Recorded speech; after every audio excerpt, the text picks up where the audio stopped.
Tell me the truth. 你走进这个 dark summer. Will you always love her?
Click, click, click, click, click, click. Okay.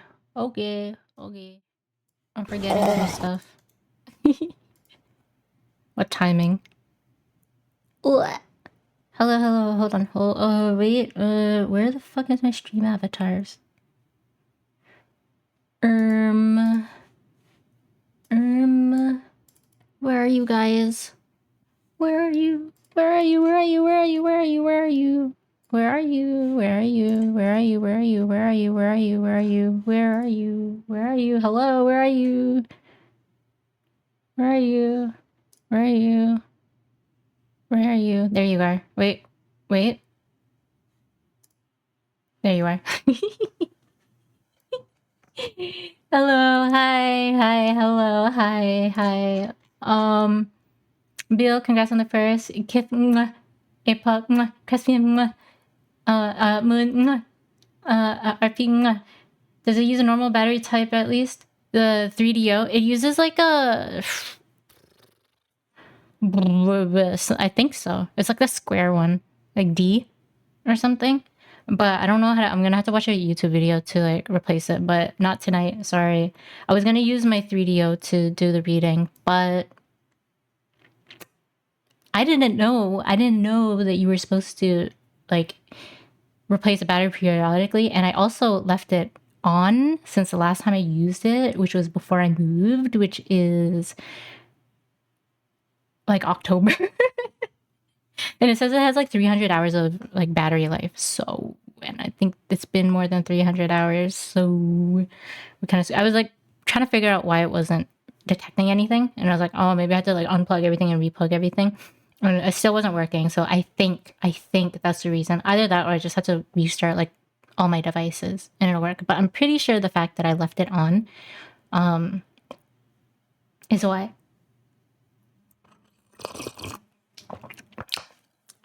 Anyways, hello, happy Friday. Hello, hope you had a good Wednesday night, Thursday, and Friday.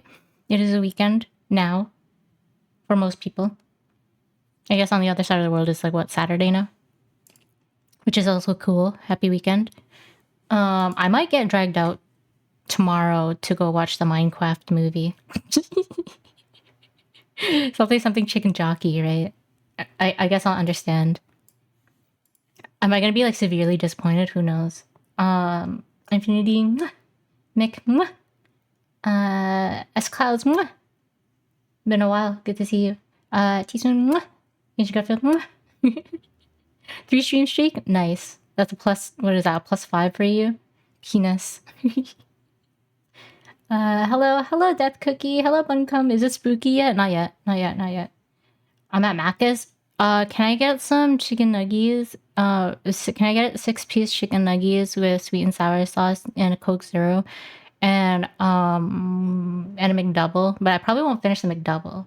Or I won't finish my nuggies. I'll finish one of them and I'll like finish the other like half of the other one. But I want both. Thanks. I miss us, huh?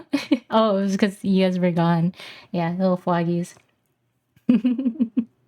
Also, hello, Pika and Meth. Good to see you. Welcome in. Hiding on your boobs. You're right. The square one, 9 volt. Yeah, something like that. The one with the 2 prongs? Yeah. The ones that you used to... I was gonna say charge potatoes, but I don't think that's... Never mind. It's almost 3 a.m. here. Damn! Oh, you're an EUer. I see. All right. Yeah, my bad. Flint and steel. Do they? Oh, anyone who's watched it, do they go in advance? Do they go to the Nether and get like netherite and shit? Actually, that might be a spoiler. I don't want to hear. I don't even know what it's about. Like I just know it's a Minecraft movie. And everyone who comes in while I'm playing Minecraft says like chicken jockey. And I had to Google what chicken jockey was, and I didn't know it was it's the little creeper dude that rides the chicken. The little zombies are fucking scary though when you go against them because they run so fast. They go and then they just like they don't die. They're creepy. Catching potatoes. Wonder what scary story Fluffy's chosen. Apop sent some. I have some saved from when I was like looking up on like Reddit for their top ones, and then I have some like when I was just like googling around. So we'll probably go through a couple of those, and yeah, I don't know until my voice dies or something, or until I get too like freaked out and I don't want to read anymore. uh. I was thinking of putting some like jump scare redeems, but I think that'll be too distracting. So I think we'll just read it. Because I finally met the Fear Turkey and the Crimson Fucker. Speaking of what? Speaking of sweet, I finally watched Hellsing Abridged. The fuck is Hellsing Abridged? Is that like an abridged version of House like the Yu-Gi-Oh bridge? I think that was the only one. No, I watched Yu-Gi-Oh bridge, a bit of Yu-Gi-Oh bridge, and a bit of Dragon Ball Z abridged back in the day. Where do you stay away from people with popcorn?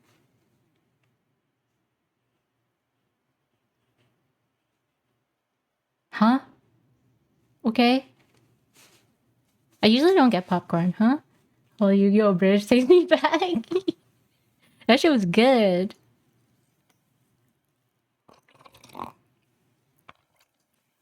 Brooklyn Rage. Should I have that? Oh, should that be like next week's watch together? Should we watch some Yu-Gi-Oh! Bridge together? For those of you who do not know, I'm trying to make Thursdays a community day where we just watch shit together. And like in VC and stuff. So like last week it was just like random stuff on watch together, and then this week I figured out how to get two screen sharing at once because I wanted to do some drawing and share that, but then I also wanted to share something on like Netflix. So we ended up watching Spirited Away. I made like a literal second account just so I can share it. Yeah. So we were watching Spirited Away, and then we watched a little bit of Pokemon, or we watched all of Pokemon, what is it? Pokemon Hotel?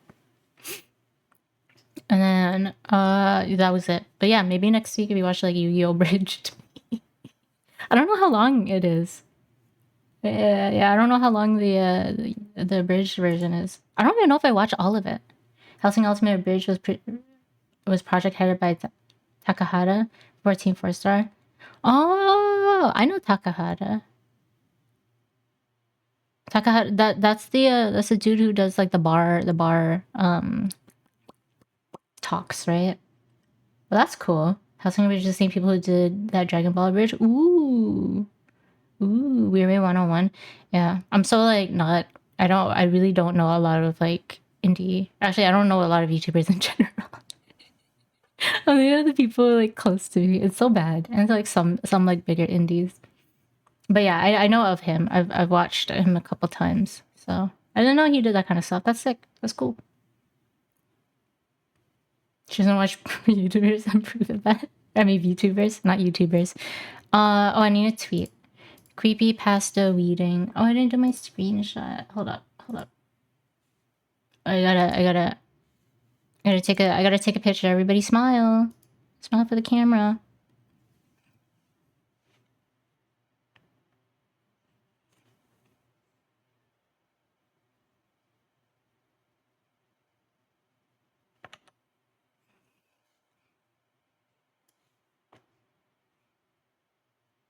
Nobody smiled for the camera. That's okay. Copy two. Okay. There we go. Posted. Boosted.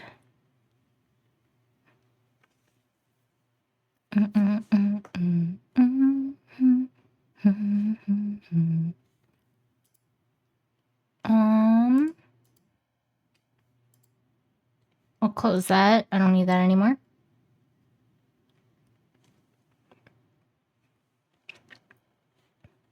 Nagato korowaru.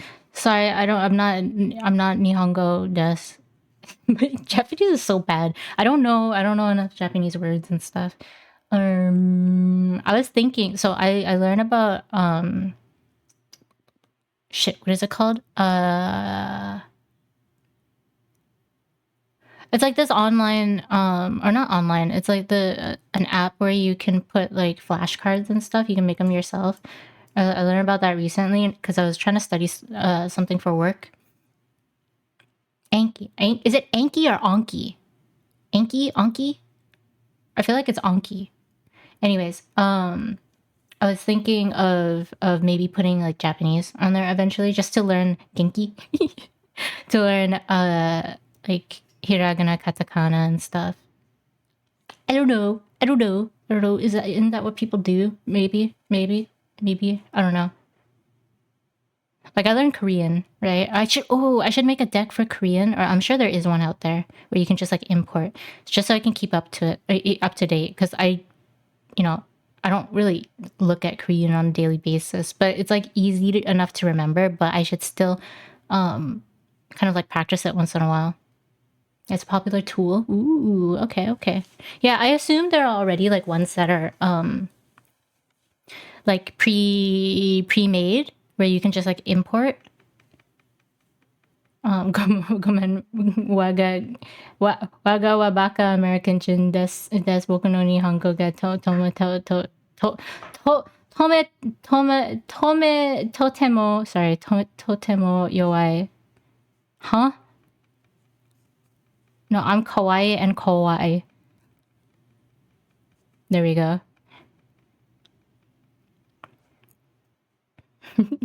Now available. Hello. Good evening. Hello. Okay. So I have the 3 that Apop sent. Where it be? If you guys have any suggestions, feel free to post them in the Discord. If you have any suggestions for once, because I have the 3 that Apop sent. I also have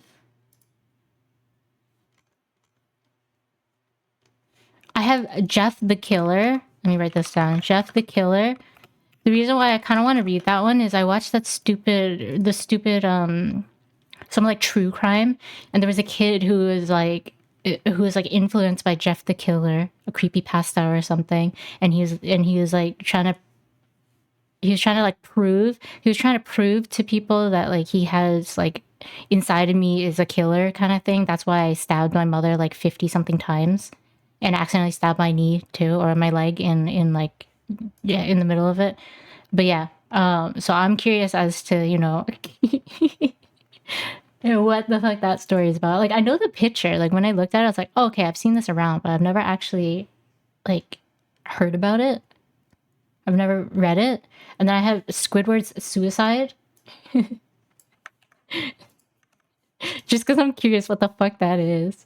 And then I might read, depending on how long it is, I'll have to look it up. But there's one called The Backrooms, which I assume is what the Backrooms game is based off of. So it'd be good to maybe read that one. And then there's one called Herobrine, which is literally the dude from Minecraft, which is something I probably want to read. Oh, and then there's like that Lavender Town one too, right? I could always read that one too. Lavender Town.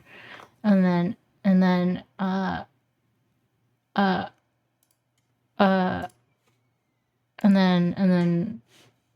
what else do I have?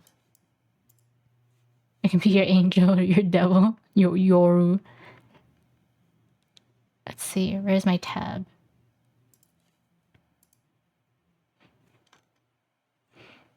Da.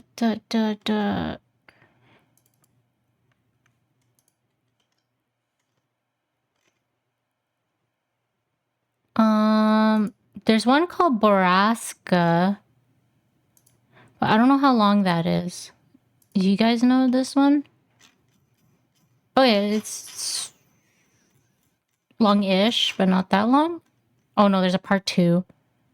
Okay, but people say this one's really creepy, so maybe that one. There's Boraska. And then there's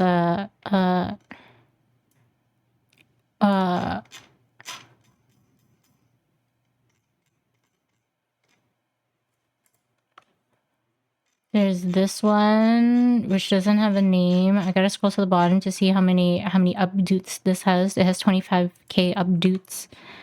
I don't use Reddit, by the way. It's called I Met Someone Who Claimed to Be the Devil and I Think I Believed Them.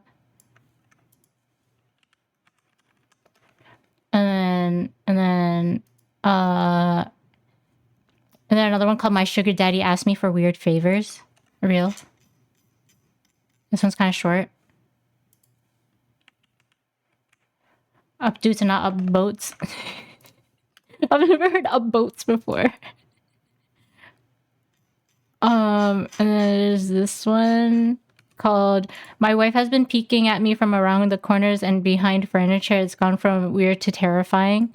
And then another one called Something Walks Whistling Past My House Every Night at 3:03.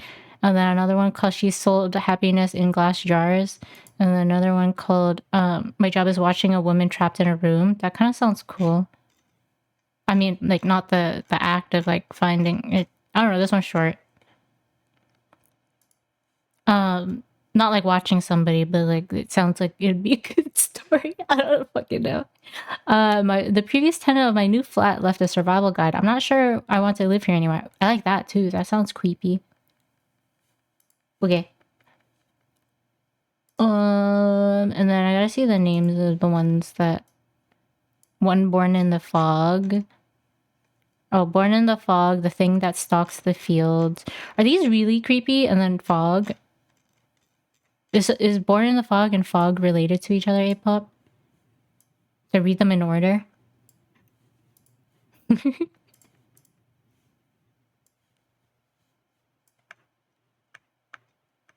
You doubt it? Okay.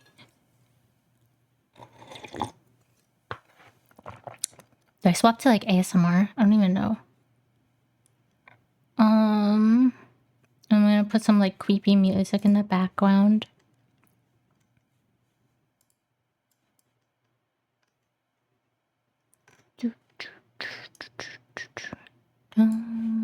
There's writing and reading if you want. There's one called Writing and Reading.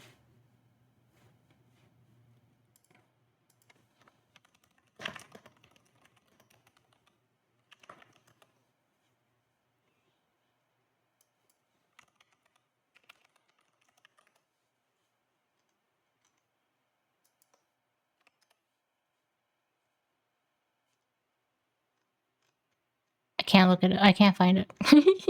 It just says how to write creepypasta. Where's the links to these? Let's see. Jeff the Killer.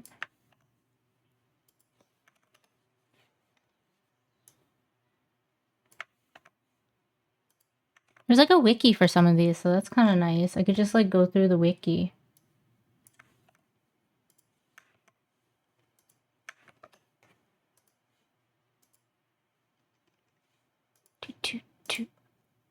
Oh, writing and reading. Oh, I knew that. I knew that. Let me just open these up. The back rooms. There's one called the back house. I didn't know there was like a... This is cool. Let's see. Genres. Dismemberment, dream sleep, places, micropasta, disappearances, previous winners, last week's... There's like new ones, I guess.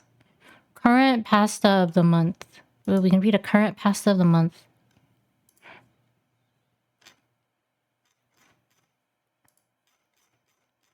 Oh, it's long!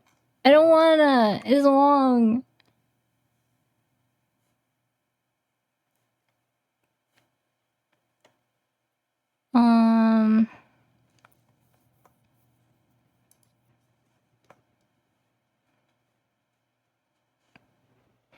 Three interconnected hijacking incidents. Saitama. Turing system. Turing system. The fuck? No, these are... This is another wiki. Okay. What about, like... Is there one for, Is there one for tree spirits? Is there one for dryads?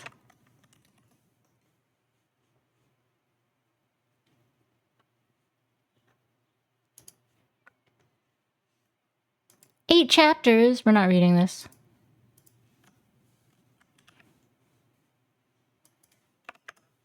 You think I can read 8 chapters long? No. The Dryad.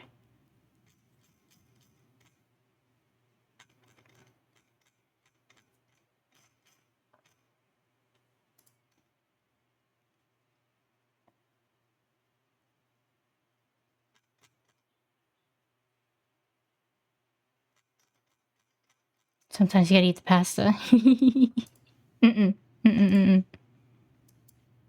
Okay, let me add music. Why do I still have Flapper 1 open? What is this?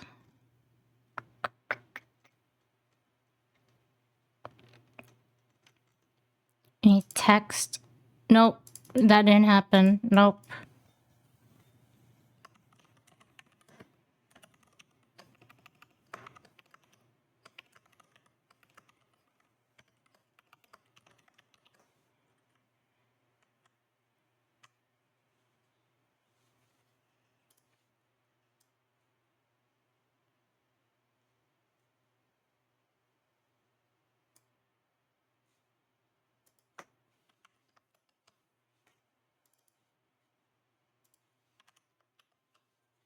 There we go.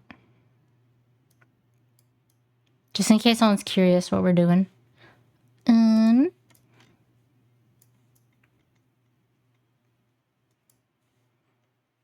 I have a scarier background?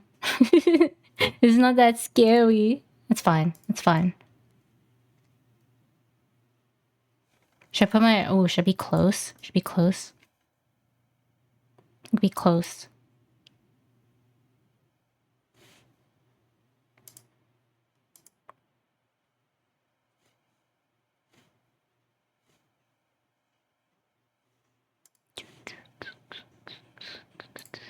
And then we're gonna open up music. I'm gonna turn off this music. Ooh, creepy.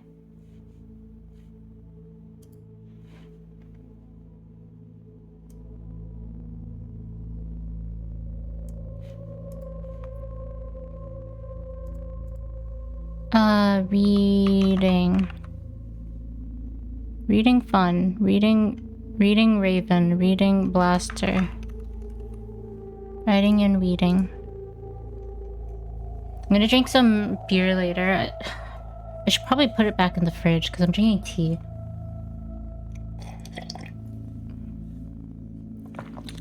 But yeah, I guess this is one of those, you'll have me in the background listening. You'll be listening to me in the background and doing something while I read. Hopefully the volume is good enough. Maybe I can amp up my volume a bit. I'll just bring this like really close to me. Now it's like in my face. I realize I should be putting this closer to my face. I've been putting it like to the side, to like my left side. But I feel like when I like talk to people about audio, they're always like, oh, try to put it like directly in front of your face, right in the middle. But it covers me and you guys won't be able to see. Actually, it's not that bad. It's gonna hit my hand though. Let me move it to the side. Fix this. Tighten. Whoa! Oops.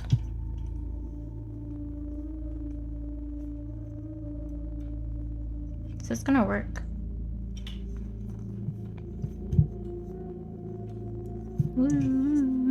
Oh shit.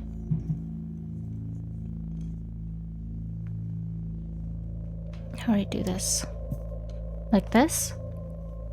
Is this okay? Okay, I think this is fine.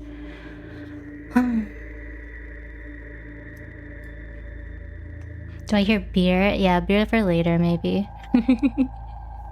No beer right now. I'll drink some beer later. I'll pop open a... I have Kronenberg Blanc. I haven't had this in a while. But I remember I enjoyed it before. It's light and fruity. Okay. What do I read first? I gotta have this on a loop.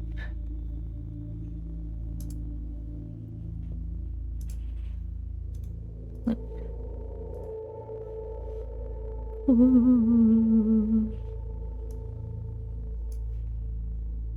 Let's have Foggy on my shoulder. Some fireflies. Some leaves.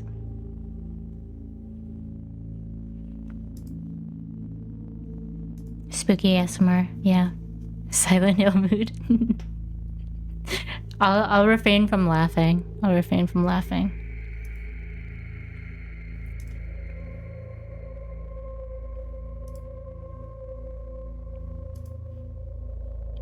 Let me...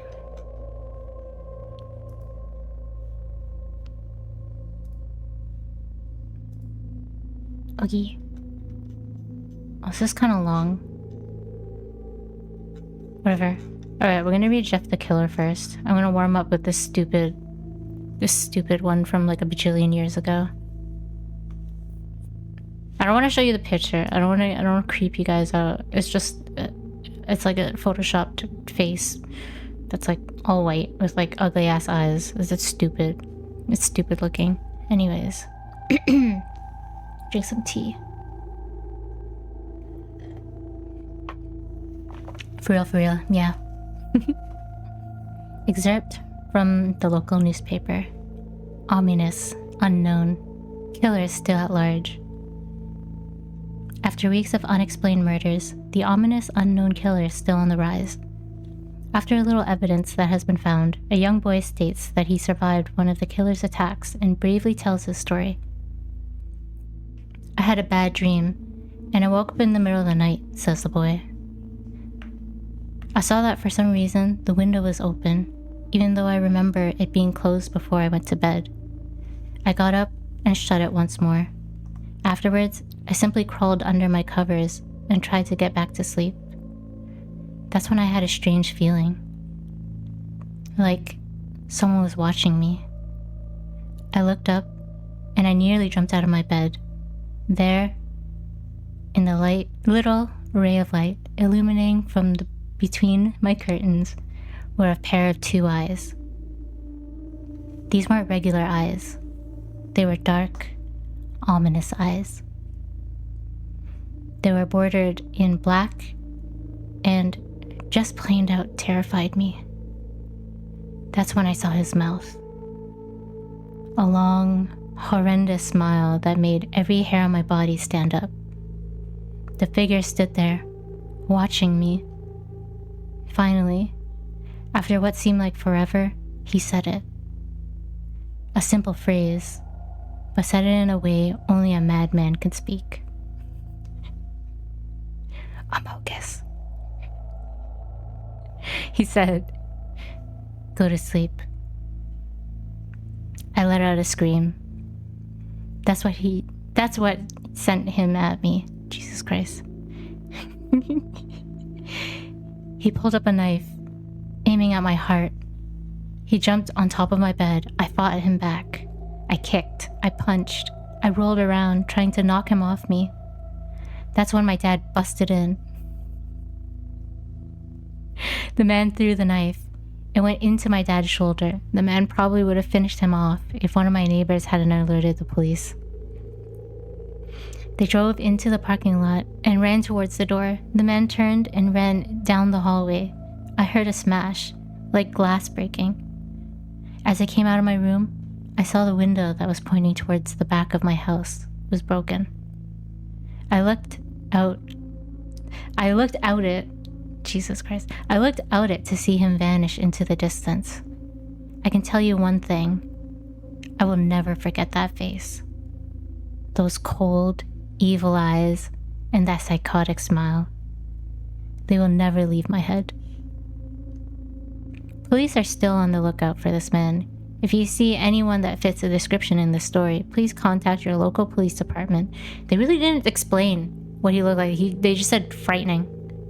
He had frightening eyes. And a scary stare. I'll never forget that face.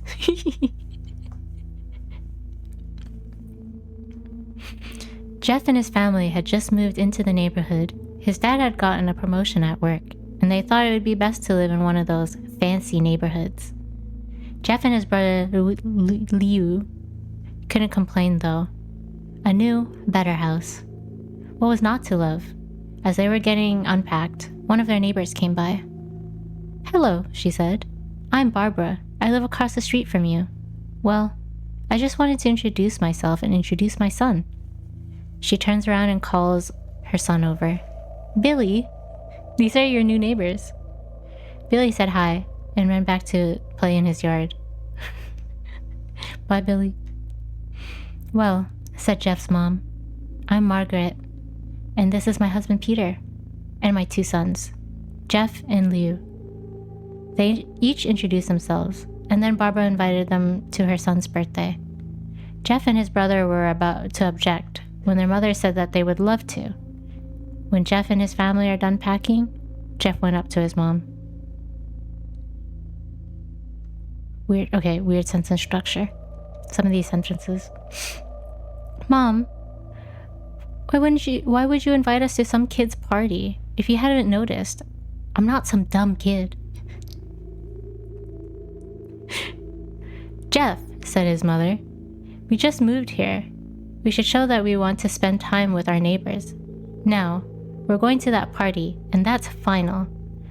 Jeff started to talk, but stopped himself, knowing that he couldn't do anything. Whenever his mom said something, it was final. He walked up to his room and plopped down on his bed.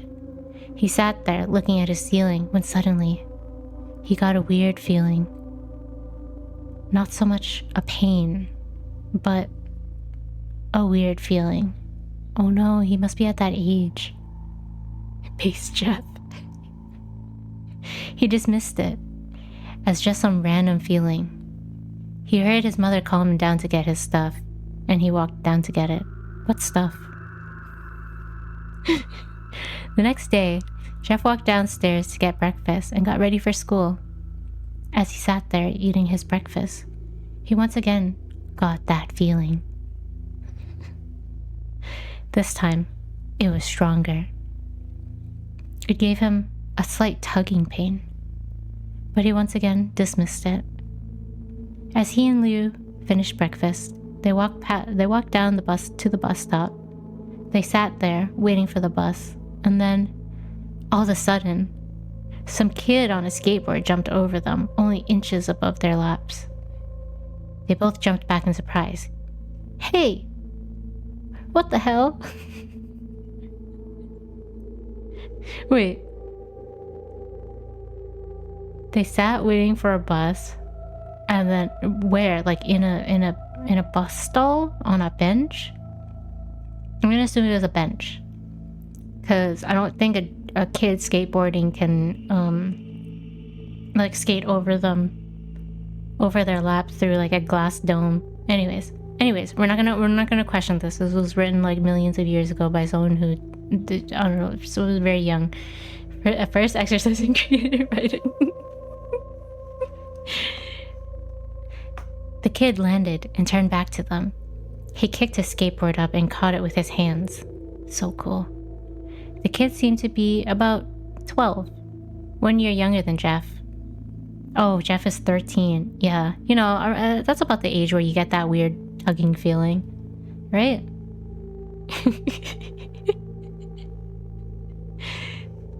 He wears an Aeropostale shirt and ripped blue jeans. Based.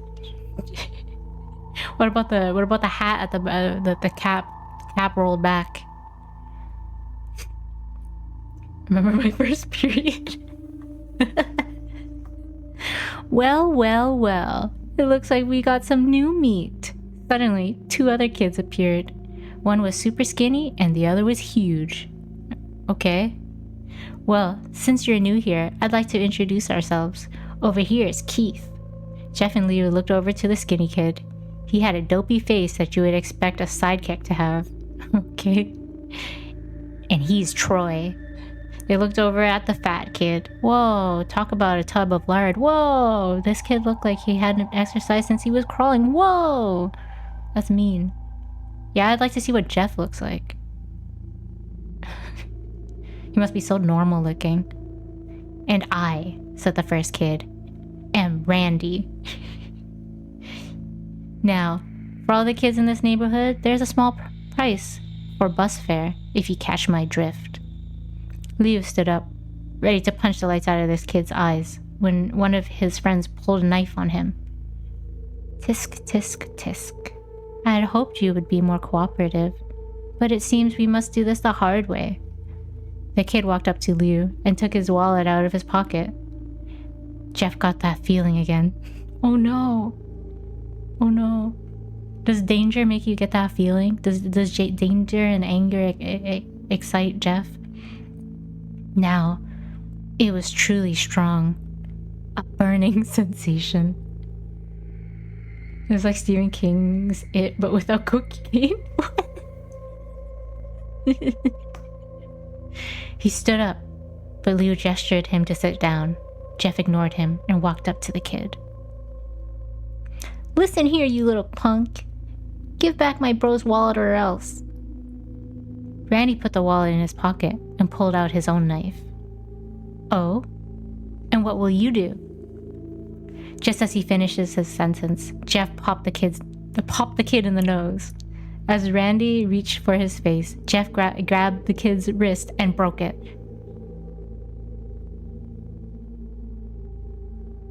Really? How? I'm a quick wrist breaker too. Or something, I don't know. Randy screamed and Jeff grabbed the knife from his hand. Troy and Keith rushed Jeff, but Jeff was too quick. He threw Randy to the ground. Keith lashed out at him, but Jeff ducked and stabbed him in the arm. Keith dropped his knife and fell to the ground screaming. Troy rushed him too. But Jeff didn't even need the knife. He just punched Troy straight in the stomach, and Troy went down. As he fell, he puked all over. Liu could do nothing but look in amazement at Jeff. all in a day's work, is probably what he's thinking. Jeff, how'd you... That was all he said. They saw the bus coming and knew they'd be blamed for the whole thing, so they started running as fast as they could. As they ran, they looked back and saw the bus driver rushing over to Randy and the others. As Jeff and Liu made it to school, they didn't dare to... How did they make it to school?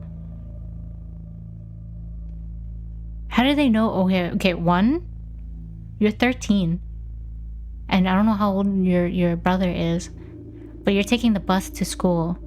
And it's your first day of school. How do you know where the school is, and how the fuck did you run so fast that you made it to school? Anyways. Oh, sorry, logic aside. Jeff and Liu made it to school. They didn't dare tell what happened. All they did was sit and listen. Liu just thought of that as his brother beating up a few kids. But Jeff knew it was more. It was something scary. As he got that feeling, he felt how powerful it was. The urge to just hurt someone. He didn't like how it sounded, but he couldn't help feeling happy. He felt that strange feeling go away and stay away for an entire day of school. Good. Even as he walked home due to the whole thing near the bus stop and how he probably wouldn't be taking the bus anymore, he felt happy.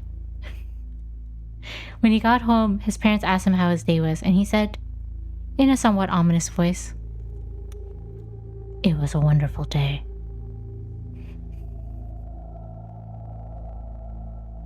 Can you stop ruining my immersion? Oh, I'm so sorry. I'll just read. I won't make any more comments. Maybe. Next morning, he heard a knock at his front door. He walked down to find 2 police officers at the door. His mother looking back at him with an angry look. Jeff, these officers tell me that you attacked 3 kids. That it wasn't regular fighting. And that they were stabbed. Stabbed, son. Jeff's gaze fell to the floor, showing his mother that it was true. Mom, they were the ones who pulled the knives on me and Liu. Son, said one of the cops, we found the 3 kids, 2 stabbed, 1 having a bruise on his stomach. And we have witness proving that you fled the scene. Now, what does that tell us? Jeff knew it was no use. He could say him and Liu had been attacked, but then there was no proof. It was not them who attacked first. They couldn't say that they weren't fleeing, because the truth be told, they were. So Jeff couldn't defend himself, or Liu. Son, call down your brother. Jeff couldn't do it, since it was him who beat up all the kids. Sir, it was me. I was the one who beat up the kids. Liu tried to hold me back, but he couldn't stop me. The cop looked at his partner and they both nod. Well, kid. Looks like a year in juvie. They're just never mind. I'm not supposed to break the immersion. My bad. Mom, they are the ones who pulled the knives on me and Liu. I have it on. Wait, says Liu. They all looked up to see him holding a knife. The officers pulled their guns and locked them on Liu. It was me. I beat up those little punks. I have marks to prove it. He lifted up his sleeves to reveal cuts and bruises, as if he was in a struggle. Son, just put the knife down, said the officer. Liu held up the knife and dropped it to the ground. He put his hands up and walked over to the cops. No, Liu, it was me. I did it. Jeff had tears running down his face. Huh. Poor bro, trying to take the blame for what I did. Well, take me away. The police led Liu out to the patrol car. Liu, tell them it was me. Tell them. I was the one who beat up those kids. Jeff's mother put her hands on her shoulders. Wait, on his shoulders. Jeff, please. You don't have to lie. We know it's Liu. You can stop. Jeff watched helplessly as a cop car speeds off with Liu inside. A few minutes later, Jeff's dad pulled into the driveway, seeing Jeff's face and knowing something was wrong. Okay, this story... I don't know if I can finish this one. I'm sorry, I don't know if I can finish this one. I'm just imagining the stupid kid from a true crime, reading this and being like, inside me, I have a Jeff. And then he killed his mother. Like... And how stupid it is, because I think the kid was like 15 or something. Or something, like he read this and he was like, I have a Jeff in me. We all have Jeffs inside of us. Jesus. Okay. Okay,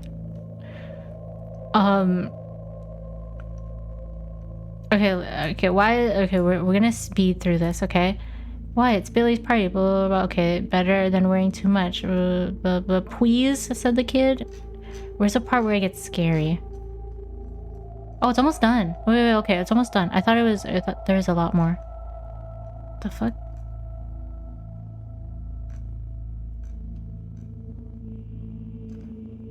It was just a bunch of comments. Half of it is comments. For yourself. Okay. Son, what is it? Jeff couldn't answer. His vocal cords were strained from crying. Instead, Jeff's mother walked his father inside to break the bad news to him as Jeff wept in the driveway. After an hour or so, Jeff walked back inside, seeing that his parents were both shocked, sad, and disappointed. He couldn't look at them. He couldn't see how they thought of Liu when it was his fault. He just went to sleep, trying to get the whole thing off his mind. 2 days went by, with no word from Liu and the JDC, Juvie Delinquent Center. No friends to hang out with, nothing but sadness and guilt. Da-na-na, na-na-na-na, na-na-na-na. And that is until Saturday, when Jeff is woke by his mother with a happy, sunshiny face. Jeff, it's the day, she said as she opened up the curtains and let the light flood into his room. What? What's today? Asked Jeff as he stirs awake. Why, it's Billy's party. He was now fully awake. Mom, you're joking, right? You don't expect me to go to some kid's party after... There was a long pause. Jeff, we both know what happened. I think this party could be the thing that brightens up the past days. Now, get dressed. Jeff's mother walked out of the room and downstairs to get ready herself. He fought to get up. He picked up a random shirt, a pair of jeans, and walked downstairs. He saw his mother and father all dressed up. His mother in a dress and his father in a suit. To a kid's birthday party? To a 13-year-old kid's birthday party? He thought why they would ever wear such fancy clothes. Yeah, okay, see, me too. Son, is that all you're gonna wear? Said Jeff's mom. Better than wearing too much, he said. His mother pushed down the feeling to yell at him and hid it with a smile. Now, Jeff, we may be overdressed, but this is how you go if you want to make an impression, said his father. Jeff grunted and went back to his room. I don't have any fancy clothes, he yelled downstairs. Just pick out something, called his mother. He looked around in his closet for what would be called fancy. He found a pair of black dress pants he had for special occasions and an undershirt. He couldn't find a shirt to go with. He looked around and found only striped and patterned shirts, none of which will go with dress pants. Finally, he found a white hoodie to put on. You're wearing that? They both said. His mother looked at her watch. Oh, no time to change. Let's just go, she said as she herded Jeff and his father out the door. They crossed the street over to Barbara and Billy's house. They knocked on the door, and it appeared that Barbara, just like his parents, way overdressed. As they walked inside, all Jeff could see were adults, no kids. The kids are out in the yard. Jeff, how about you go meet some of them, said Barbara. Jeff walked outside to the yard full of kids. They were running around in weird cowboy costumes and shooting each other with plastic guns. He might as well be standing in a Toys R Us. Suddenly, a kid came up to him and handed him a toy gun. I hate this. Hey, wanna play? He said. No kid, I'm way too old for this stuff. The kid looked at him with a weird puppy dog face. Please, said the kid. Fine, said Jeff. He put on the hat and started to pretend shoot at the kids. At first, he thought it was totally ridiculous. But then, he started to actually have fun. That shows how dated this is. Ifty, hello. Am I scared yet? No, I'm kind of... This story is stupid. It might not have been super cool, but it was the first time he had done something that took his mind off Liu. So he played with the kids for a while, until he heard a noise. A weird, rolling noise. Then it hit him. Randy, Troy, and Keith all jumped over the fence on their skateboards. Whoa, that's sick. The really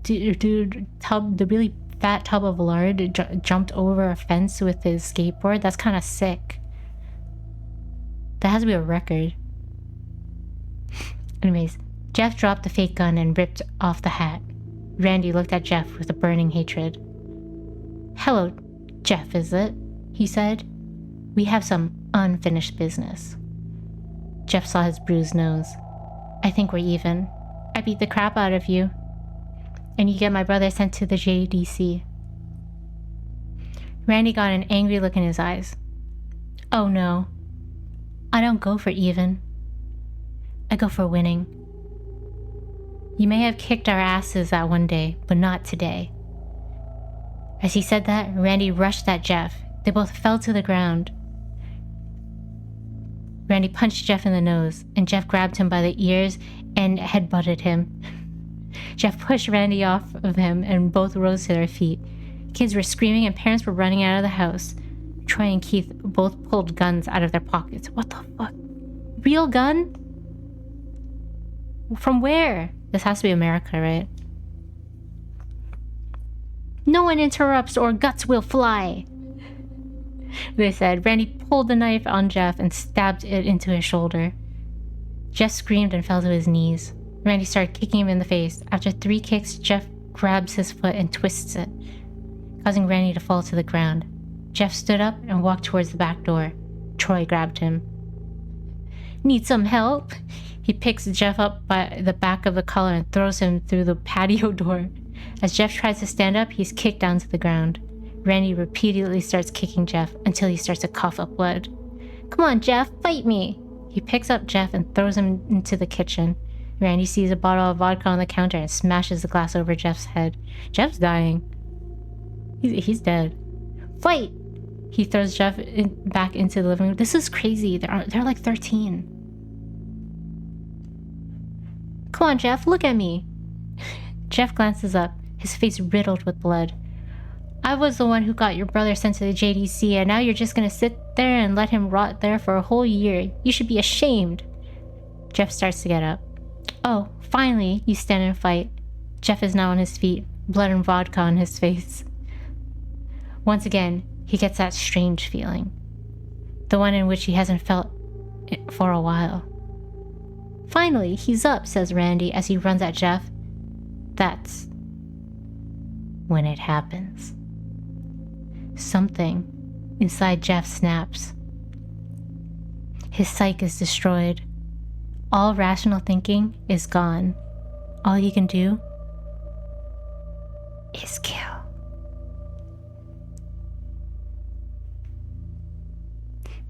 He grabs Randy and pile drives him to the ground. He gets on top of him and punches him straight into the heart. The punch causes Randy's heart to stop. As Randy gasps for breath, Jeff hammers down on him.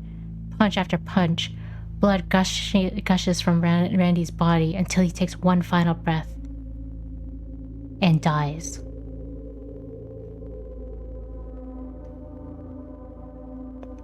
Everyone is looking at Jeff now. The parents, the kids crying, even Troy and Keith.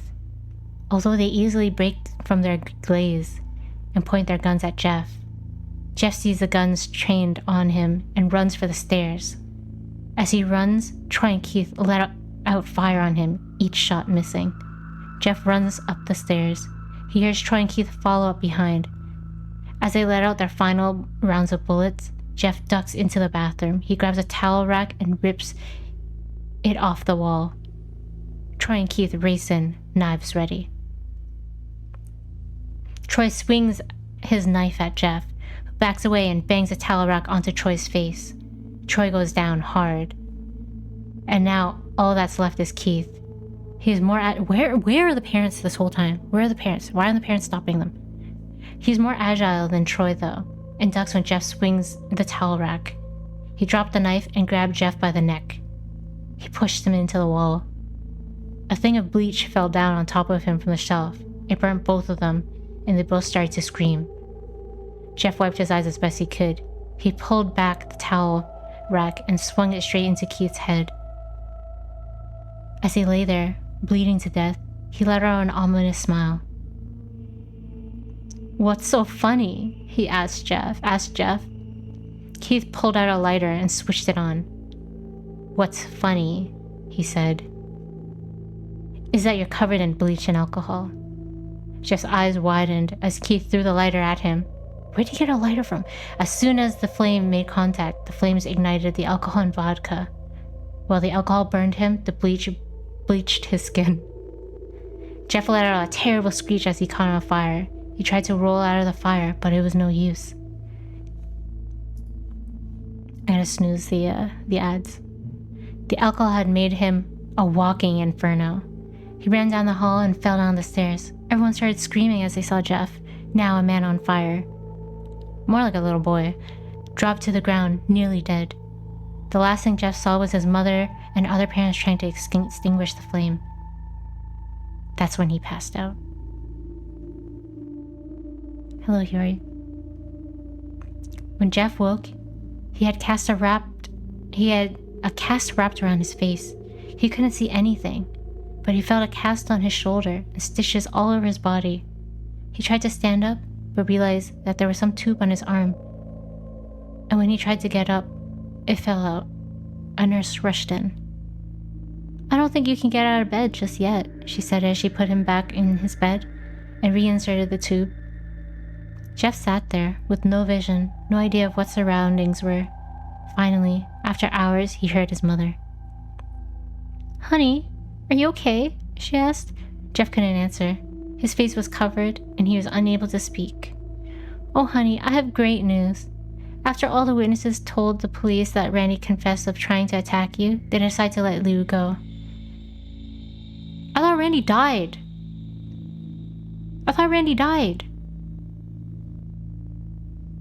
I thought you punched Randy in the heart to death until he died. This made Jeff almost bolt up, stopping halfway, remembering the tube coming out of his arm.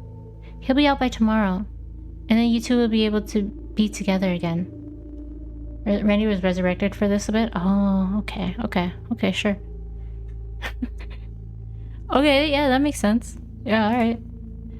Jeff's mother hugs Jeff and says her goodbyes. The next couple of weeks were those where Jeff was visited by his family. Then came the day when his bandages were removed. His family were all there to see it, what he would look like. As the doctors unwrapped the bandages from Jeff's face, everyone was on the edge of their seats. They had waited until the last bandage holding the covers of his face was almost removed. "Let's hope for the best," says the doctor. He quickly pulls the cloth, letting the rest fall from Jeff's face. Jeff's mother screams at the sight of his face. Liu and Jeff's dad stare awestruck at his face. What happened to my face?" Jeff said. He rushed out of bed and ran to the bathroom. He looked in the mirror and saw the cause of distress. His face. It's horrible. His lips were burnt to a deep shade of red. Okay. His face was turned into a pure white color, and his hair singed from the brown to black.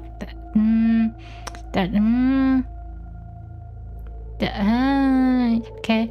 He slowly put his hand to his face. It had such a sort of a leathery feel to it now. He looked back at his family, then back to the mirror. "Jeff," said Liu. "It's not that bad." "Not that bad," said Jeff. "It's perfect." His family were equally surprised. Jeff started laughing uncontrollably. His parents noticed that his left eye and hand were twitching. Jeff, are you okay?" "Okay? I've never felt more happy." "Look at me. This face goes perfectly with me." He couldn't stop laughing. He stroked his face, feeling it, looking at it in the mirror. What caused this? Well, he may recall that when Jeff was fighting Randy, something in his mind, his sanity snapped. Now he was left as a crazy killing machine. That is. His parents didn't know. "Doctor," said Jeff's mom, Is my son all right? In the head?" "Oh yes, this behavior is typical for patients that have been taking very large amount of painkillers. If his behavior doesn't change in a few weeks, bring him back here, and we'll give him a psychological test." "Oh, thank you, doctor." Jeff's mother went over to Jeff. "Jeff, sweetie, it's time to go." Jeff looks away from the mirror. His face still formed into a crazy smile. "Okay, mommy, ha ha ha ha ha ha ha."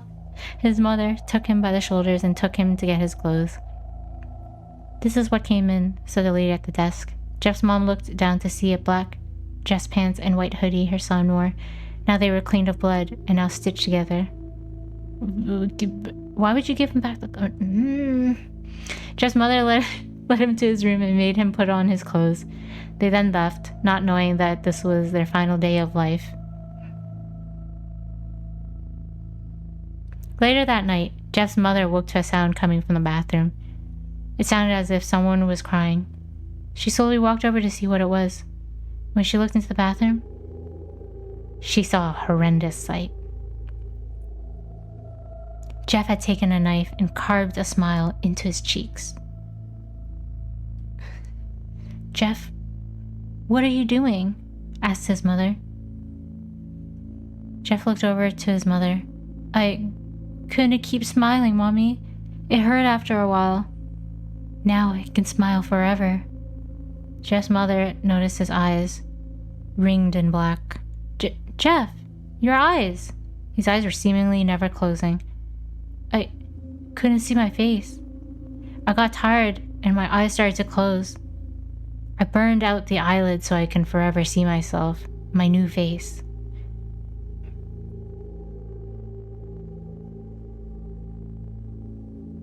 Jeff's mother slowly started to back away, seeing that her son was going insane. What's wrong, Mommy? Aren't I beautiful? Yes, son. Yes, you are. Let me go get Daddy so he can see your face. She ran into the room and shook Jeff's dad from sleep. Honey, get the gun, She stopped as she saw Jeff in the doorway, holding a knife. Mommy, you lied. That's the last thing they hear as Jeff rushes them with a knife, gutting both of them. His brother Liu woke up, startled by some noise. He didn't hear anything else, so he just shuts his eyes and tries to go back to sleep. As he was on the border of slumber, he got the strangest feeling that someone was watching him. He looked up. Before Jeff's hands covered his mouth, he slowly raised the knife ready to plunge it into Liu. Liu thrashed here and there, trying to escape Jeff's grip. Shh, Jeff said. Just go to sleep.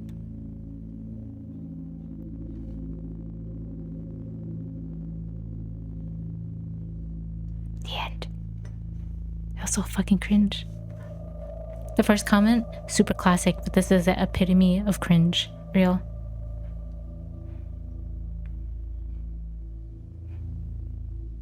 I love the part where Jeff the Killer said, I'm going to Jeff the Kill you, and then Jeff the killed everyone. A thing of bleach fell down on top of him.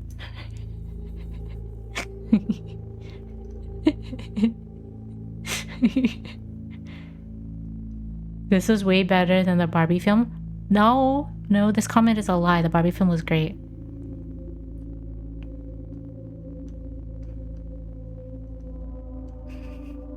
Discord applause. It's called Golf Clap. Wow, this was horrible. I can't believe I read this.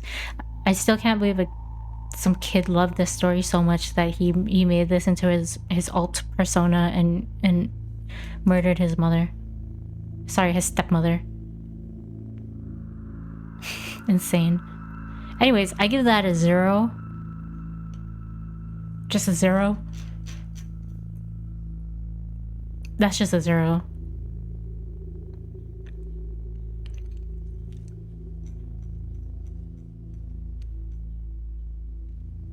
Yep, one whole goose egg.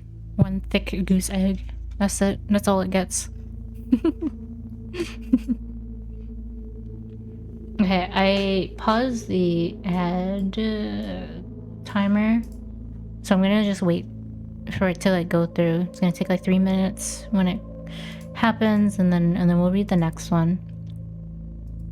I think Boraska will be way too long. That one was pretty long. I'm gonna read some shorter ones. This one's also long. What the fuck? Okay, ad starts in 50 seconds. In a minute-ish. We're gonna read Squidward's suicide. Oh, that was silly. That was so silly. That was so stupid. Oh, I'm gonna finish my tea. I'm gonna put my beer in the fridge. I'm gonna switch beers. So I'll be right back. I'll be back. Back.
Damn, that guy's unlucky.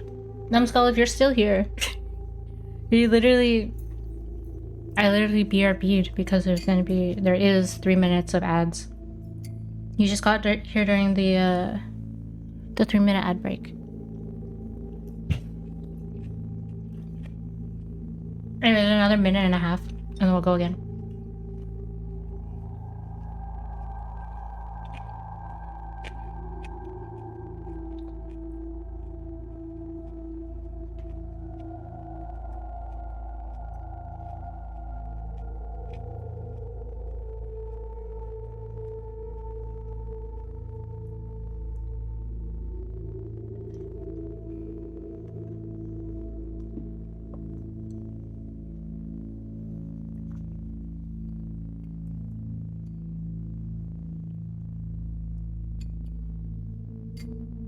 I have kimchi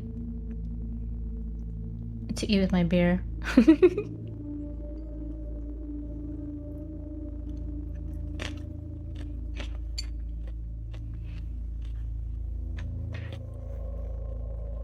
Sure. Say ah. Say ah. Ah.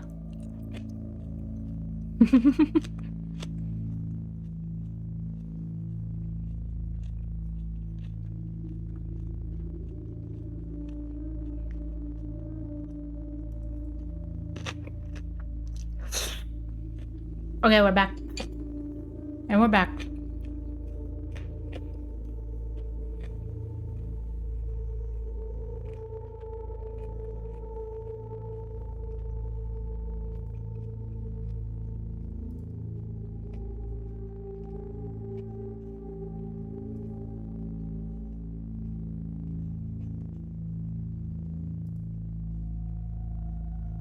I'm gonna finish off my tea and then we're gonna pop up in that beer.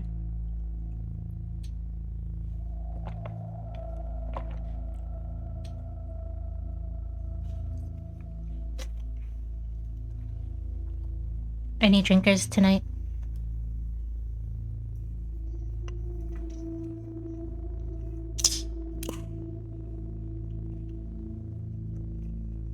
Just me? Alright, cheers. Smells good. Smells fruity. Mmm. Oh yeah, I remember this one being good. I'm glad I got it. It's so light and fruity.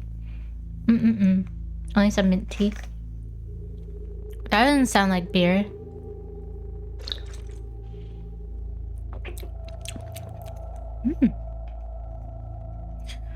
Okay, we're gonna read Squidward's Suicide now. Can't drink because I work early in the morning. No. Fair. Fair.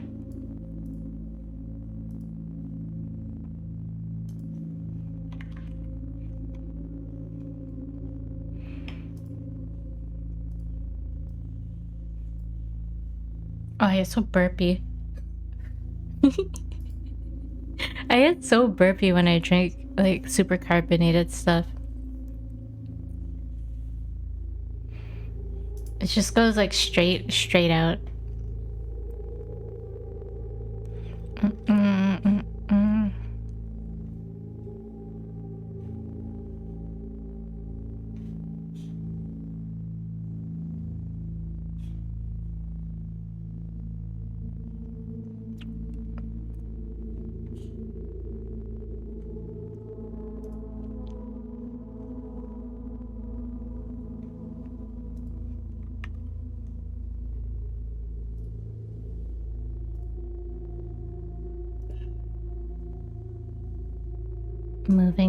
Moving the browser. Add some ice cubes and a few glows of sake. There we go. Alright, let's read Squidward's Suicide. Alright, I need another bite. This is gonna be stupid. The comment says,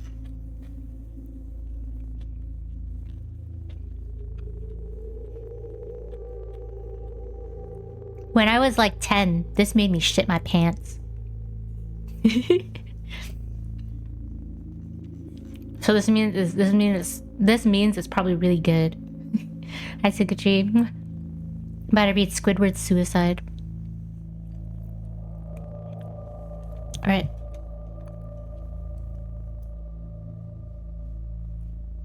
Where do I move this? Put this here.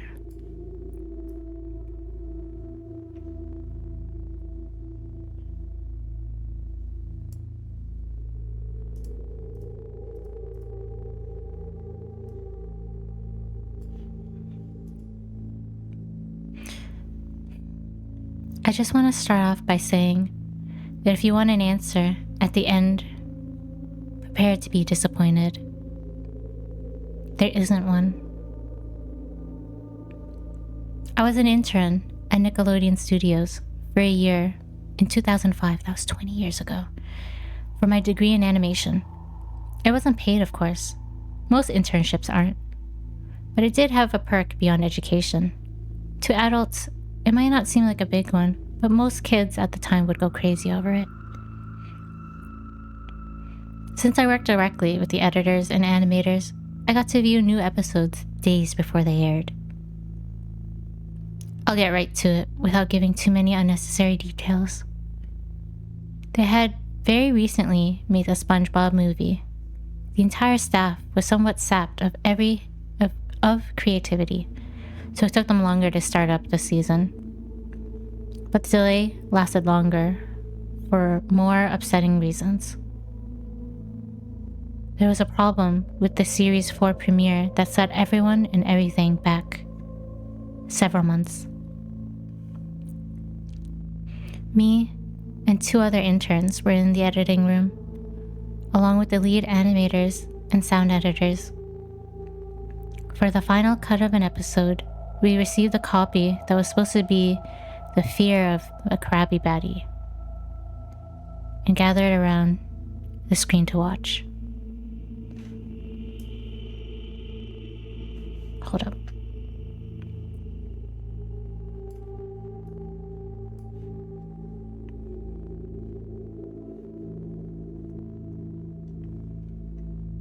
Now, given that the final cut isn't final yet, animators often put up a mock title card at the beginning.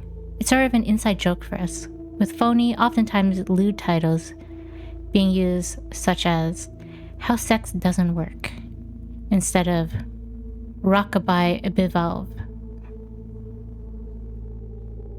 Huh? In which SpongeBob and Patrick adopt a sea scallop. Nothing particularly funny, just work-related chuckles. So, when we saw the title card, Squidward Suicide, we didn't think of it more than a morbid joke. One of the other interns did a small throat laugh.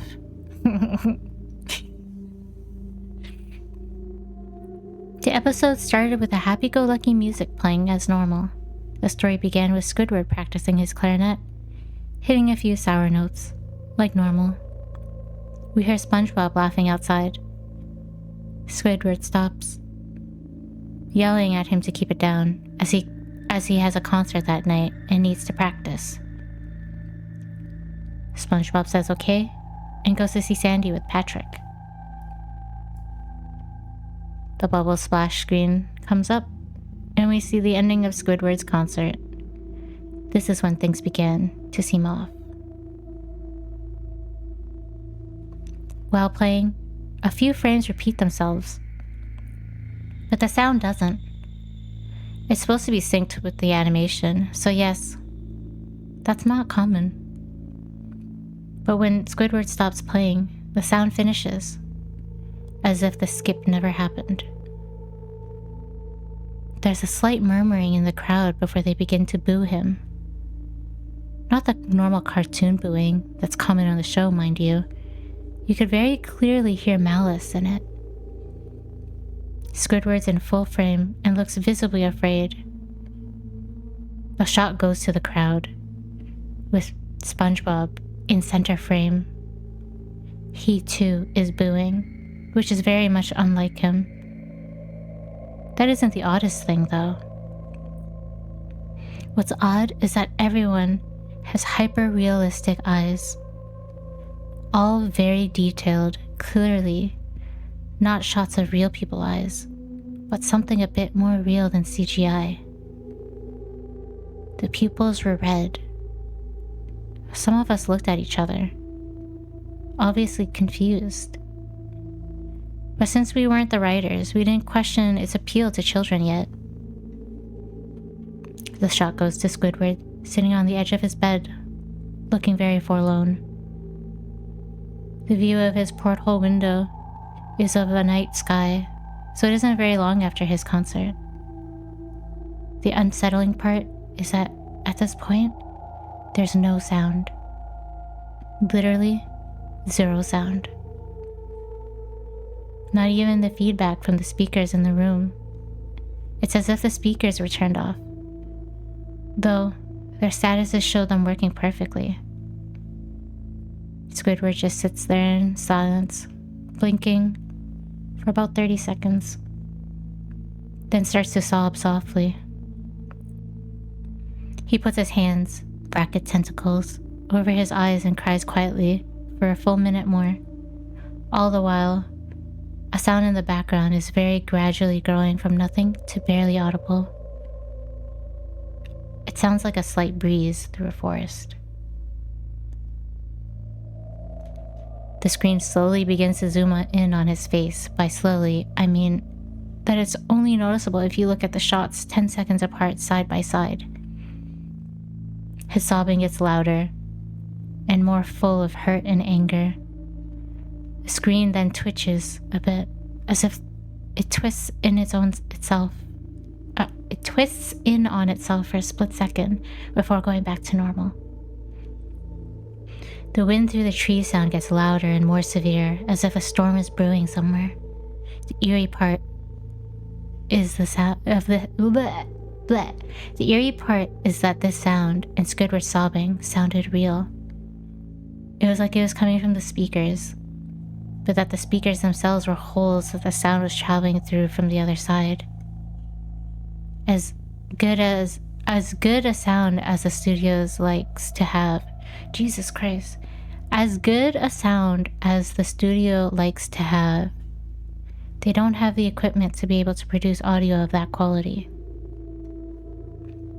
Below the sound, okay, I get it. It's really realistic and eerie. Okay, just imagine that.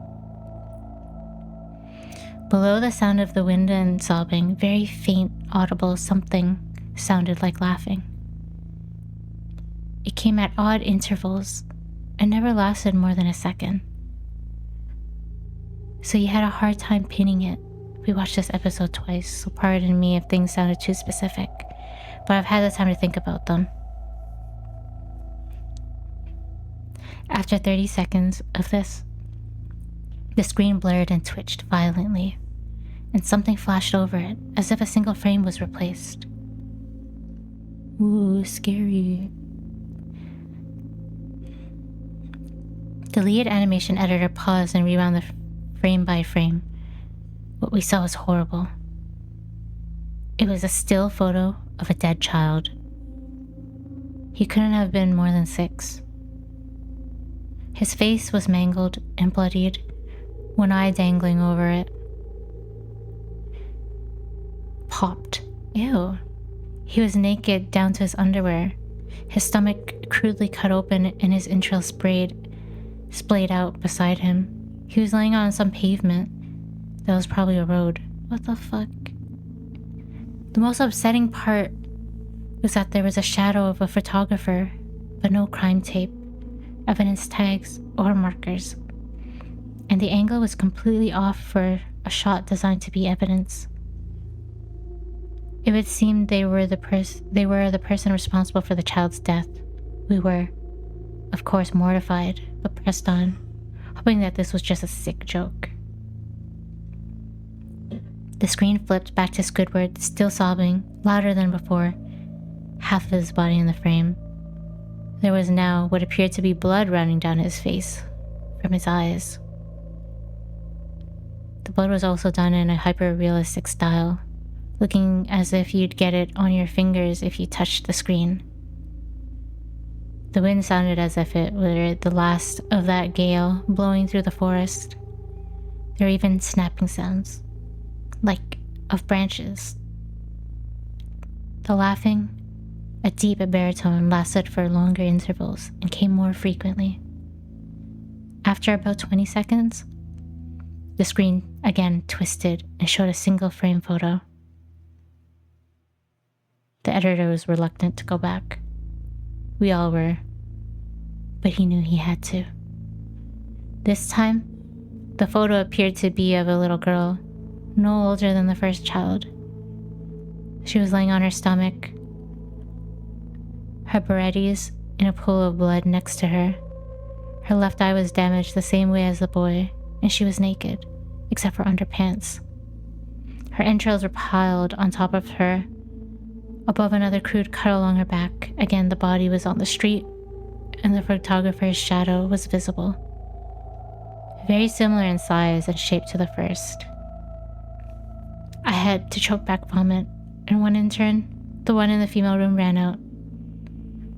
The show resumed. The fuck? This is not Squidward's suicide. What the fuck? About 5 seconds after the second photo played, Squidward went silent. All sound cut out, like it did when the scene started. He put his tentacles down, and his eyes were now done in hyperrealism, like the others were at the beginning of the episode. They were bleeding, bloodshot, and pulsating. He just stared at the screen, as if watching the viewer. After about 10 seconds, he started sobbing, this time not covering his eyes. The sound was piercing and loud, almost fear-inducing. The most fear-inducing thing of all was that his sobbing was mixed with screams. Yeah, I don't know why anyone would watch this twice. Tears and blood were dripping down his face at a heavy rate. The wind sound came back, and so did the deep voice laughing. This time, with a still photo that lasted for a good 5 frames.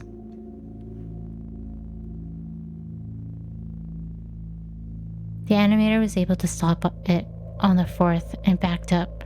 This time, the photo was of a boy about the same age, but the scene was different. His entrails were being pulled out from his stomach, wound by a large hand. The right eye popped and dangling, blood trickling down. The animator proceeded. Next frame was different, but we couldn't tell how. He continued to the next image, and it was the same thing. Then he went to the first and played them quicker, and I lost it. I vomited on the floor. The animation and sound editors gasping at the screen.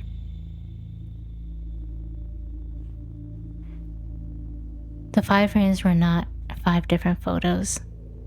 They were frames from the video. We saw the hand slowly lift out the guts. We saw the kid's eyes focus on it. We even saw 2 frames of the kid beginning to blink.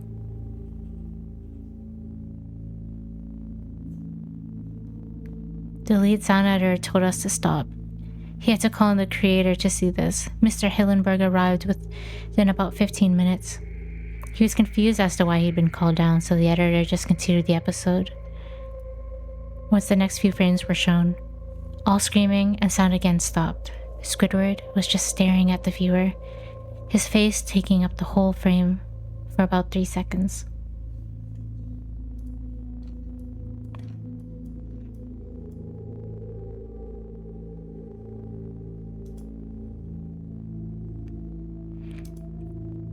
The shot quickly panned out. That deep voice said, "Do it!" And we saw a shotgun in Squidward's hands. He immediately puts the gun in his mouth and pulls the trigger. Realistic blood and brain matter splattered the walls behind him and his bed. He flies back with force. The last 5 seconds of the episode shows his body on the bed, on its side, one eye dangling from what's left of his head above the floor, staring blankly at it. Then the episode ends. Mr. Hillenberg was obviously angry at this. He demanded to know what the hell was going on. Most people left the room at this point. So there was just a handful of us to watch it again. Why? Viewing the episode twice only served to imprint the entirety of it in my mind and caused me horrible nightmares. I'm sorry I stayed. The only theory we could think of was that the file had been edited by someone in the chain from the drawing studio here. The CTO was called in to find out when it happened. Analysis of the file did show that it was mixed with new material. However, the timestamp of the change was a mere 24 seconds before we began viewing it. All equipment involved was examined for foreign software and hardware, as well as glitches, such as if the timestamp was showing us the wrong time. But everything checked out fine. We didn't know what happened to this day. Nobody does. There was an investigation due to the nature of the photos, but nothing came out of it. No child scene was identified, and no clues were gathered from the data involved, nor physical clues from the photos. I never believed in unexplained phenomena before. But now that I've had something happen to me, I can't prove anything about it beyond anecdotal evidence. I think twice about things.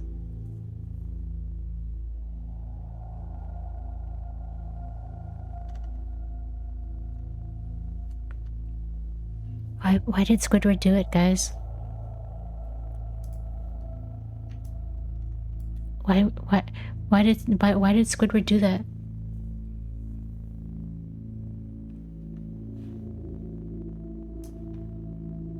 Oh my god, do you think it was real?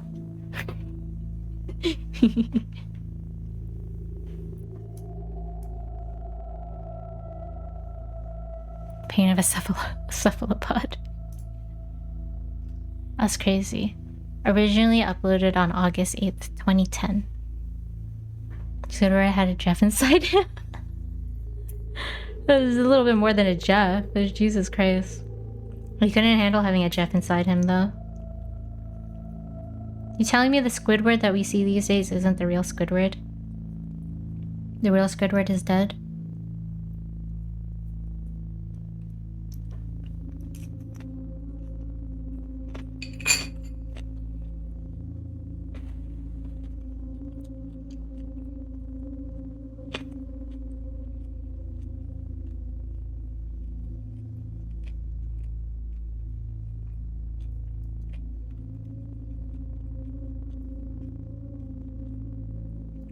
That was kind of creepy.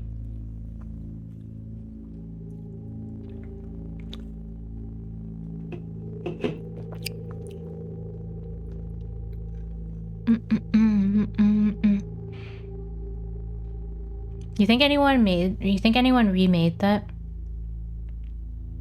You think anyone remade the video?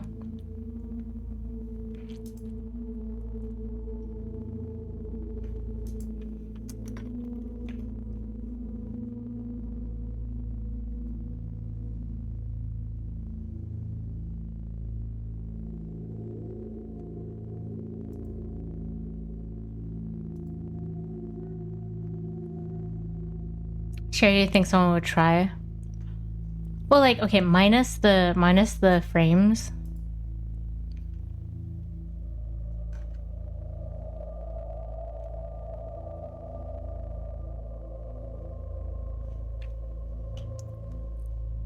You could definitely make something like it, but not exactly as described. Probably not. True. I feel like that's something that someone would do, though.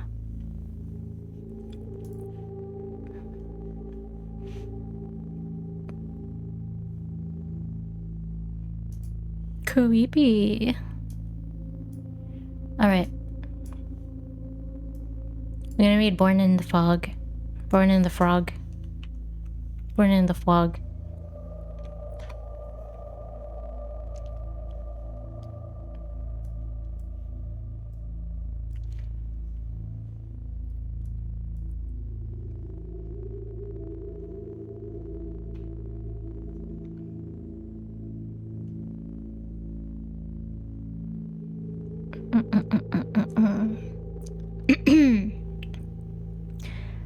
I was born in the fog. I almost said frog. Okay, let me try again. I was born in the fog. We look the same as you.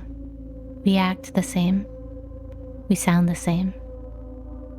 We are not. It most often begins in the cold and dark hours of the early morning. While you're still sleeping, the misty mother creeps in around you, silent, swift, and pregnant with singular purpose. From the midst of her embrace may call a visitor, or two, or sometimes more, and sometimes none at all. Friendly faces, perhaps, or perhaps not.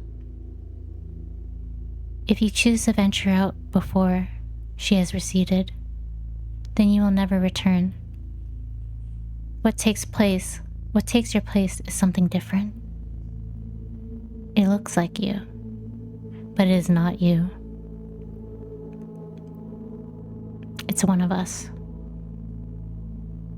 Your friends, your family, your coworkers, and anyone else you knew. All of them will be unable to see that you have been replaced. I must feed the mother. We are her workers. She is our queen. You are her food. Your feeble senses cannot perceive the danger. If I can guide you willingly into the fog, then it will all be over quickly. You will hardly feel anything. You should be grateful for such a merciful end to your small and meaningless existence. If for some reason you should choose to resist, then we will have other ways of dealing with you. Rarely, one of you will manage to notice that something is strange about us. For there are sometimes such gifted individuals in any sufficiently large population. You might think that they could save you from us, but they cannot. Our perceptions are keen. We will know if they know. We will see that they can see. Should you happen to be one such rare and gifted individual, know that your gift is not in fact a gift. It is a curse. No one will believe you when you try to warn them about us. You will struggle in vain before the inevitable. You might wonder why I would bother warning you about us. But it's simple. The formless, whispering mother says that your fear is delicious to her. She is old, very old. She has tasted many things. Joy, sadness, tranquility, jealousy, curiosity, madness, love, loneliness, rage. She has tasted them all and tasted each one many times over. Among these things, she tells us that your fear is the most satisfying of all. When the fog comes, pray that it is not her. Your senses cannot perceive the change. We are not the same as you. We are among you.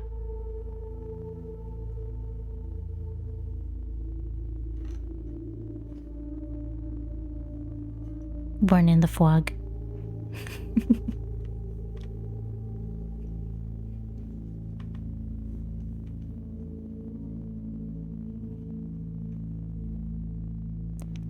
Whoa, who's this? Whoa, this is just a story about me.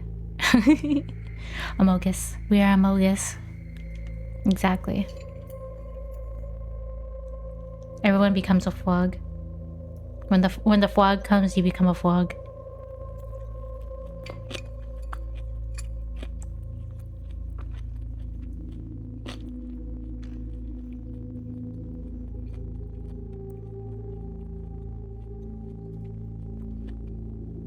Alright, I'm gonna read this one because it's kind of short, I think.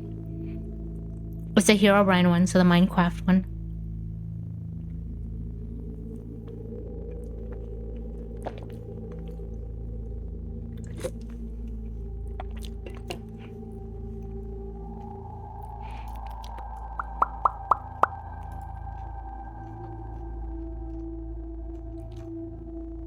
Herobrine is the main dude, right? Is that his name? I thought that was Steve. Herobrine.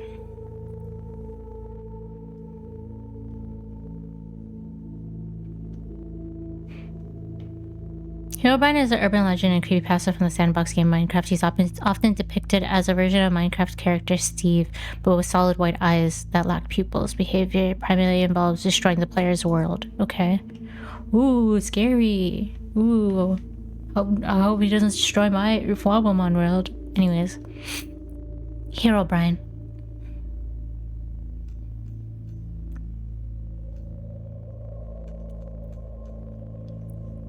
I had recently spawned into a new single-player Minecraft world. Everything was normal at first. As I began chopping down trees and crafting a workbench, I noticed something move amongst the dense fog. I have a very slow computer, so I have to play with a tiny rendering distance. Hold on, I might have to burp. Okay. I thought it was a cow, so I pursued it, hoping to grab some hides for armor. No one uses leather for armor.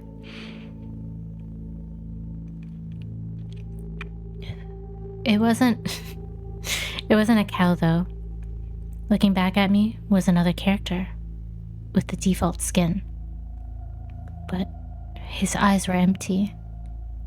I saw no name pop up, and I double-checked to make sure I wasn't in multiplayer mode. He didn't stay long. He just looked at me and quickly ran into the fog. I pursued out of curiosity, but he was gone. I continued on with the game, not sure what to think. As I expanded the world, I saw things that seemed out of place for a random map generator to make. 2x2 tunnels in the rocks, small, perfect pyramids made of sand in the ocean. The groves of trees with all their leaves cut off. I would constantly think that I saw the other player in the deep fog, but I never got a better look at him. I tried increasing my render distance whenever I thought I saw him, but to no avail. I saved the map and went on the forums to see if anyone else had found the pseudo player. There were none. I created my own topic, telling of the man and asking if anyone had telling of the man and asking if anyone had a similar experience. The post was deleted within 5 minutes. I tried again, and the topic was deleted even faster. I received a PM from username Herobrine, containing one word: stop. When I went to look at Herobrine's profile, the page forwarded. I received an email from another forum user. He claimed that the mods could read the forum user's messages, so we were safe for using email. The email claimed that he had seen the mystery player too, and had a small directory of other users who had seen him as well. Their worlds were also littered with obviously man-made features, and described the mystery player as having no pupils. About a month passed until I heard from my informant again. Some of the people who had encountered the mystery man had looked into the name Herobrine and found it to be frequently used by a Swedish gamer. After some further information gathering, it was revealed to be the brother of Noct, the game's developer. I personally emailed Noct and asked him if he had a brother. It took him a while, but he emailed me back a very short message. I did, but he is no longer with us.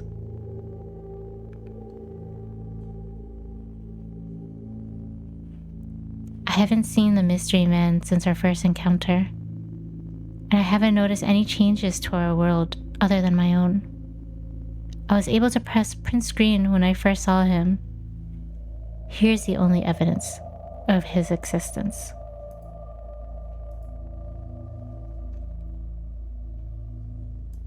Oh, and there's like a picture, but it's so fucking tiny.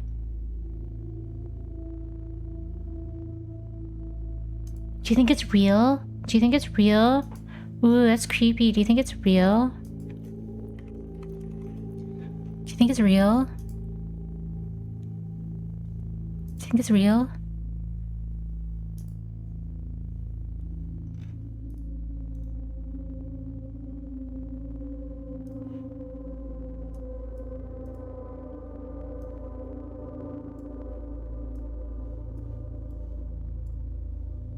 Do you think it's real? How do I make this?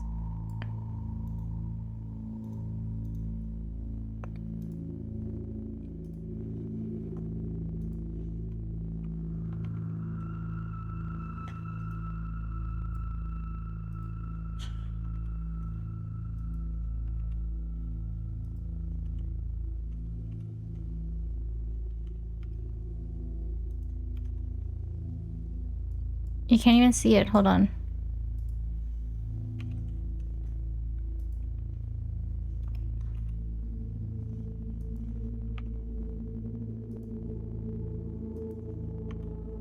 I wish I could crop this better.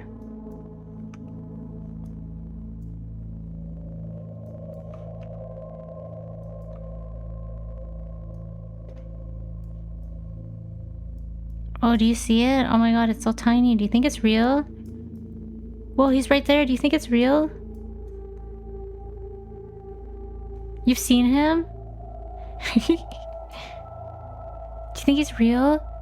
Oh, that's so scary. Oh my god, I hope he doesn't show up in my world. My single player test world. That's so creepy.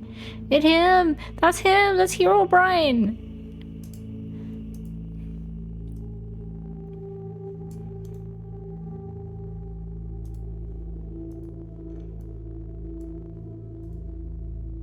That's him! Look, it's him!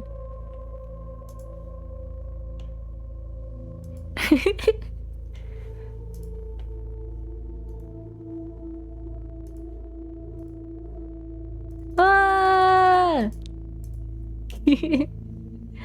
Ah!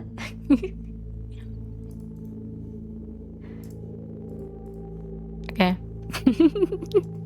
Also, hello, Chin. Consider my timbers shivered. Shiver me timbers. Last time you saw me, you looked heavier. Did he show up in the Minecraft movie?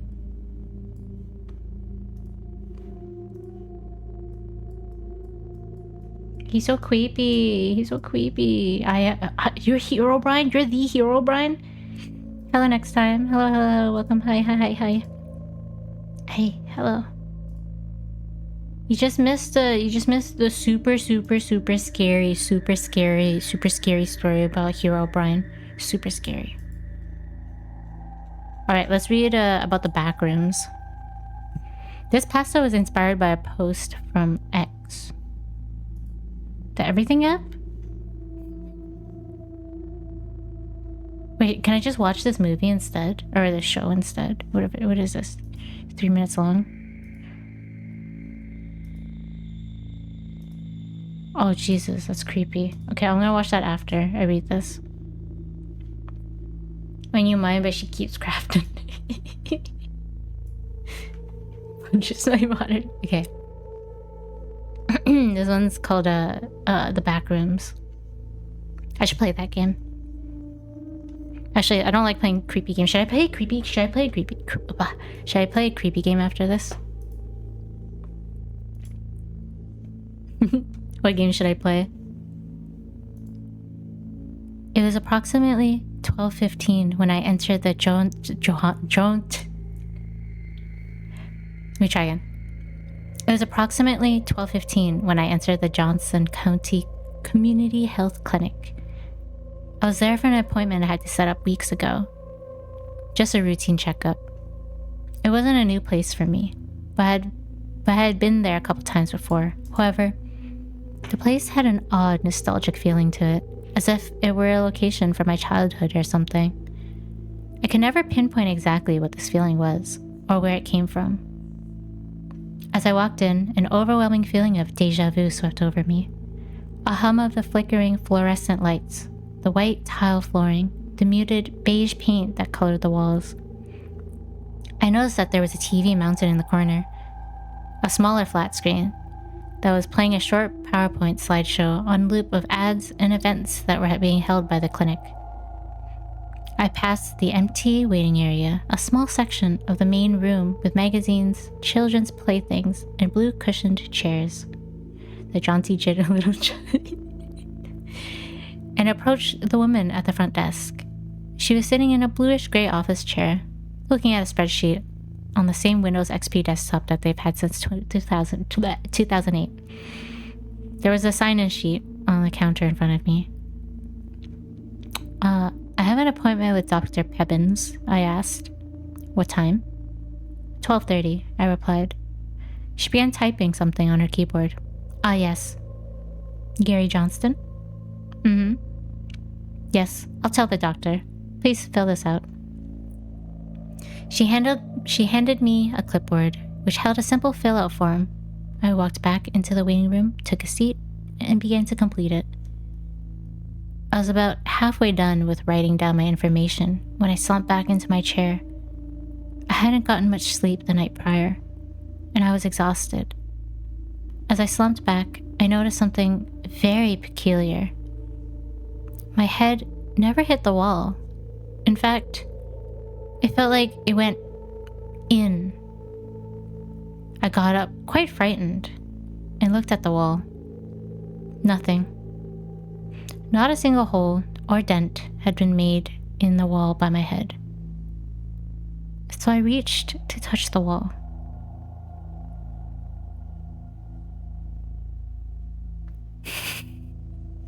And my fingers went through it. I recoiled in shock. What the hell was that? I thought, as I reached to touch the wall again, only to find that my fingers clipped through once more. Then suddenly, I lost my balance, tripped and fell directly through it. I landed face first on some dirty tan carpeting. Upon getting back up, I realized that I was in a completely different room. Well, not really a room per se, more like a set of rooms, all of which were connected by openings. The walls were covered in gross tan patterned wallpaper. There was also an overwhelming stench of moist carpet. So like wet dog. I turned back around and tried to put my hand back through the wall, and it wouldn't go through. Okay, what the fuck, I muttered. I looked back into the room. There were no windows, no doors, nothing on the walls, other than that disgusting wallpaper, of course. It was completely empty, aside from a singular plastic blue school chair. At this point, the only thing going through my mind was fear, and the repeating thought of, I need to leave, on loop in my head. I started running through the rooms, desperately trying to find an exit, but to no avail. There was no exit. Was this my permanent location until I died? No, there had to be a way out. I wasn't just going to be left here, right? Eventually someone would notice that I was gone. But nobody did. Then, in the distance, I heard footsteps. Not those of humans. At least, not a normal human. Alongside the footsteps was a gurgling snarl, like that of an angry animal. Sorry, that's just me. I'm hungry. I began to run. I ran as fast as I could from whatever the hell was approaching me. I didn't want anything to do with it. I ran for what seemed like forever, but I was always looking back in the same room I started in. At least, it looked like the same room, not that I could tell them apart. So, I sat down defeated. A feeling of dread filled my body as I started to cry. I was gonna die here. I'm still here. I haven't left. I've accepted my fate. In fact, I can actually hear footsteps. I wonder who that is. That's crazy. That's crazy. When you go to a doctor's appointment only to get stuck in a alternate universe. That's crazy. I hate when that happens. How did he type up the story though? That's crazy. How did he get access to wherever he typed this from? He escaped? Damn, but he said he's still there. He escarpade. Alright. SKP.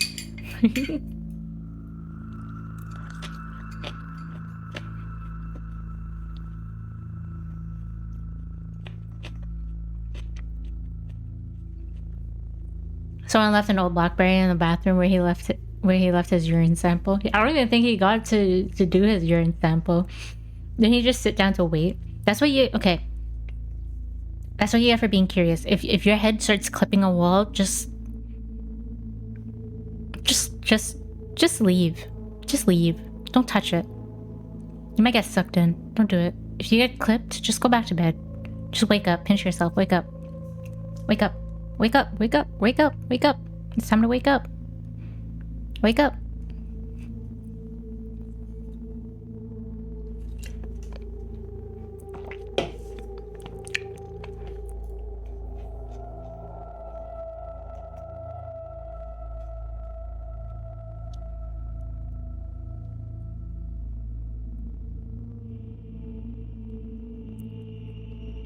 Escargot the hell out. Escargot the hell out. You ever had those dreams where you wake up and you go about your day, but then you wake up again? That has only happened to me once. This was like, I'm gonna say like 10 years ago. Less than 10 years ago, maybe 8 years ago or something, when I was trying like a new medication, and they said like, oh, the first couple of days when you take it, or like the first week or so, you might have vivid dreams. And I was like, the fuck is vivid dreams? So like I took it and then I went to sleep and I had a dream of like, so vivid dreams are weird. At least the one I had, because it was just like a bunch of dogs chasing me and barking, but it just seemed really like hyper realistic. Like it was creepy. Like, yeah. So then I like woke up from that because I was like freaked out. I woke up from that and I freaked out and I was like, holy shit, that was so like, whoa, oh my god. And then I got out of bed and I like opened the door and I wasn't, like, I was in my bed and I got out and I opened the door and I wasn't home. Like I was somewhere else, like when I opened the door, and I was like, what the fuck?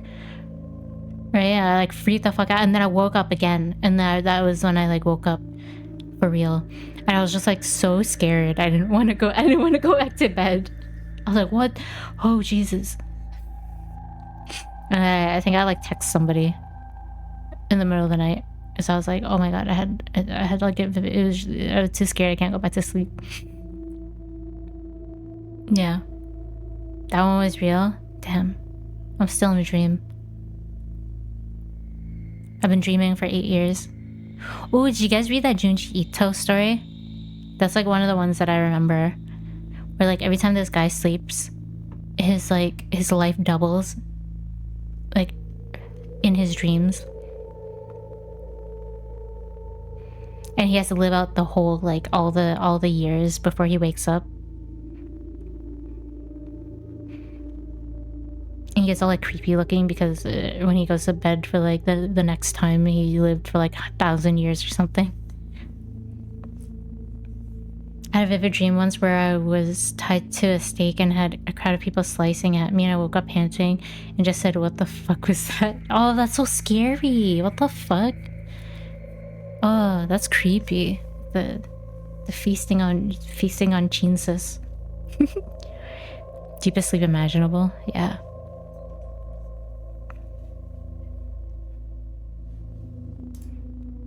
All right. Let's see.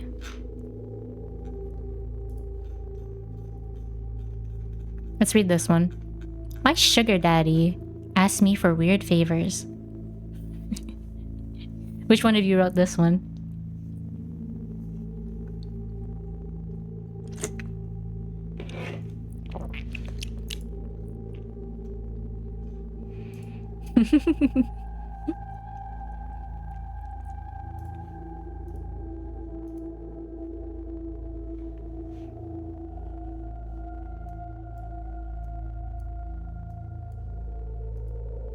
Woo, woo, woo, woo.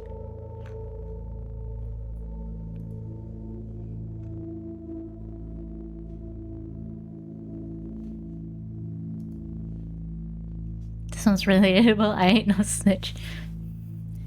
I had it once where I was like 5 dreams deep. First time I woke up, I was like, whoa, that sucked. Then it happened again, and I just thought I was dead. By the end, I was clawing at my head in the dream, and I could feel like my whole body was being pulled down, like I was trying to fight drowning in the air before I woke up. That's creepy. That's creepy. Do you guys, any of you suffer from like sleep paralysis or anything? I feel like that shit is probably one of the scariest things in the world, because I've never experienced it myself, but it's just like the fact that you can't move when you wake up seems like it happens to you all the time. Whoa, I wonder if it's like related. That shit's frightening. Sounds frightening. Like, I don't understand it. Is it just because your brain wakes up before, or like your eyes wakes up before like whatever brain part that handles your like body movement? Did you hear some of my friends talk about waking up and seeing a fucking creepy figure sleeping in bed with them, and they can't move? What the fuck? Actually, like they're not like kidding. That's not a nice thing to call their partner, by the way.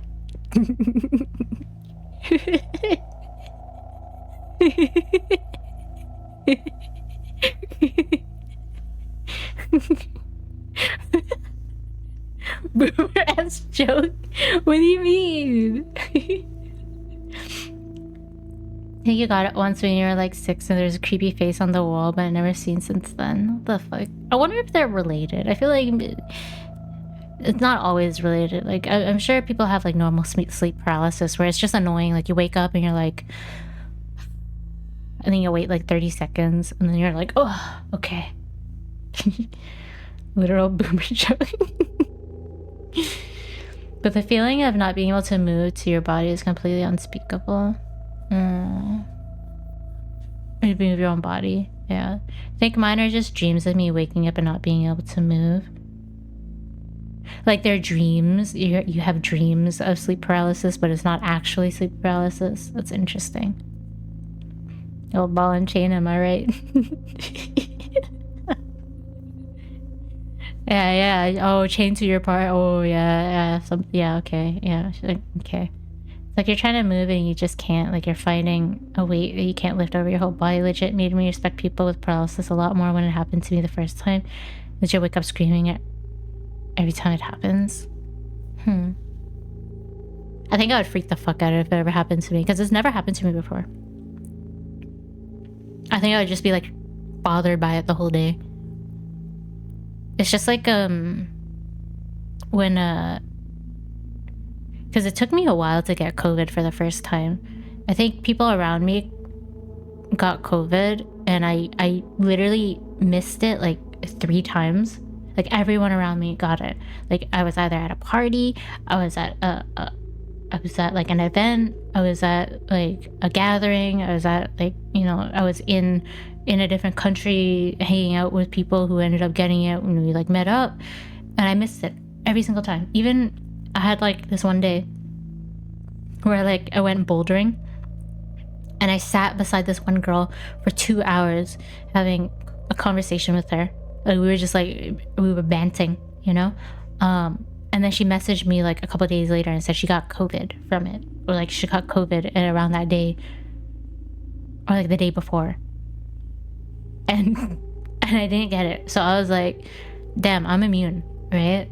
But I ended up getting it like when I went to, or like after I went to it was like, after I came back from Japan, I was sick, and then Someone in my house got COVID while I was gone, and then I came back and they got it, and then because my cat roams around the whole house, I'm pretty sure like my cat passed it on to me because I would go to bed like avoiding everybody, and then my cat would come and like cuddle with me, and I'd like rub my face all over like my cat. So like my cat gave me COVID. um but I was mentioning it because I was always frightened about the fact that like I wouldn't be able to taste anything, or the fact that people lose their taste buds. And then it happened to me, and I was like depressed and sad, and it was like the scariest thing in my life. So I'm gonna assume the same thing with sleep paralysis. I know it sounds stupid, me being scared because I can't taste anything, but food is life, and being able to taste food is life. So I was actually very, very, very, very, very, very, very depressed when I couldn't taste anything. Like incredibly depressed. Like, because I had to like find things that gave good mouthfeel when I ate it, or else I would not feel happy.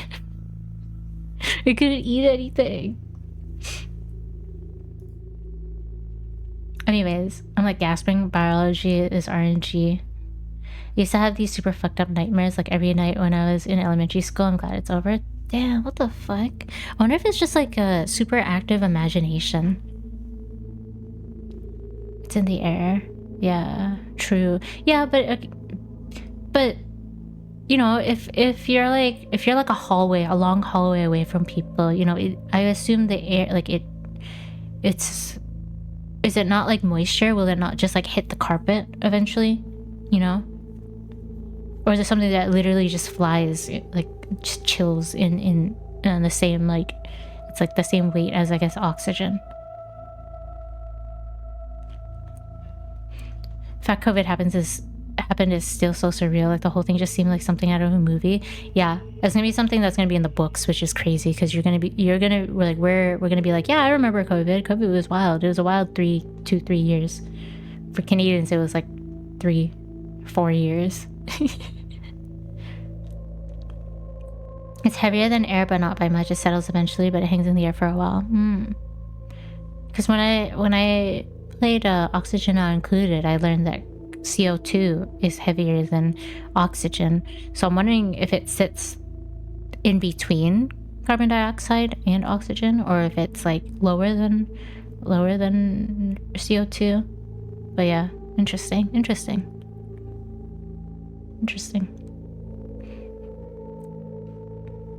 Could happen again. Yeah, I mean, if people are still getting COVID these days, you never know. Like a new variant could pop up, like even stronger. But I think it might be at that point now where like most people have gotten it, so it's now just going to be kind of similar to like influenza, where if you don't get the shot, there's a chance you just get COVID like once in a while here and there. I have not. I think I've gotten like 3 shots, and that's it. Because every time I got the shot, I would get flu-like symptoms.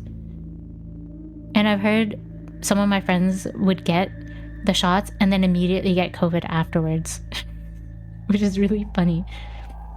I know someone who got COVID twice from like right after taking their like booster shots. So it's like, okay, it's not helping them this time. It's just weakening their immune system so they can get it. Oh, it's ad break time. All right, we wait. And then I'll read my sugar daddy ask me for weird favors.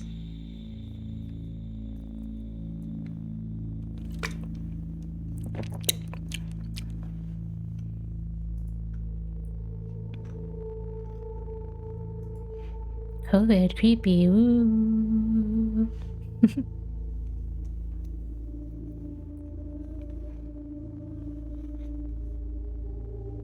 Maybe COVID would be a companion to the human race in the future, and we were here to see it rise. What do you mean companion? What do you mean companion? It was gonna turn into a fwofie?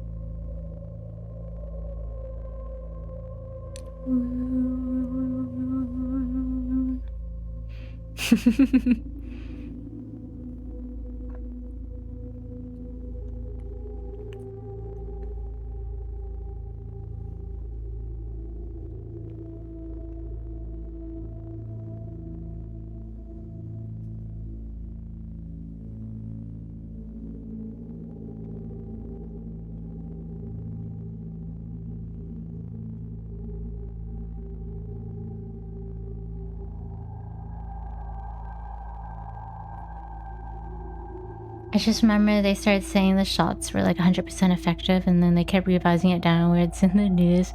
That's actually one of the most nightmarish parts, the perception that the government was just doing CYA, and had nothing under control.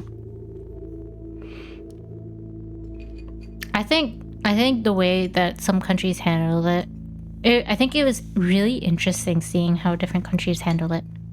Cover your ass.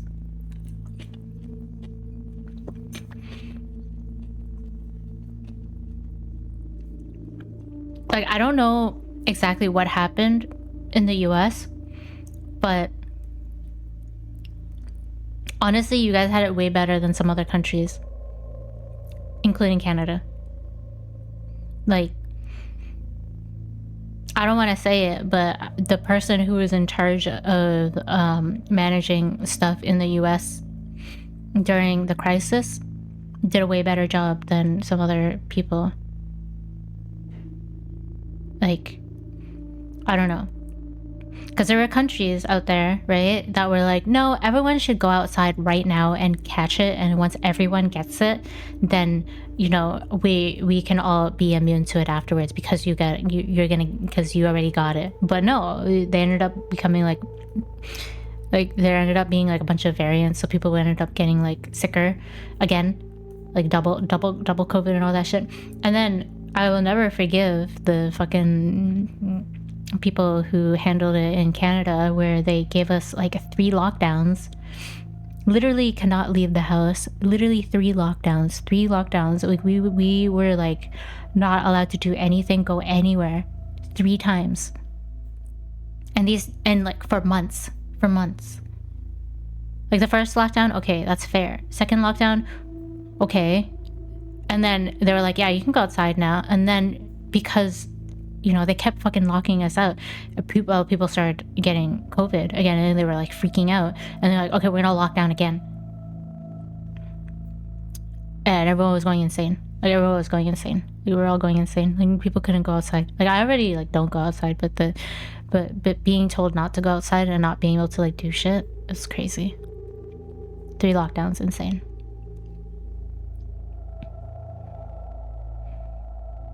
Like, literally would get like arrested or ticketed if you're outside. Like, if they see like a car driving out there. Like, it's crazy. Yeah, herd immunity. Remember that in Australia had the COVID camps? Wait, I didn't know about this one. I don't know, and it took us like, it was weird, because I think people who got we didn't get to choose which booster shot we got, so you just go somewhere and get a random one, and then some people had to get like 2 different ones. Like, I forgot what the 2 main ones were called, and some people got like the JYJ ones, the Johnson & Johnson ones that like fucked up with childbirth or something, or I don't remember what it was. It was like really bad, and it was giving people symptoms. But I was lucky and I got like 2 of the same ones. But it's like, yeah, I don't know. That's just weird. COVID was weird. That was a time. That was an experience.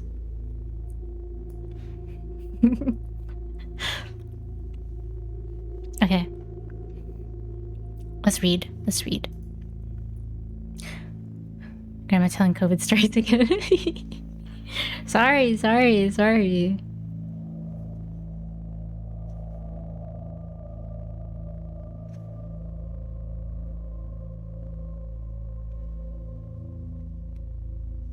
Okay. Sorry, I'm checking on my mobile phone game. Granny likes playing her mobile games. I love playing my mobile dress-up games. Someone was trading me some cool stuff, so I gotta check. Just in case they cancel the trade. We don't want them canceling my trade, you know? Okay.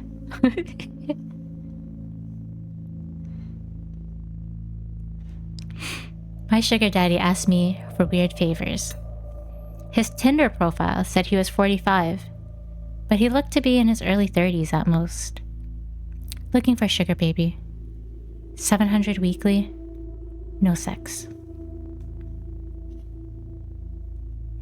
It sounded too good to be true. But as a broke university student, I was willing to take the chance. I swiped right, and Tinder let me know it was a match. His message came seconds later. That's crazy, that's really fast. Hey there, sweetheart, smiley face. I cringed at that word. I hated it. But $700 was $700, so I sucked it up and replied. Hey ya, winky face. Hey ya, winky face. His name was Jack, and he told me he owned his own business. Although, I never specified what kind of business it was. We talked for a while, before he asked me for my Venmo to send me my first payment. Well, he just wants like a talking partner, a hugging partner. We talked for a while before he asked me for. After a few minutes, I got the notification. I stared at the 700 for at least 20 minutes, expecting to wake up from a dream any second, but it wasn't a dream. You still there? I clicked on the message. Yeah, sorry. If you don't mind me asking, what are you looking for in return? Imagine he's just like, oh, I just want to murder you, you know, no biggie. I stared at the chat until you replied. I'm just looking for you to do a few favors for me, smiley face. That sounded like it was going to be sexual to me. Like what?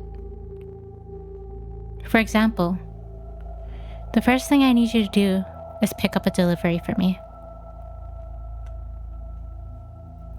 That sounded innocent enough, but I was still expecting there to be some kind of twist. $700 to pick up a package? Come on.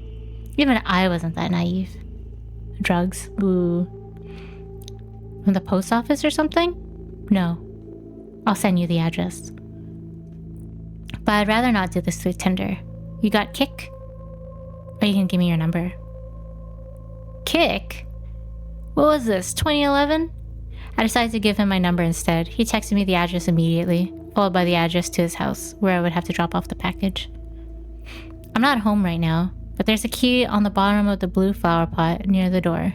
Go inside and put the package on the coffee table in the living room. Make sure that you lock the door when you go inside the house, then lock it again when you leave. I grabbed my car keys and wallet and got into my car, putting the address into Google Maps. Got it. On my way. Every creepypasta is a time machine. This is creepy. Going to pick up a package somewhere. What if it's a What if it's a dead body? My phone buzzed as I backed out of the driveway. I'm serious. Lock the door both times. Please. I thought this was a little excessive, but I promised him that I would. The house looked abandoned. It had a broken chain link fence around it, with a small door that was hanging on to dear life. It stuck out like a sore thumb, surrounded by houses that were a lot nicer than this one in comparison. You here for jack shit? I looked to see a man standing in the doorway of the house. He took up almost the entire space, his head skimming the top of the doorframe. He was huge in height and muscles. His entire torso was covered in tattoos. Yeah, I guess. He replied, not moving from my spot on the sidewalk. Stay right there, he said. I did. I actually don't think I would have moved if he had asked me to. I looked around and realized that there was no one else on the street. I was a 21-year-old woman alone in the street. I gripped my car keys. A few minutes later, the man came back out carrying a cardboard box. It was about the size of a shoebox, but stained and damped on some of the corners. Can you open your car? He asked. I opened the trunk, not wanting that inside my car as it seems, on my car seats as he sets it in. All right, here you go, he says. Thanks, I replied. I walked around to the driver's side of the car and opened the door. Oh, and one more thing, he said. I looked at him. Watch out. I didn't reply. I blasted my music as I drove to Jack's house, hoping that it would drown out my anxiety. It didn't. I parked my car on the stone driveway and stayed inside the car, admiring the house. It was a huge house, with stone pillars on the front porch, and the greenest grass I had ever seen in my life. I turned the car off and got out. I grabbed the package and walked to the front door, getting the key from where he said it would be. I opened the door and stepped in, closing it behind me. I thought about what he said, about locking the door when I got inside. I thought that it was a little overboard, but as I stared at the closed door, something made me reach out and lock it. I walked inside, my feet cushioned by the thick maroon carpet, and I admired the inside of the house. All the furniture was wooden and looked incredibly expensive. I would probably finish school a dozen times with all the money that this took to furnish this place. I set the package down on the coffee table, and as I walked back to the door, I heard the phone ringing from somewhere inside the house. I froze. In my pocket, my phone buzzed. I took it out to look. Don't answer any calls that aren't from Marvin. I put my phone back and followed the sound of the phone, poking my head into a few different rooms before I found it in an office. I walked over to the desk and looked at the call ID. Incoming. Call from Jack. That was odd. I grabbed my phone to look at the message again. I was starting to get a little creeped out, and I decided I wouldn't answer just to be safe and left the house, remembering to lock the door as I left. I've done a few more favors for Jack since then. I drove my BMW to a random park in another city, only to get out and drive a different car back to Jack's house. He had me meet one of his employees at lunch, who then gave me a briefcase to deliver to the first house I had gone to and told me that he would know if I looked inside. On several occasions, he asked me to drive down to the same house and stay with the guy whose name was Julio for a certain amount of time.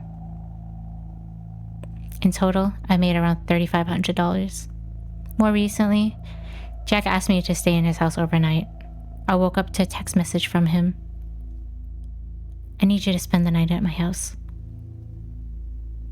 I hadn't ever seen him in person, but I had talked to him on the phone a few times.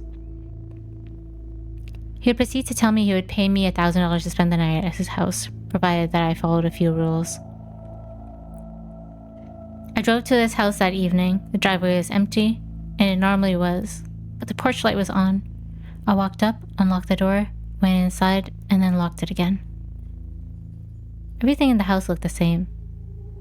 Jack had told me over the phone that he would leave the list of rules on the dining table.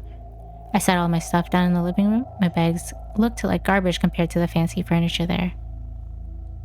I wandered into the kitchen, and then into the dining room.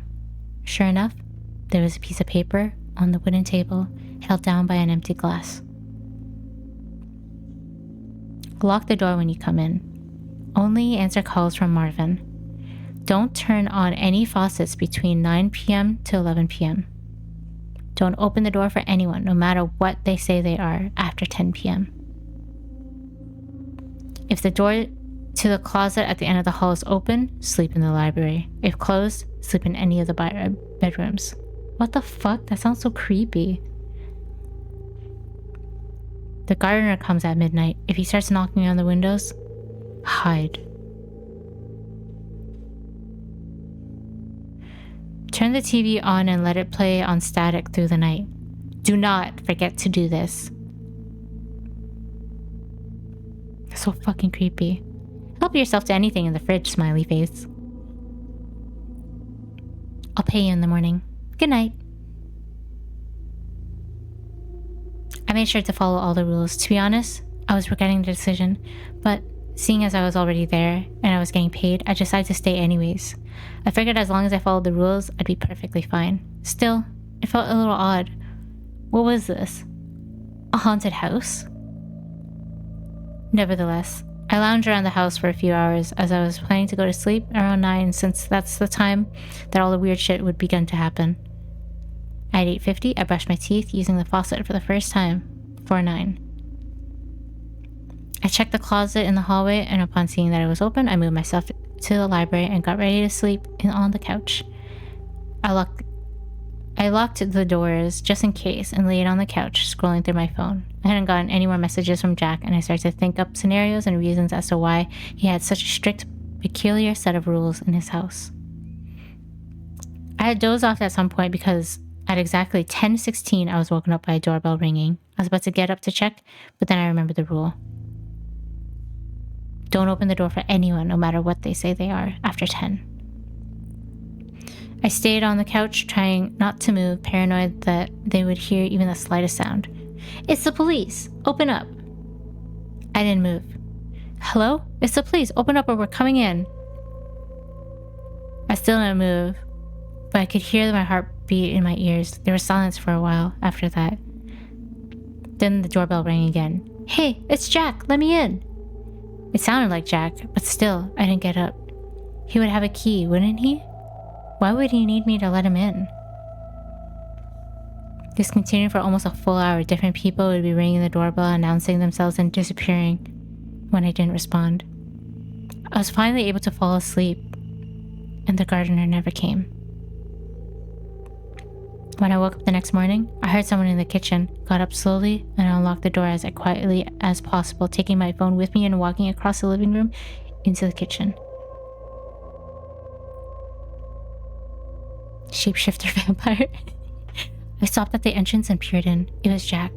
He was standing in front of the stove, stirring something as a coffee machine brewed coffee on the counter behind him. Hey, good morning, he said it when he saw me. Hi, I replied, nervous.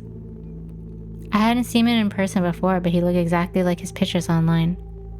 Scrambled eggs? He asked, motioning to the pan with a wooden spoon. Yeah, thanks. I replied, walking over to take a plate from him. I ate my breakfast and drank some coffee in silence. So, how was it? It was okay. Nothing super freaky happened, I replied. Scrambled worst sugar daddy ever. Yeah, sunny side up or over easy. Come on, man. Even poached. You know what? If you're a rich dude, you should be making poached. Come on, come on. Cool, he replied. There was an awkward silence in the room. I think I'm gonna go now. I have class, I trailed off. I didn't, but I really wanted to get out of here. Oh no, yeah, sure. I'll talk to you some other time then, he replied. I grabbed my stuff and he walked me to my car. I could see him standing in the driveway, staring at me as I left.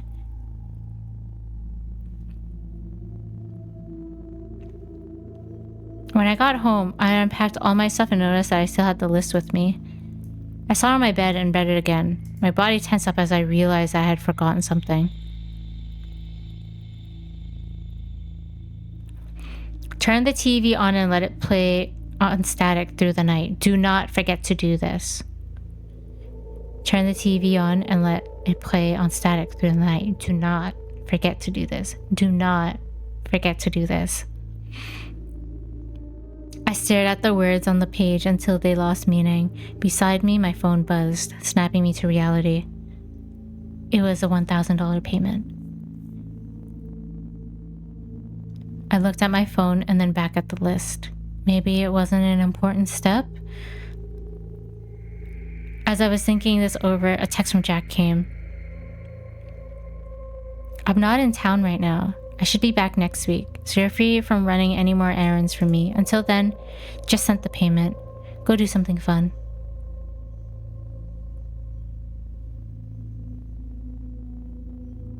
I stared at the message and read it again. And again. And once more, for good measure, I'm not in town right now. I thought back to this morning and how Jack was in his house, how he gave me breakfast.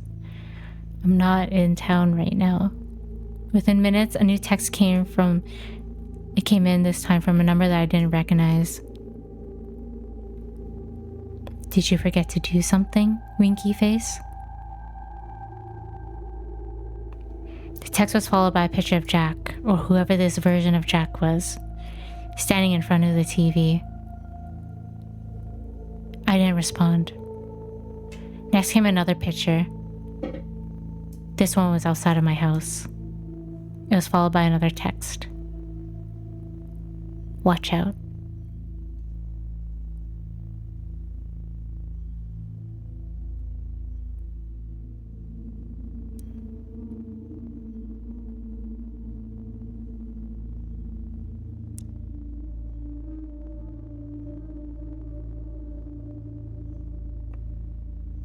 You didn't hear it, but there was a sound in my room before I finished that, and it freaked me out. I hate ghosts. I hate ghosts. I hate that kind of stuff. Monka.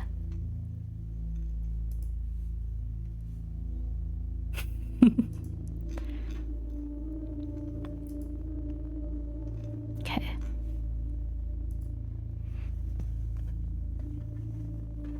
But I hate that. Oh, it's creepy. I hate that stuff. Ooh, ooh, ooh, ooh, ooh.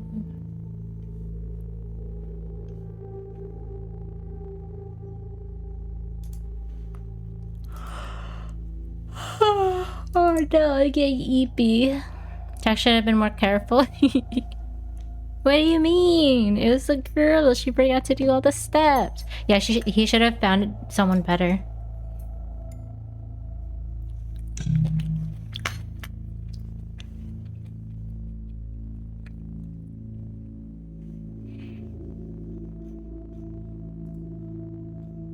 Okay. You know what? I think that was the last one for me. Mew, mew, mew, mew, mew. Should I do something else? Do I have something I want to do? Do I have something I want to play? Where's my Steam? Wee, wee, wee, wee.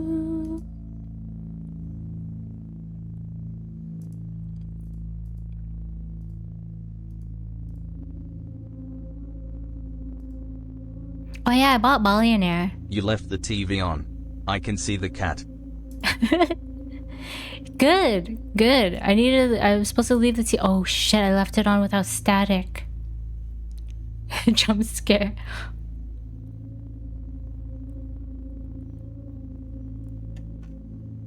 Oh no. Wow! Oh no, it's a Venus jump scare.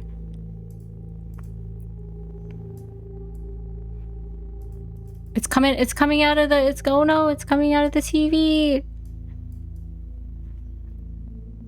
Oh, it's coming out of the TV. It's gonna get me.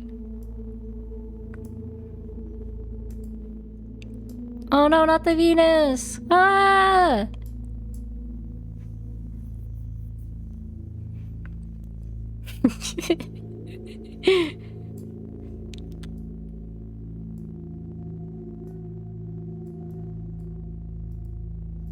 I thought I still had the Herobrine image, but I didn't.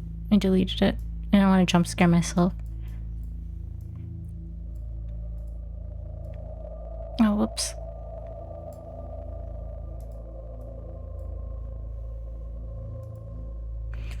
Slowly Gamer, thank you for the follow. Hello, hello, hello. We just finished reading all the creepypastas. I'm gonna play some Billionaire.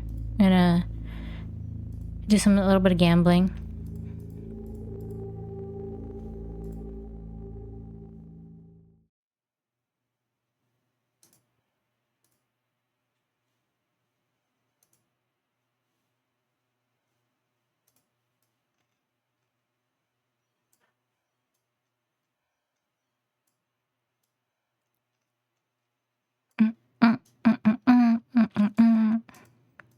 Let me fix this. For some reason, it's looking weird.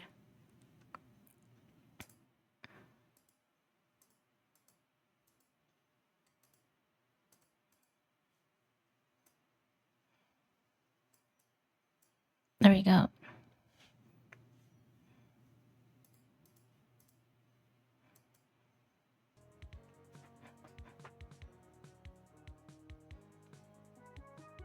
We're gonna turn off the creepy music. No more creepy music.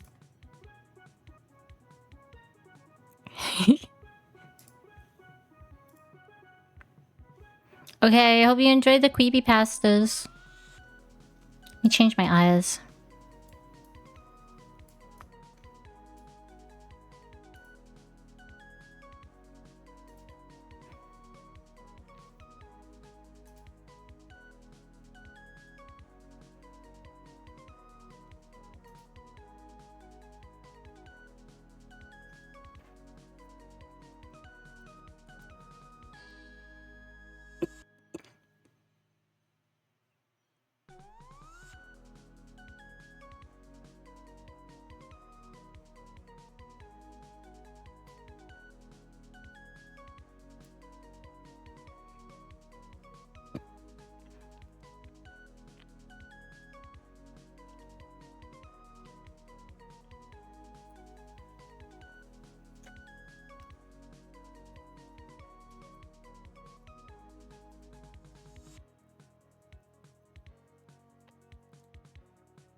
I'm putting lip balm on.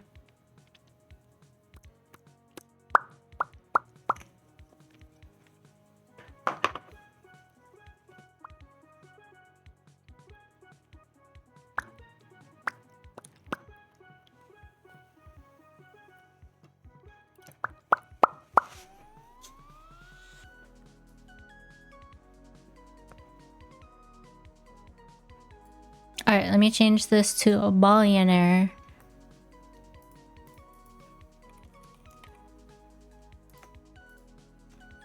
And change the stream title.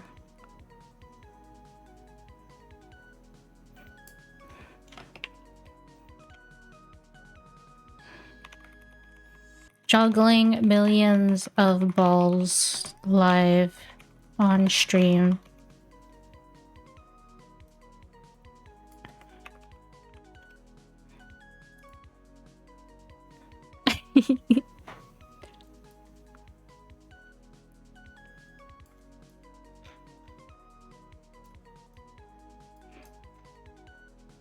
Ba, ba, ba. Oogie. Oogie, oogie, oogie, oogie, oogie. Oogie, oogie, oogie. I hope you enjoyed the creepypasta reading. Alright, we're gonna chill. I don't want to end stream yet. Still a little too early. I want to at least do 4 hours.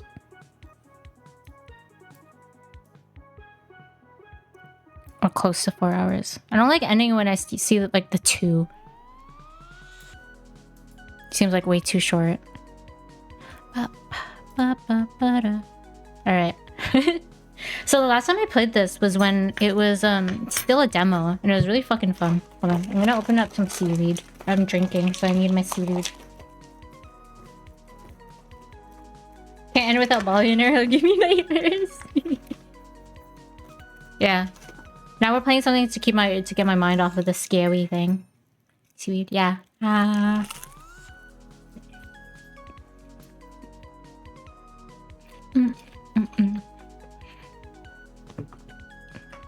This is pachinko, right?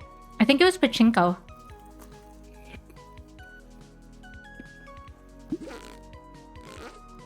We gotta win at least one game. Where's my chat? The fuck?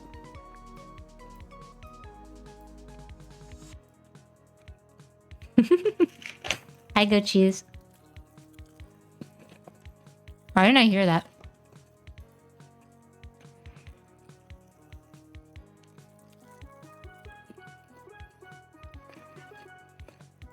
Okay. Pyramid is standard. Oh, it shows it in the back. Sewer? Did I only do pyramid? Slot machine.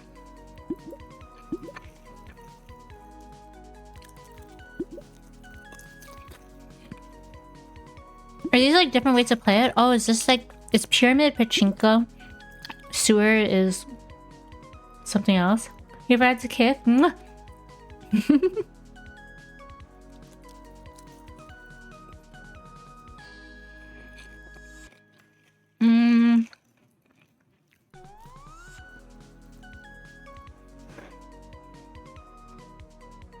I don't know what this is. Category? I thought I changed it.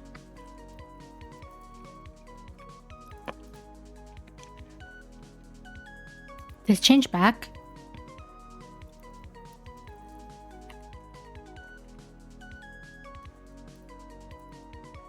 Sometimes it changes, sometimes it doesn't. It's weird.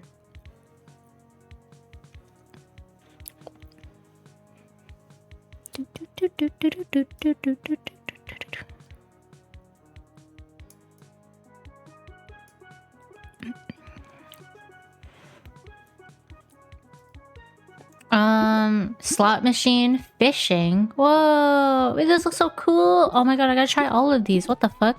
Okay, we're gonna do original first. Refresh once and it's still said reading and writing. Billionaire plus random. Random chicken, random boom. Yeah, we're gonna do random. Alright, let's try this out.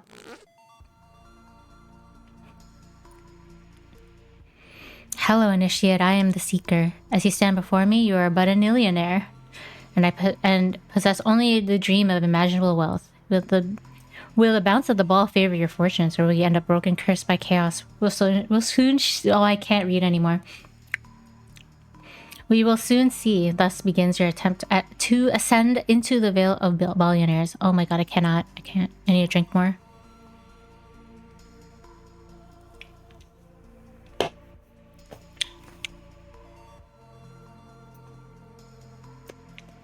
Now this is creepypasta. Being a millionaire.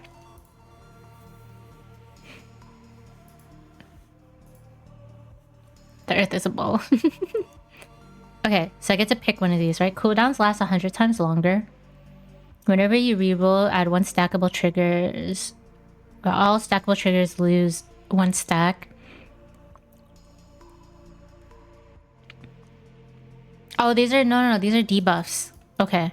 Okay, it starts with this, then goes here, I guess, or something. At the start of the run, place Burden of Perdition. It has 250 health, and you must defeat it by the last drop or lose all your money. What the fuck? Okay. You must earn $1,000 in 7 drops. Okay. Balked. Damage the burden.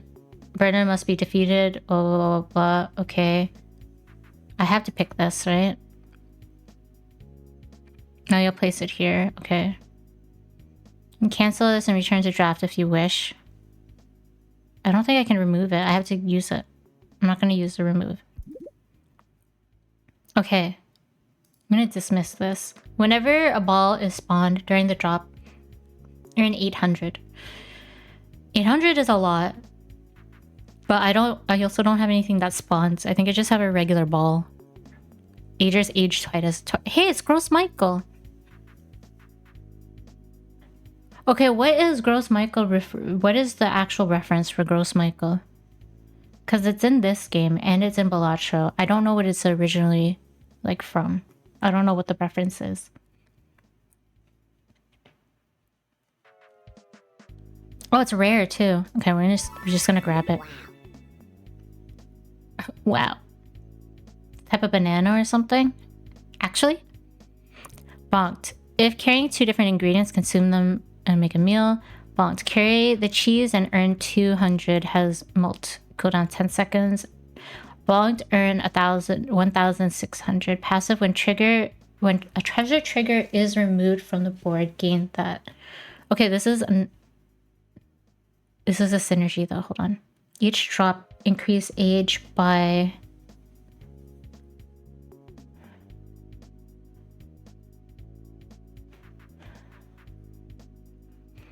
This is good though. 1,600 a bonk. I could literally just throw it at the very top. I could throw it right here. Or like right here. You know? Or like right here. Or like down here somewhere. But I think this is better because it's just it'll grow like over time, I think, per age, and it's at the beginning. When a treasure trigger is removed from the board, gain 0.25. No, we're gonna use this. Okay. Carry the cheese.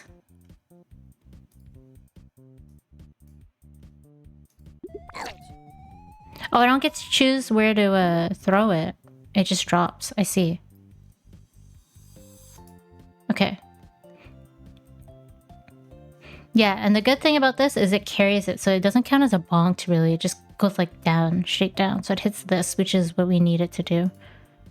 Bonked, earn 200. Repeat this for no. Bonked, earn 200 and bounce this ball away. I want this. And put it here. It didn't go that way. That's okay.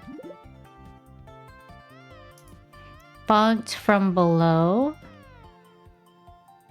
Earn 200 per age. What if I put it here? Okay, go. No, go this way. Go this way. I'm getting bonked. Why isn't it making a sound? My Sammy might be broken. Let me restart Sammy. Unless you guys hear it.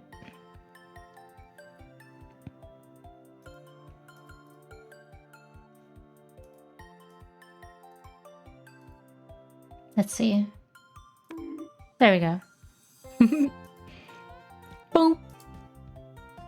Okay. Place, gain 3 charges each drop, use 1 charge and spawn a water ball. Place, gain 3 charges each drop, use fire, turn to smoke. Destroyed. What smoke? Bonk, destroy the smoke. Damage the bomb goblin, detonate and spawn a random of cooldown 30 seconds. What's water ball? We'll just use this. Here we go.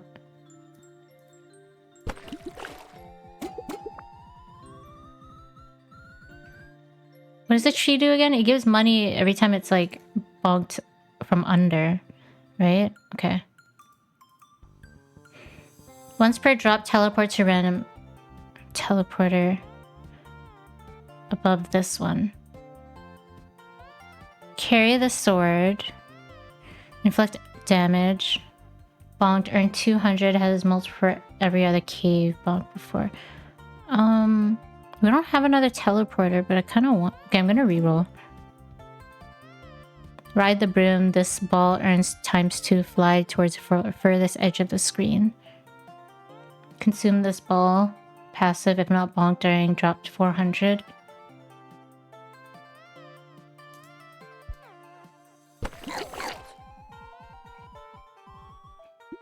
Money!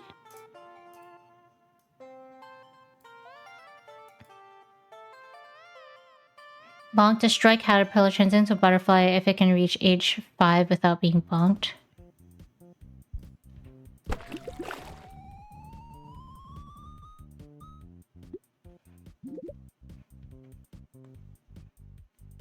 Carry the bread.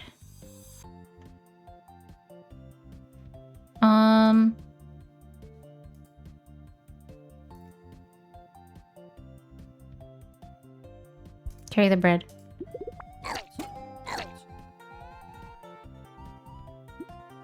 This is basically gambling. Life is a gamble. Exactly. I like Habu. Must earn 5,000. I made 5,000. Boom.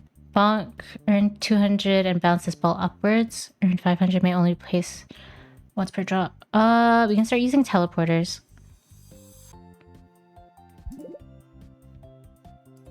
When you remove a trigger, gain a draft of different trigger. Balls that would exit the top or bottom of the board without bonking anything will instead reverse the gravity once. Once per drop, if a ball would exit the screen while carrying a carryable, teleport back to... Oh, this is really good. That's like every time. That's a good synergy. Alright. Yay, butterfly. Okay, it's gonna go back. Oh, that's so good.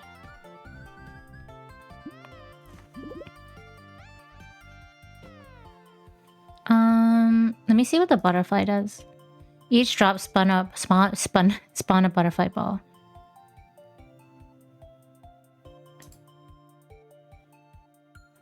During drop, gain 100 every 1 second. Gain 3 charges. I'm gonna reroll. Carry the torch. While carrying a torch, this ball is also a fireball. What's a fireball do again? Earn 200. Bong from below. Spawn a queen ball.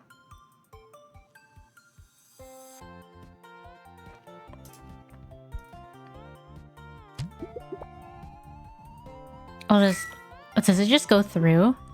Guess no, don't touch it. Nice. Cave candle. Bonk by a fireball. Light the candle. Stays lit until next tribute. Candles lit. Adjacent triggers have 2 times multiplier.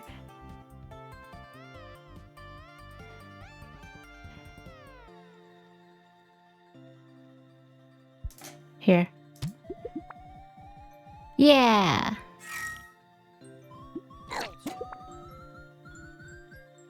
Ouch. Chef's pan. Bonked if carrying 2 different ingredients, consume them and spawn an adjacent meal trigger. I don't even know what that means.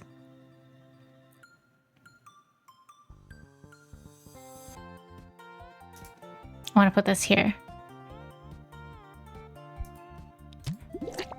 No! I should have put it here. Oh, maybe it'll hit it. No, it didn't. Clover. To random teleport above this one. Whoa! It moves so fast. Campfire, gain, use 1 charge, blah, blah, blah, blah. During drop, gain 1. No, we're gonna reroll. How many rerolls? I have 3.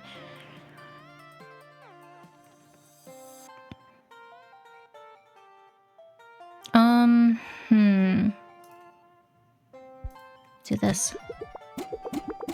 Yeah! Oh! Almost hit the caterpillar. What happens if I hit the caterpillar? It gets destroyed. Ooh, okay. Sword.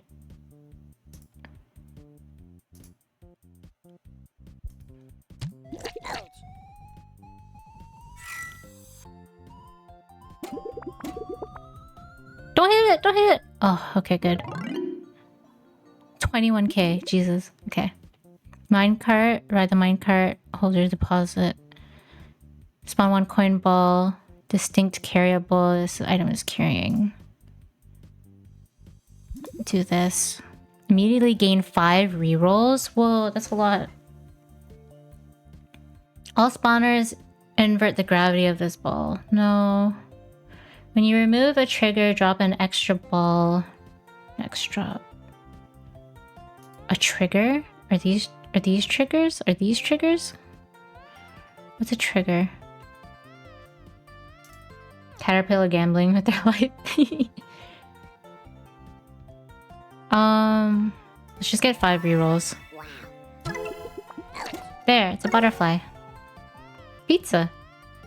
Pizza? Grilled cheese. Gain 2 charges. Bonk, use 1 charge, carry the bite. Destroys. What does it do? It creates a meal? Interesting. Okay. Wait. Okay.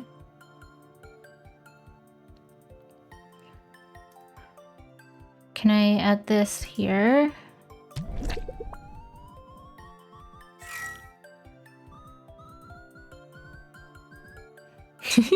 I'm just adding everything on top. I don't know if that's good. Give this ball a rainbow trail. This ball earns ×2.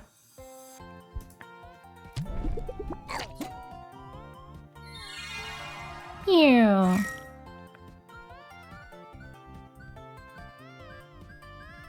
Time to stretch and hydrate.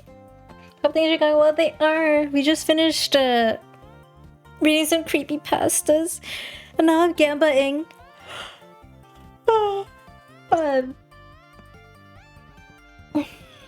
We're hydrating it with beer. Board is being developed. Exactly.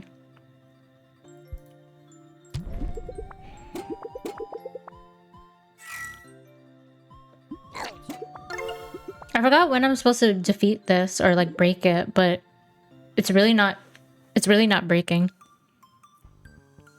Bonk by a fireball once per drop, launch a fireball cracker which flies towards the top of the board, explodes, raining down fireballs. Okay, here.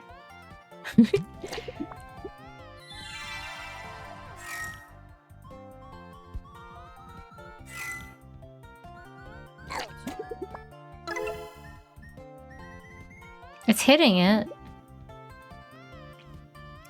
Another caterpillar? Let's do it. Let's do it. Don't hit it. I don't even know what the butterflies are doing. Phew! No, the caterpillar!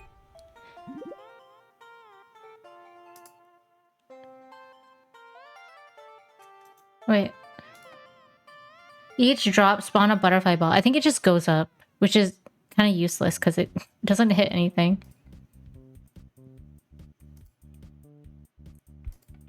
And what's the smoke do? Can I remove this? Oh, I can.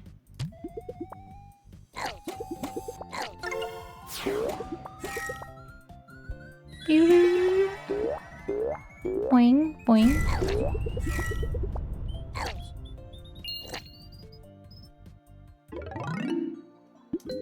Okay.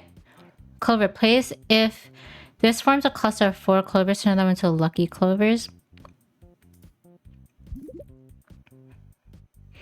This ball is chopped. When a ball is chopped, both halves keep carryables. All spawners get gravity. First time you earn excessive current tribute, gain rerolls equal to the number of remaining drops. I mean, that's not... I'm gonna get this even though I don't have anything that chops it. Yet. No! My ball! It's okay. Boing boing.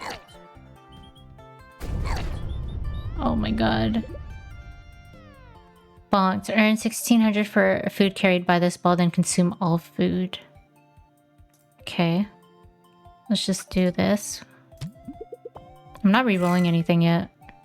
I should re-roll to get some clovers or something. Get into the mouth! Go to the mouth! Go to the mouth! Okay. Cactus. Let's do this again. I'll do this. We're gonna gamba. Don't die, don't die, don't die, don't die. No! Oh my god.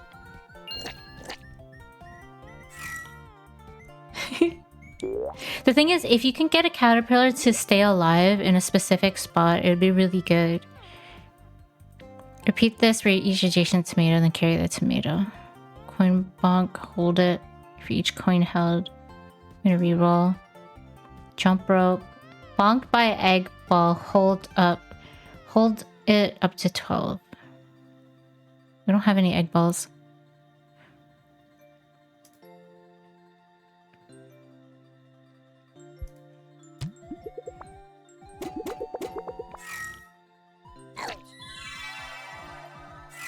I kind of mean a sword or something.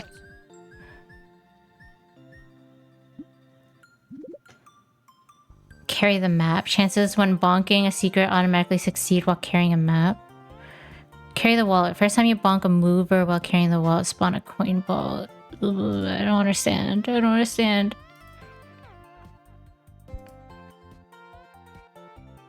Okay.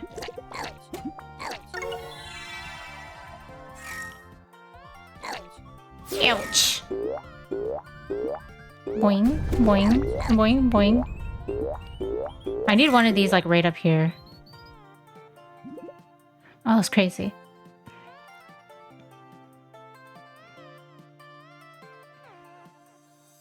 Reroll. Candle. Armor. We're gonna reroll again. 3 charges. Camera. No. Jump rope tree.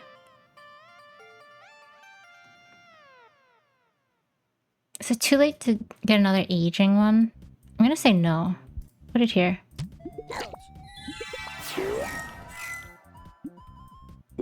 Yeah, yeah, yeah, yeah. I'm rich.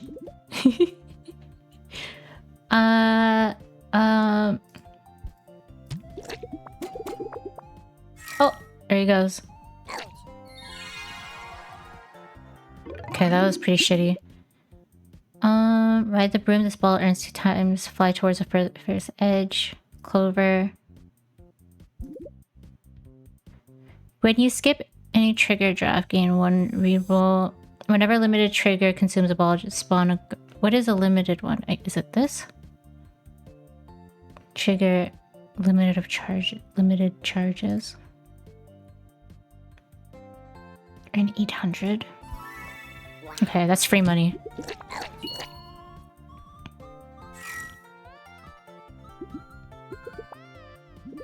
Okay. Reroll. Jump rope. Bonks spawn water balls from the top of the screen, then turn into clear weather. What's clear weather? At age 5, turn to stormy weather. Okay.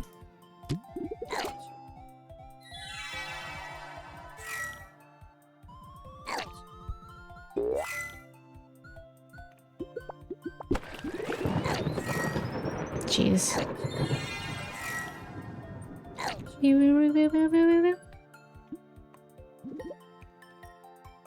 Torch.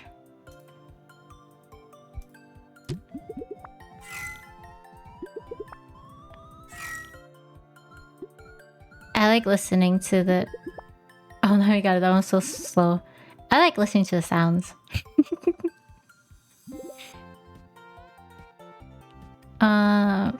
Bong spawn 2 arrow balls from the sides. I'm gonna grab this. I needed to do more damage. Maybe.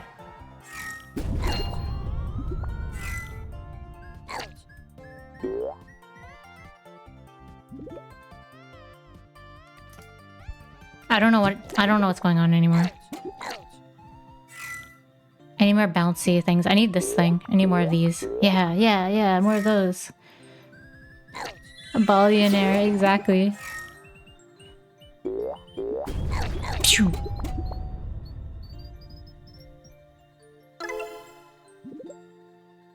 Axe. Chop this ball in half. Oh, I need this one. I need this one. It works with the chopsticks. Chop it in half! No! Chop it in half!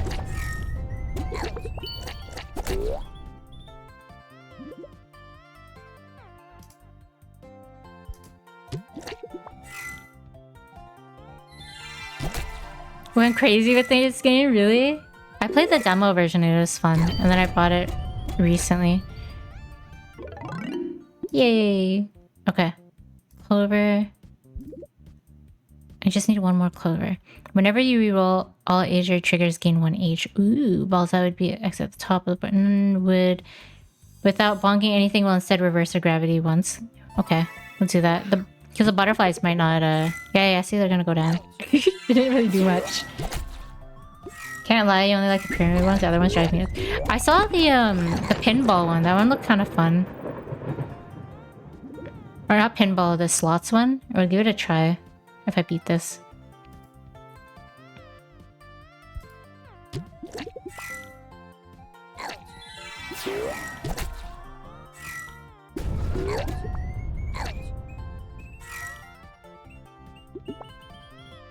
A lot of things happening. Brick, cheese. Give me cheese.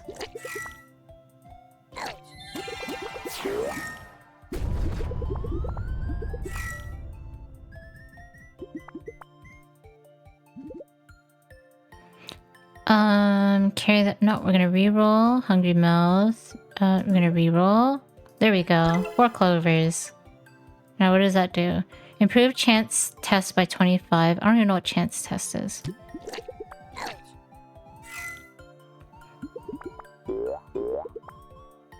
I don't know if I'm gonna beat whatever this is. I need it to go down. I'm also not hitting the clovers.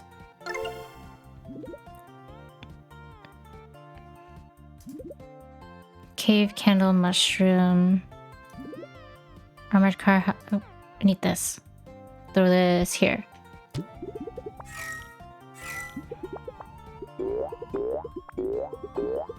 Boing, boing, boing, boing.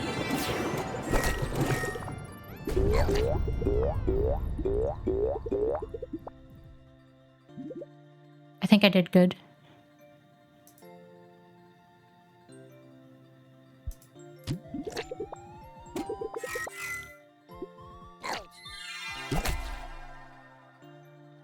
It's frozen. Oh, we're good. Boing, boing, boing, boing, boing. Yum. Another caterpillar. Here.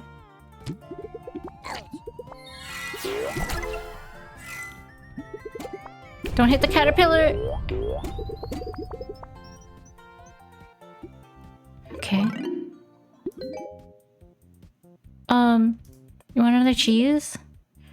When you skip any trigger drive reroll, whenever a ball exits the top of the screen, earn 800. Repeat this for each carryable it's carrying. When a ball bonks a trigger in the top row, if both survive, repeat the bonk one time. I don't know what that. We're just gonna take that.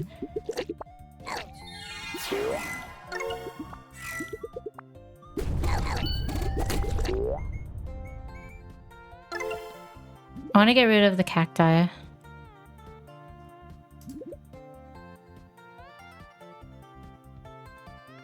Add 1 charge to every adjacent limited trigger. We don't have... turn 200 and carry the bread.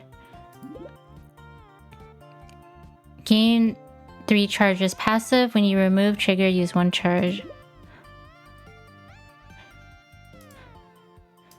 A lot of words. A lot of words.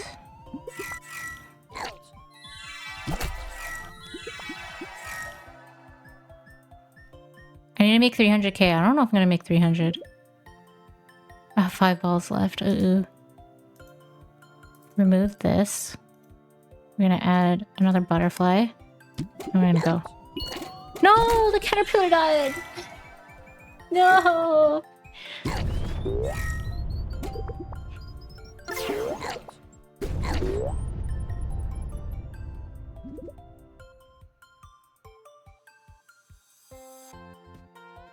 When carrying a parachute, if the ball is near the bottom of the board, deploy parachute, which reverses gravity for the ball. This ball abandons any vehicle it's riding.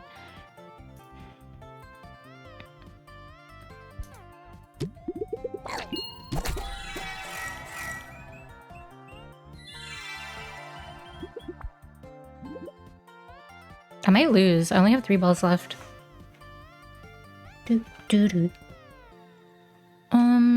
Reroll. I'm gonna remove something. Get another chop.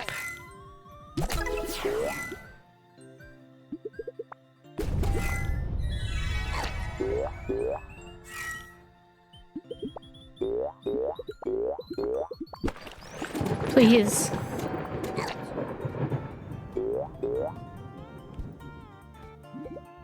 Oh, this isn't looking good. Reroll. Reroll. Okay, how about this?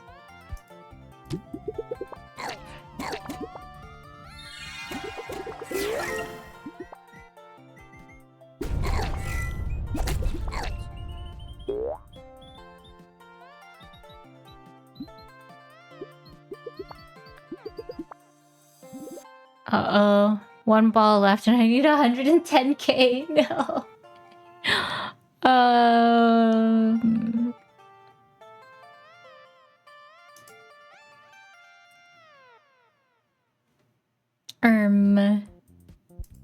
I think it's over.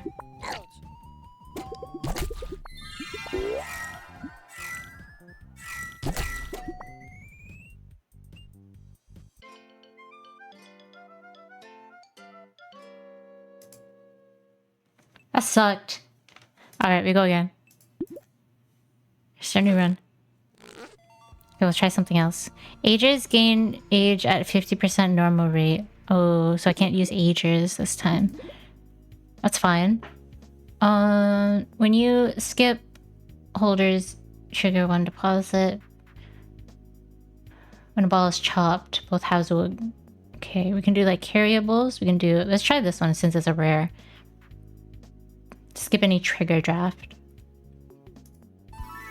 Wow. Holders. Whoa, what is this?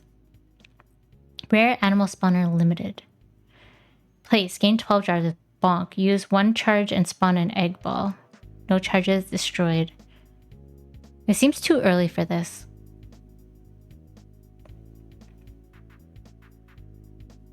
Bonk by coin ball. Hold it. Well, I don't have any.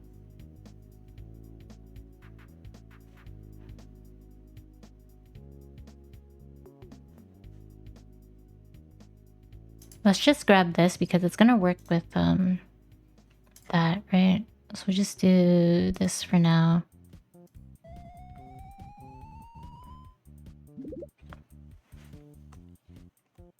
Bonk, wear the jungle hat. When this ball would be destroyed by a trigger, instead earn 800. This is a trigger, right? No?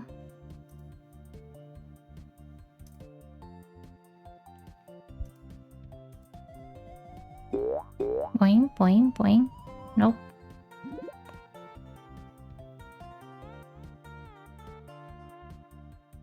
I'm gonna reroll. Caterpillar? Let's do a caterpillar. Don't hit it! Nice. Place, gain 3 charges. Passive, when you remove a trigger, use 1 charge to gain a fresh draft of that trigger. When you gain a trigger... This ball earns ×2, fly towards the furthest edge of the screen.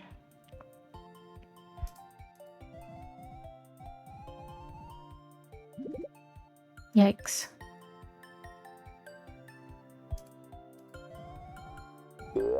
Boing, boing. Hit it! No! Earn 200 has ×2 multiple for each other cave bonked before this one. Should I cave max?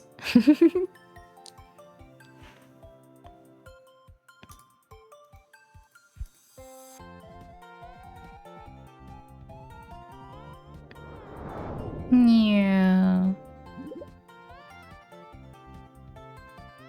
Bonk earn 200. Bonk from below. Spawn a coin ball. Oh, I should have put this. Should have put this lower then. The piggy bank. Oh, it avoided the. Oh, I lost already. Okay, that was bad. That was bad. We go again. At the start of the run, place a bird in perdition. It has 250 else you must defeat by the last drop or lose all your money. By the last drop or lose all your money. Okay.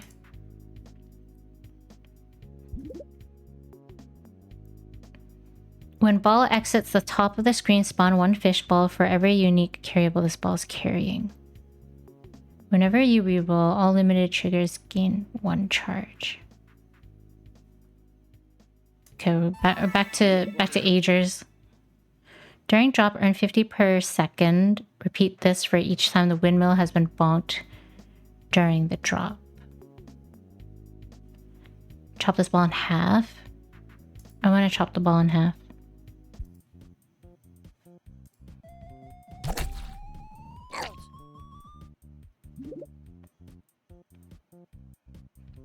Bonked. Hold this ball. As the whale grows more full, it eventually ejects all balls held. When it does, earn 800 for each ball. How many? How many can I carry?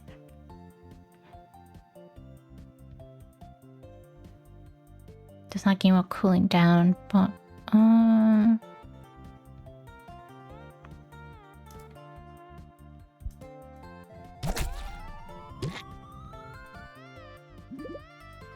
teleporter. I'll put one here. Oh my god.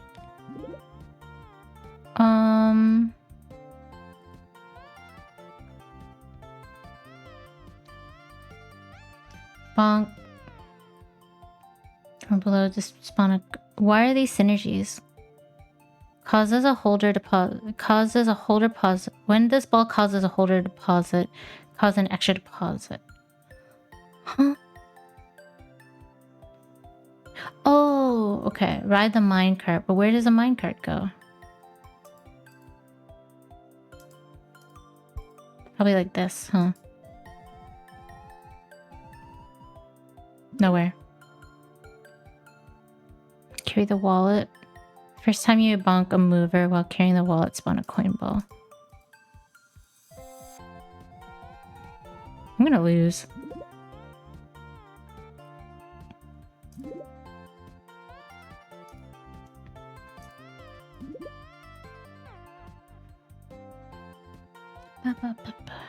May only be placed on the bottom row.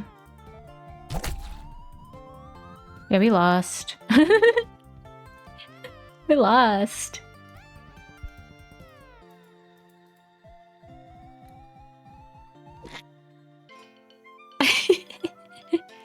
Is this Balasha? Yeah, it's Balasha.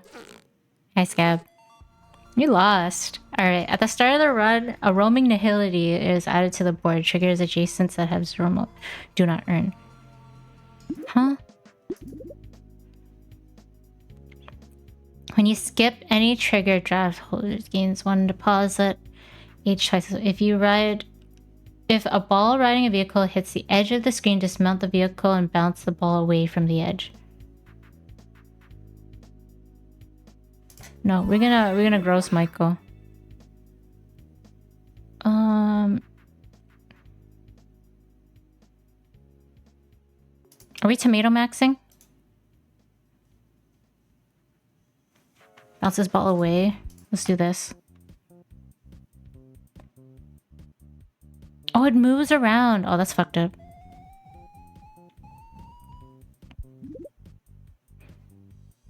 Carry the cheese.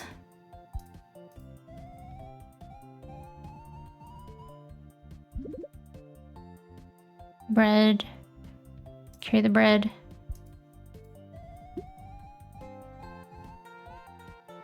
Deployable cheese. We'll put this here and hope that it doesn't hit it.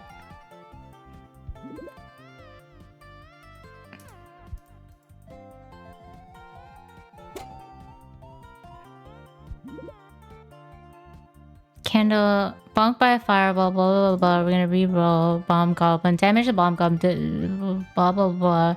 Bonk 5% chance to earn and discover the secret. I don't know what a secret is. We're gonna put this here. 5% chance. Or we can just miss. Teleporter, minecart, wallet, ice cube. I don't know, here.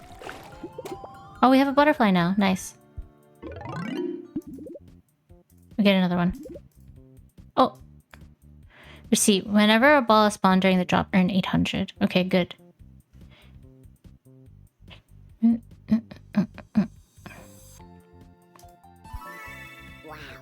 Wow. Don't hit the caterpillar. Okay, good. Cactus mushroom, earn 200 and bounce this ball upwards. Sure. Ooh. Don't hit the caterpillar. Nice. Do this again. Make more money. Now we have 2 butterflies. Jump rope. I'll do this. Have I hit the treasure yet? 200. Reroll, battery, anchor, cave. I'm gonna put this here. It keeps hitting this one. This thing is supposed to move. I thought it moves around. There we go. Another butterfly.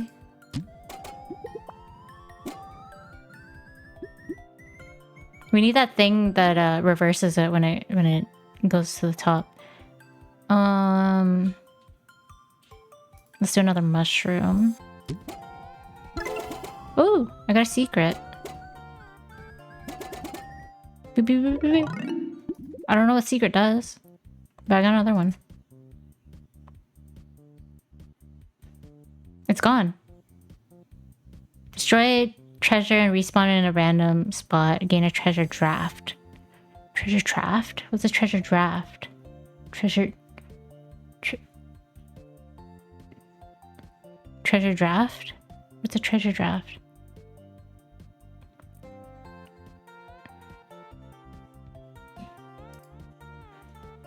Bomb goblin.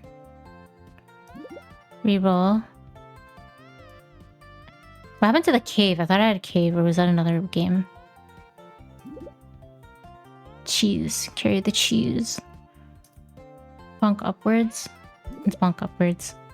When we're in correctional fluid, whenever you remove a trigger, drop an extra ball. I'm not using those. When you remove a trigger, you should... balls that would exit the top of the board. Yeah, this one.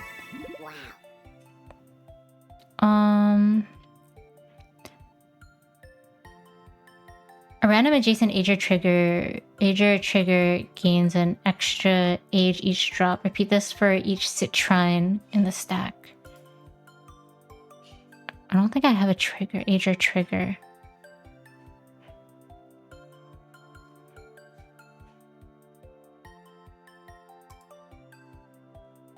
Adjacent triggers have... I don't have any triggers. I'm not triggered. Carry the wisening wand. Any ager bonked while carrying wisening wand gains 1 age. Ooh, that's really good. Wait a minute. Hold up.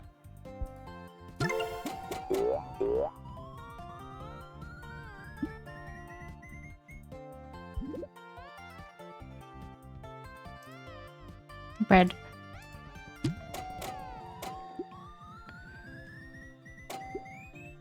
I need that tree. I need those trees. I consider myself a bit of an expert on chess, so I don't lose.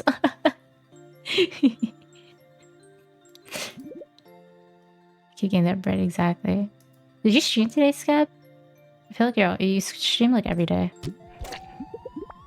No! Oh, I'm so stupid. I put it above the butterflies, which are obviously gonna hit it. I just wasted a roll. Whatever.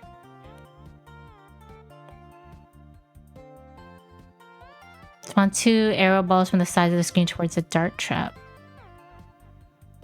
Let's do this. Take Fridays off, just sleepy boy. Sleepy eepy boy.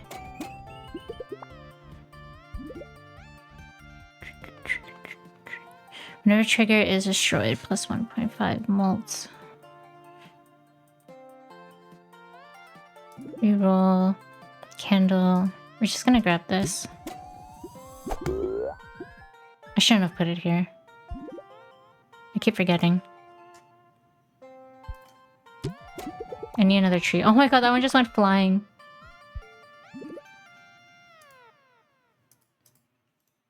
Remove this. Add this.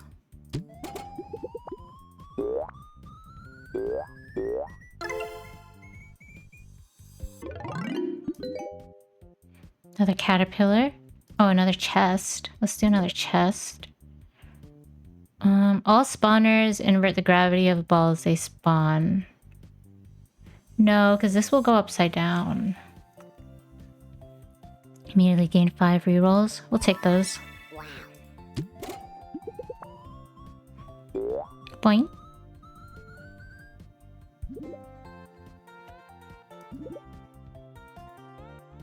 And then we'll replace this one as well. Jump rope is better than mushroom.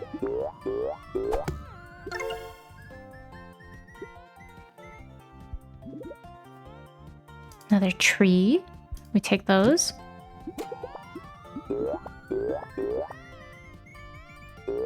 Boing, boing, boing. Stormy weather. Oh my god. Yes, yes! What is it? What is it doing to my thing? I keep seeing it pop up. Oh, it's this. Aegis gain. Oh, that's fine. Sword. I guess that was the second debuff. We'll do this.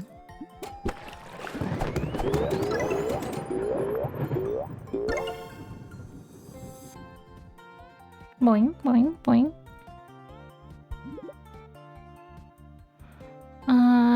Bread museum. When treasure trigger is removed, the board gain 0.5 multiplier. Draft from treasure chest. What? Another wisening one? We'll take that.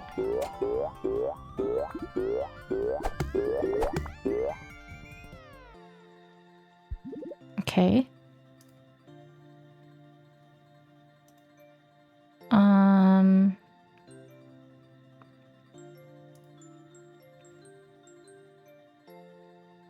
Do this. Boing, boing, boing. Boing. Okay, I made it. Good, good. We'll get another tree. We're gonna replace bread. I'm gonna replace bread with tree. Once per drop, a ball would exit the screen while carrying carryable, teleport it back to its place. When you remove a trigger, drop a ball. When you remove a trigger... Nope, this one. Boing, boing, boing, boing. Oh my god. I'm stimming. I'm stimming. Yes, the arrow's giving this so much money. Look! Oh my god, it's just staying still. I'm making so much money. Hell yeah.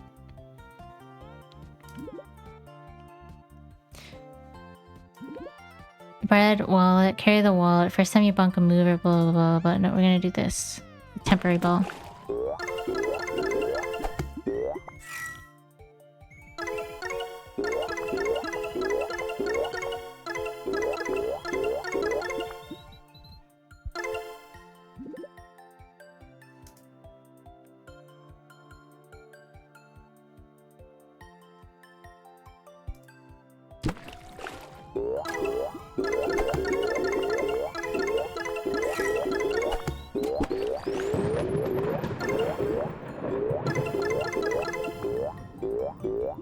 Need more trees.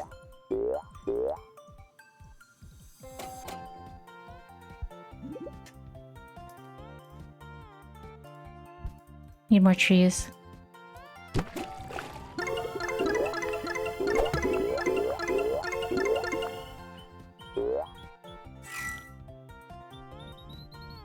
Ah, I need to put something here.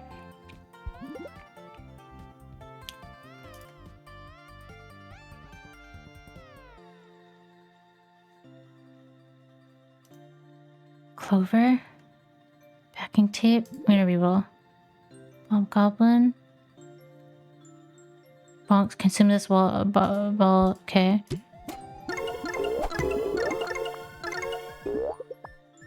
This one's times 9.1. I'm pretty sure this is one of the newer ones too. Or 9.3.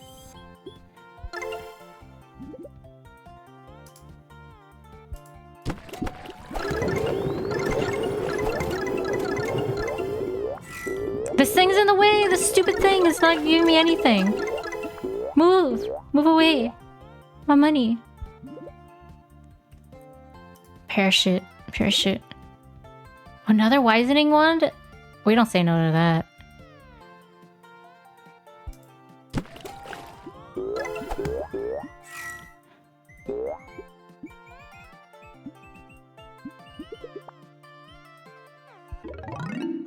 Okay, okay.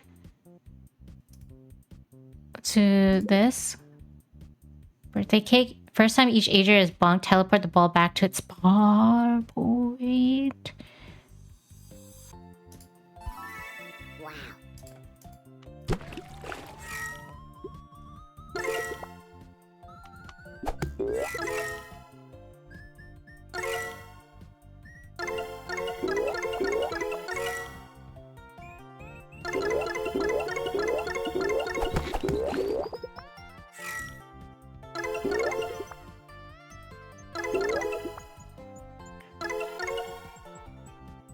Meanwhile, this is just racking up money.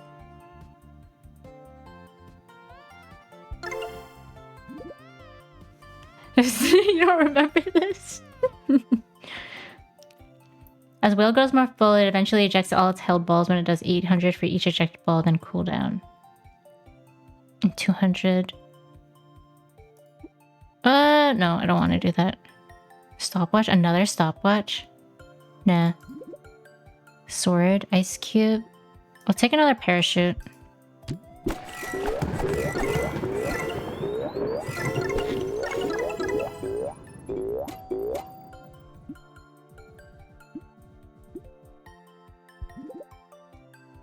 Caterpillar. Imperium egg. Passive adjacent triggers have... Adjacent triggers have multiplier per age. Do I have triggers?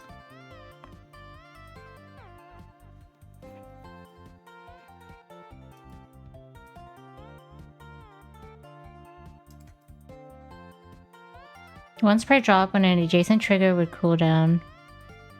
Skip the cooldown, repeat this ability for every 10 garnet in stack. If adjacent to garnet trigger stack onto it. Adjacent trigger spawns a ball. It has a 10% chance to spawn an extra ball. Is it this? I don't have triggers. Right? I'm gonna... Actually, let me do this. I'm gonna remove this. What is it? A 10% chance? Alright.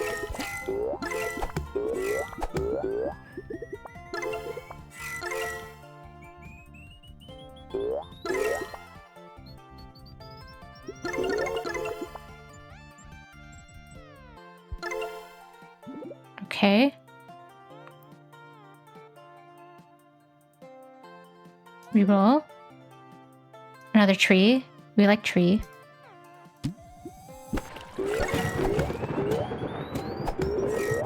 I lost a caterpillar. It's okay. Hit the treasure! Please hit the treasure.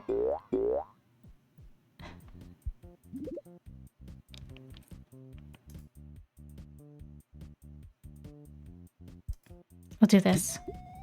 Now it'll hit the treasure.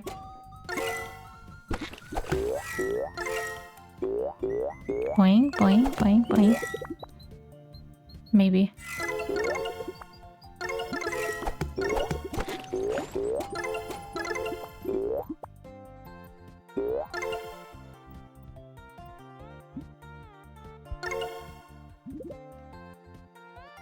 Bonked by water ball, hold this ball down. May hold as many balls as you have rerolls. Spawn each drop, spawn 2 water balls for each water, then clear held water bottles.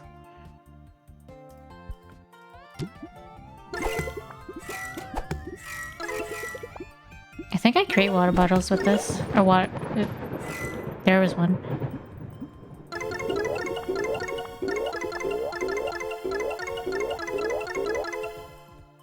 I'm so sad that I didn't make any money because this stupid thing was up there.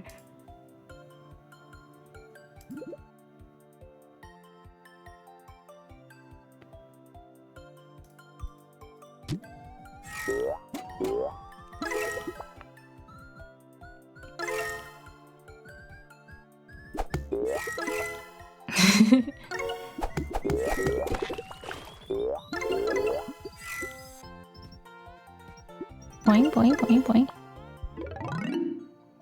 Attrition. Whenever you reroll, all stackable triggers lose 1 stack. Okay. Bounce upwards. Chopsticks.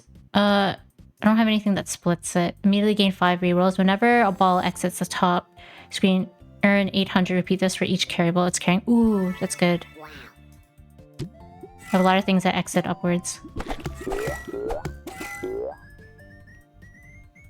When am I gonna hit that treasure? When is it gonna trigger? Okay, I'm a little worried. I might not win.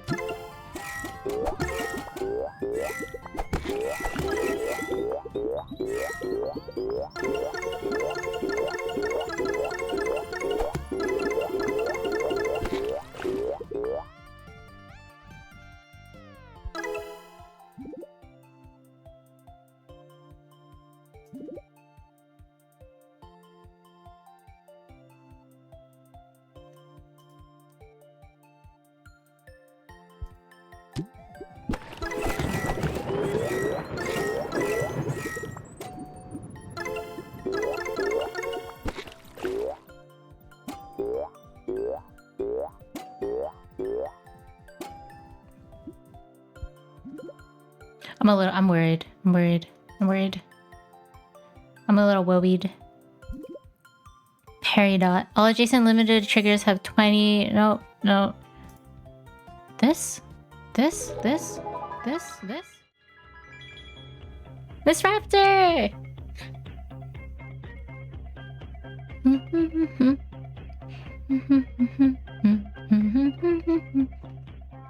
Hello.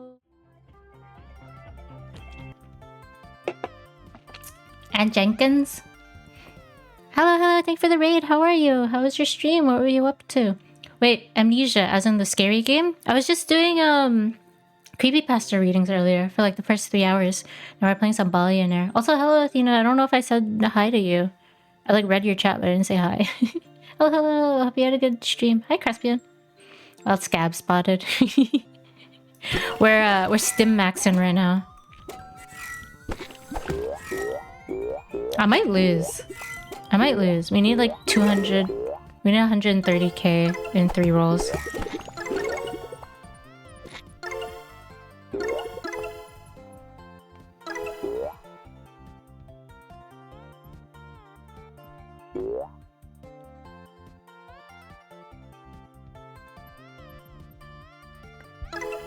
Yeah. We need 100k in 3 rolls. She's totally gonna play a new game plus. You're very scared. Oh wait, you beat it? Your way looks a little more casino-esque than normal. No, this is normal. What are you talking about? Also, hello Dante. Good to see you. Hello. Good evening. Why is this one lit? Oh. I'm gonna replace this anchor. Also, don't think this one's doing much, but we're gonna leave it. Oh, I can't put it there. Fuck. Okay. What if I just put it here? Oh my god, it bounced away. That was that. We're not doing that. You're a brave little girl. Do you think I could handle Amnesia? Do you think I could play Amnesia? I feel like I would cry. I don't think I should. I'm gonna put the stopwatch here.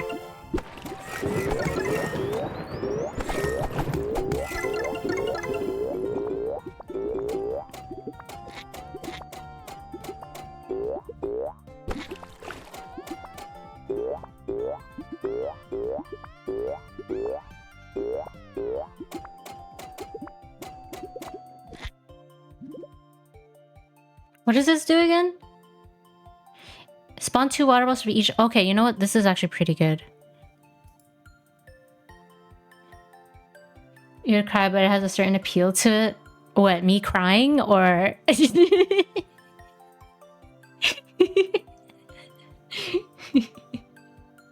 is your first time playing Billionaire? No, I played the demo version. And I think I beat it. But... Oh, so you just want me to play it so you can hear me crying. Creep question mark? Yeah, I played the demo version and then I bought this I think last week or something. Oh, the treasure's moved. Okay, we're gonna throw this here. Garnet. Pale bonk by water ball, hold this ball. Adjacent triggers have per water ball held.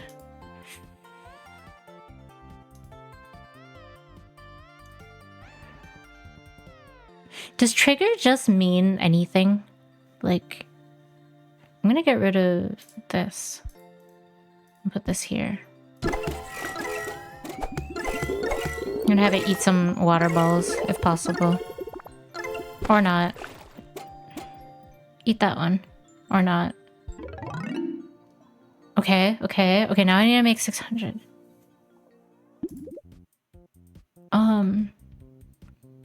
Have I tried Nubby's Number Factory? Yeah, I beat the whatever, like the base level in the second try. It was pretty fun. I was stim maxing.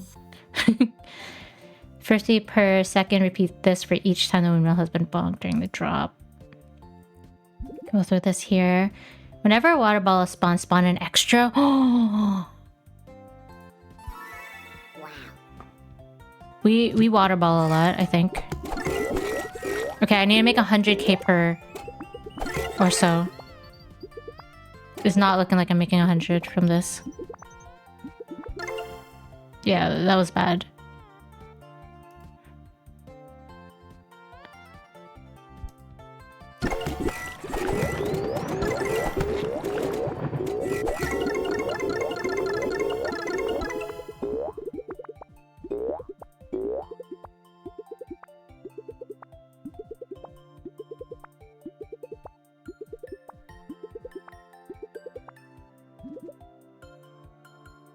Okay, well that made up for it, kind of. Gem mine. Bonk 10% chance to gain a gem draft. Okay. I wish I could get rid of this. I wish I could get rid of this.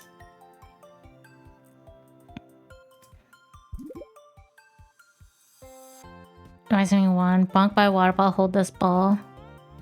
No, I don't want another one.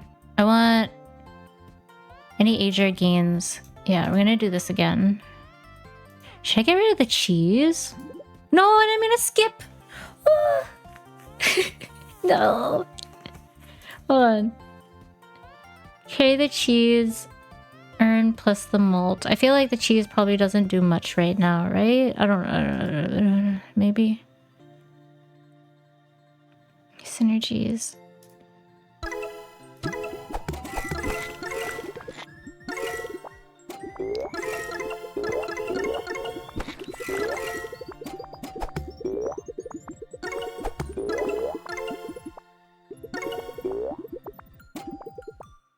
Okay, this windmill is not getting hit at all. I'm gonna... Or no, it's because... Oh, it's because this is stuck here. Okay, so I think the strat is to get this to move, and somehow we move it out here and tell it to like frick off so that these things will score. So I'm gonna get rid of this, I think. Crystal ball. If not bonked, grant an extra choice in the standard draft.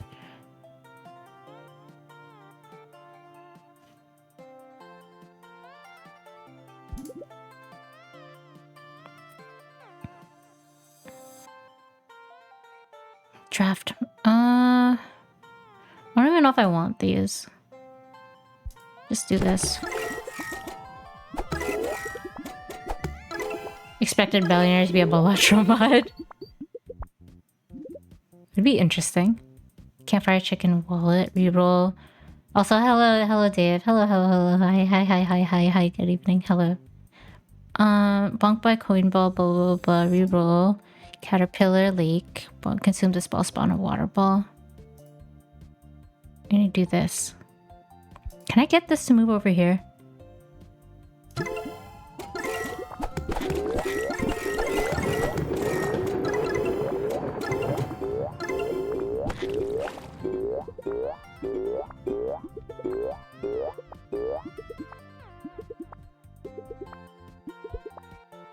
Okay, cool, it moved.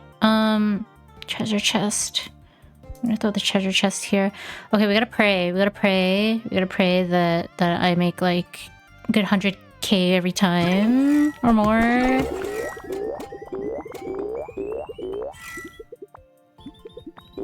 It's not looking good. It's not looking good. It's not looking good. Uh-oh. Please keep going. No. Okay.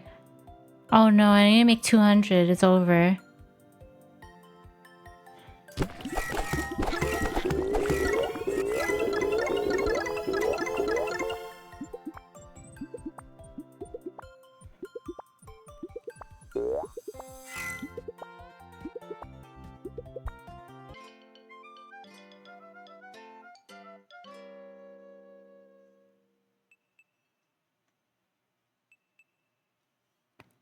good though, right? It was kind of good though, right? That stupid thing.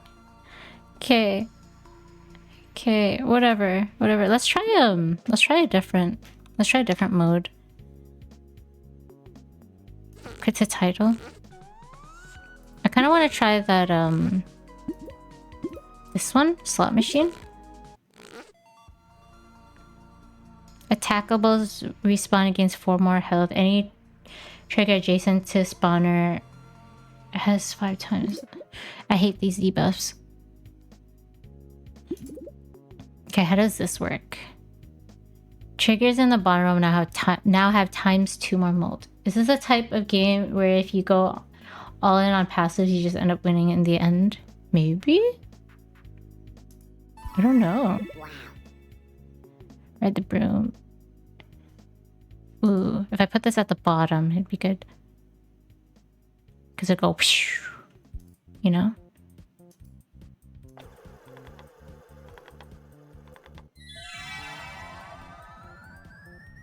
I don't get it. I should have read.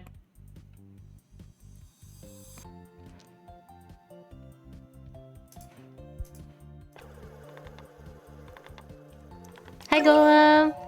Mwah. Wait, they became money! Whoa!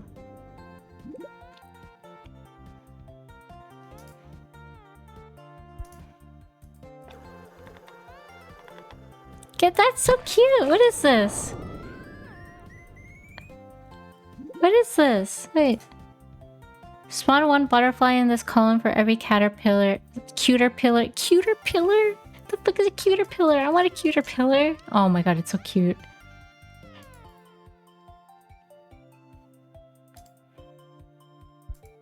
Put this here.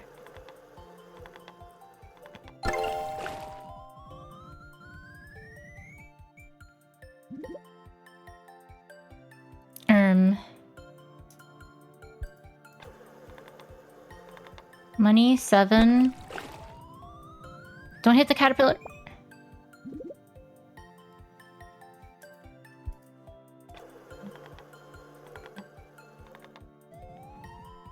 Don't hit the caterpillar.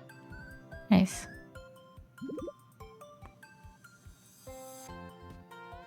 Ride the broom. Candle. We're gonna reroll. Clover. We'll do a... We'll put a clover here. We'll try to do a clover set over here, if possible. Dice, dice. Oh? What does this mean? Goodbye, caterpillar.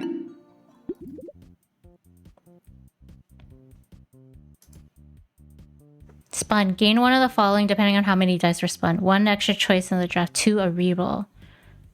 A rare trigger draft. Ooh. Okay. Okay. Correctional fluid when you remove a trigger. When you reroll, all Asia triggers gain 1 age. Once per drop, if a ball would exit the screen while carryable, teleport it back to its spawn point. Mwah! Hello, John Mark.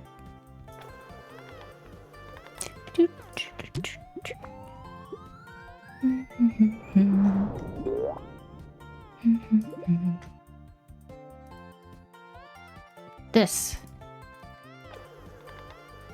I don't know how I feel about this mode.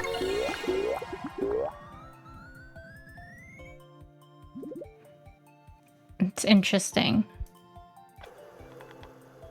I gotta like deal with like 3 different areas, I guess.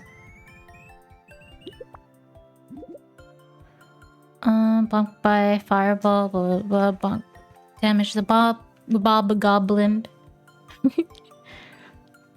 We're gonna put one here so it goes this way as well.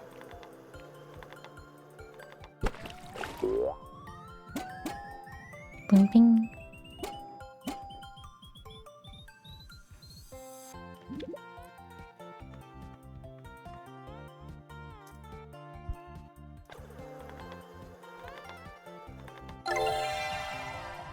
Two rainbows? Let's see what that does. It probably gives it ×2, huh? Yeah. Caterpillar. We'll do this.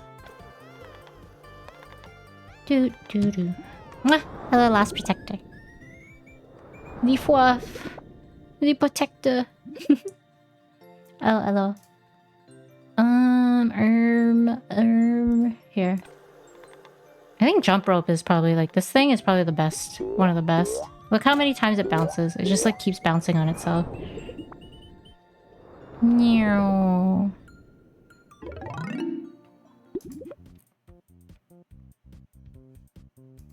Reroll. Stopwatch. We'll put another one here. First time you earn excess amount. Gain rerolls equal to... Okay, we like rerolls because rerolls gives us like +1 to the agers. Wow.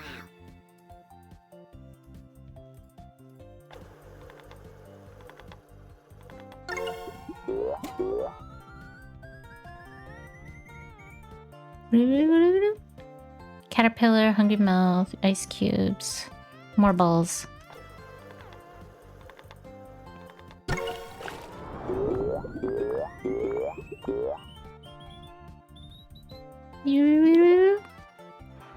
Anchor. We're gonna put the anchors down here because they're gonna give a lot. Why is this one a little bit more?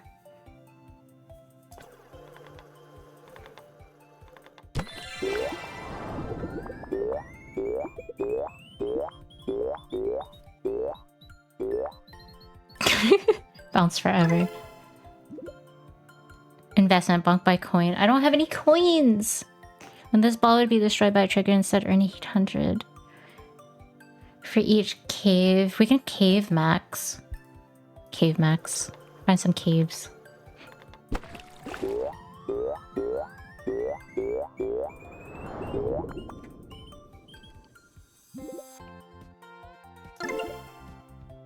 Another tree.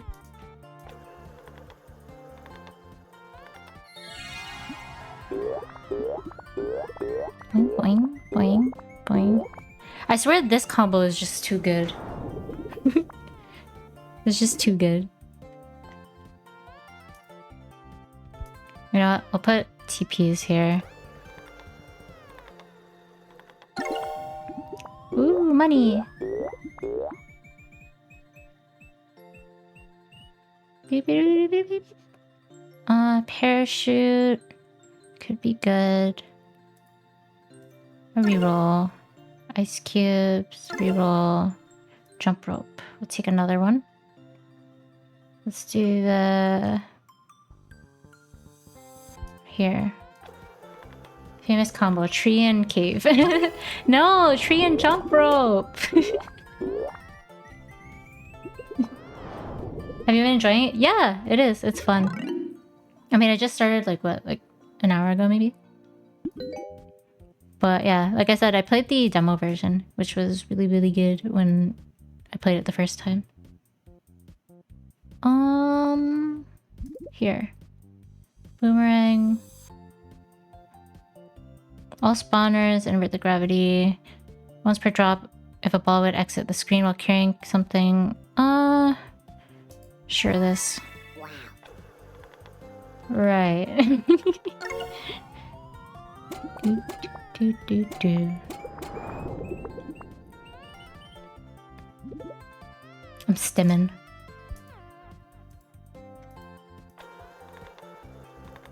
Give me another dice. No! I mean, this probably gives me a lot of money. Or it could do like nothing. Okay, no, that's fine. We're fine. We're good. We're good. What does this do? The ball that drops in this column carries a 7. While carrying a 7, this ball has all ball types. Okay. That doesn't really do much for me, I think. Clover. Oh yeah, shit, I forgot. I was supposed to make a clover thingy. It's called a clover cluster. There we go.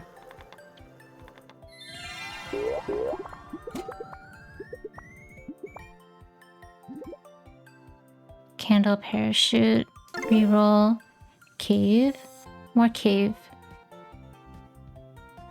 Something scab likes caves.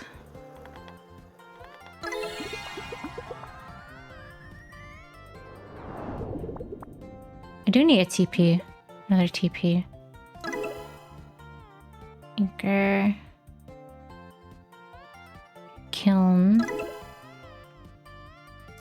take this.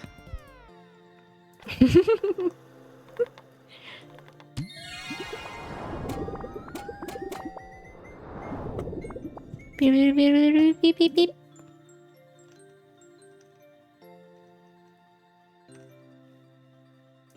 Broom, candle, reroll, cacti, reroll, houseplant, reroll, stopwatch. Just grab ice cubes. I don't want to waste all my rerolls. I'm gonna assume coal does nothing.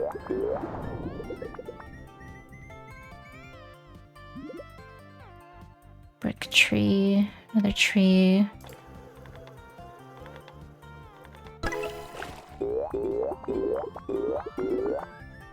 Boing, boing, boing, boing.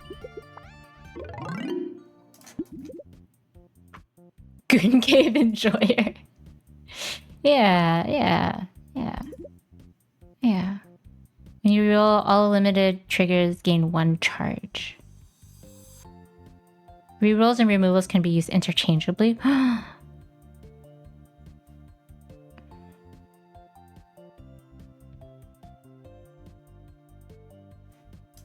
Okay. That'll be good for later. I wonder what this does.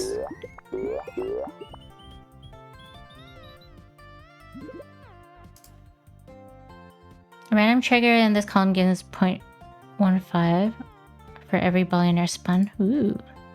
Okay, put the TP here, and then we'll put like 2 TPs up here if we can.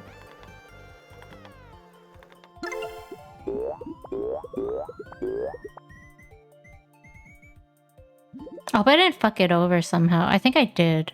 Because when it flies over, it's probably going to hit the TP before it hits the anchor. It's fine. It's fine. We're fine.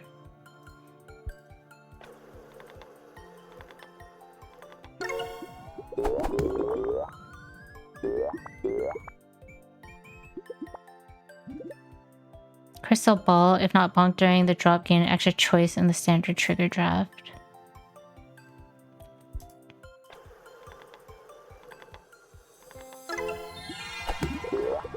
Pew.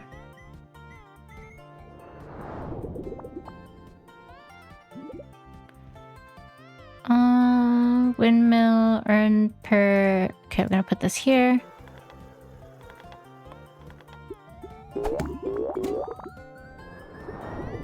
No, it hit the eye. That's okay. Jump rope. Another one. We'll do... this. Pew pew. Boing boing. Oh my god, wait, that's so good. It just bounces away. I like that. Okay. I'm gonna reroll. Cacti. Stormy weather. Do this.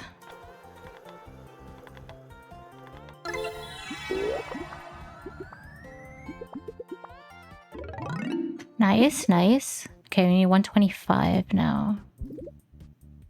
For each time an Aegir is bonked, teleport the ball back to its spawn, immediately gain 5 rerolls. Both are good.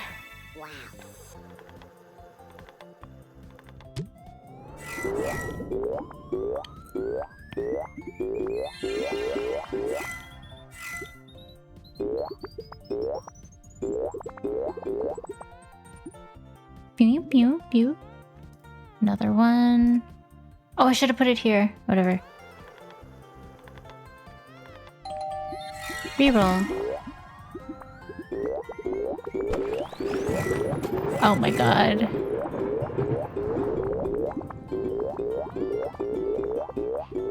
Also, hello Hazmat. Hello, good to see you. Good evening. Hello, hello, hello. Hi, hi, hi. Boing. Dart trap. I'm gonna reroll. Ice cube. Sure.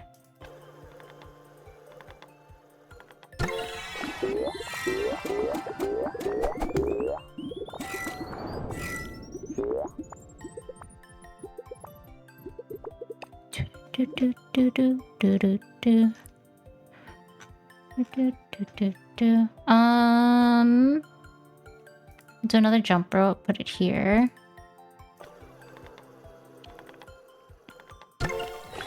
Ring.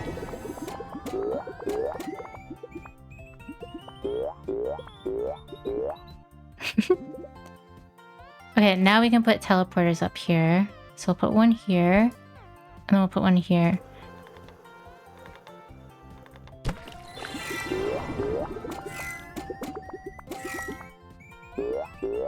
Boing, boing.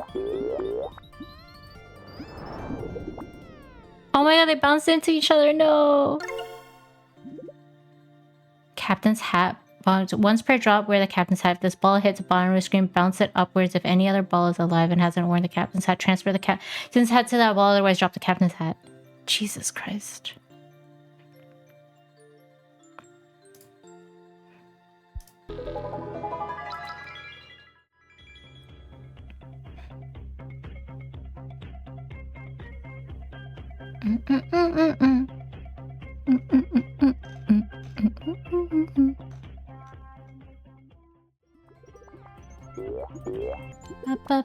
Elias, thank you for the raid. Hello, hello, hello. Hope you're doing well. What is Peaks of Yore? I have no idea what Peaks of Yore is, but I hope you had a good time playing Peaks of Yore. We got peaks here too. Actually, no, I'm not playing the pyramid version. No peaks here.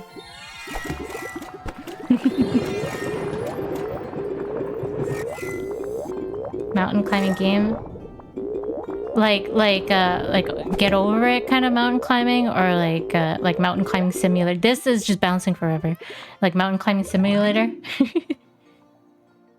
Infecundity. Any trigger adjacent to the spawner has 0.5 multiplier.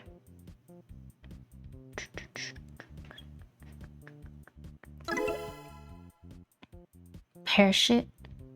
Bunk by coin, hold it. We're gonna parachute. Ball riding a vehicle, it hits the edge of the screen, dismount the vehicle and bounce the ball away from the edge. Ball bonks a trigger in the top row if both survive. Repeat the bonk one time. Huh?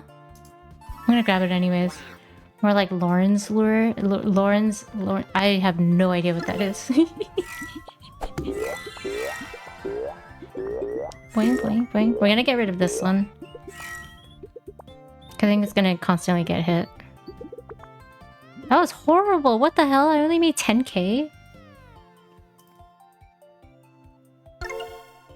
That's sad. That's big sad.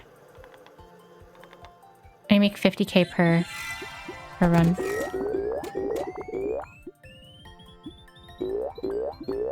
Come on, come on, come on. Okay, I made it like exactly less than 50. Reroll. Reroll.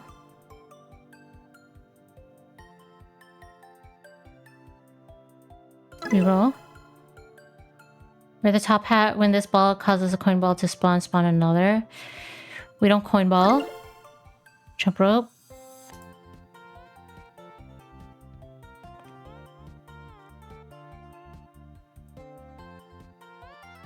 I think we do this. It's like getting over it, but actually climbing mountains. Okay, okay, okay. I understand that.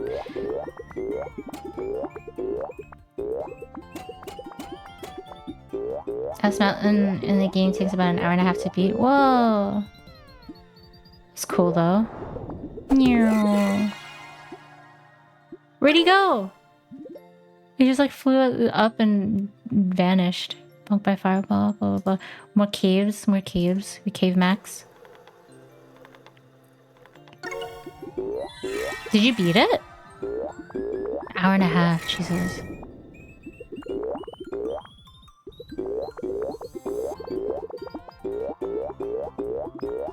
Please keep bouncing. Please, I need more. Okay, now you go upwards. Good, good, good.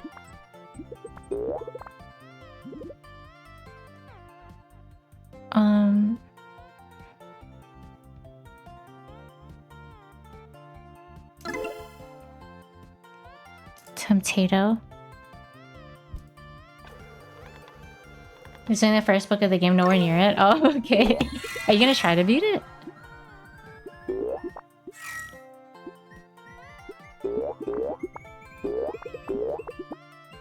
Apparently I'm supposed to play Amnesia so I can cry because some people are into that. Clover, I wonder if it... I guess not. Camera, carry the camera when ball bonks a trigger. Take a picture after each tribute. Gain a draft to the most photograph trigger. Ooh. There you go. There you go.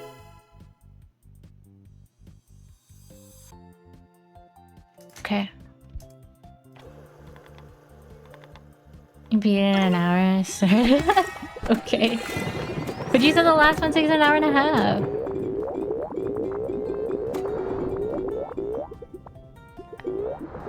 Oh my god, I survived. Oh my god, I made so much money that round. Holy shit. Okay, I need this. I need the dam. We need to get damned. Hopefully the multiplayer release of the latest onboard build will soon drop so I can go back to... Including me. Wait, there's a new multiplayer release? Like, did they update multiplayer somehow? I haven't played Zomboid in forever. I love that game. Love it.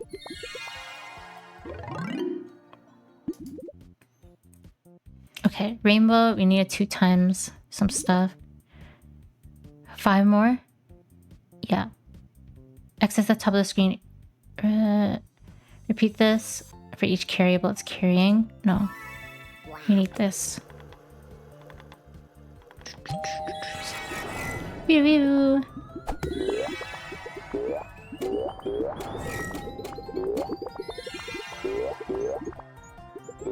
We need more water ball spawns. Jesus Christ, that one made so much money! I saw it like, how does this work? Improve chances by 25% while carrying a lucky clover. I see. It made so much money. Bonk, hold this ball, blah, blah, blah, blah, blah. Bonk by coin ball, hold this ball. Adjacent triggers have per coin ball held. I don't want to hold balls at this point. I'm just a little worried. Unless it's the water balls.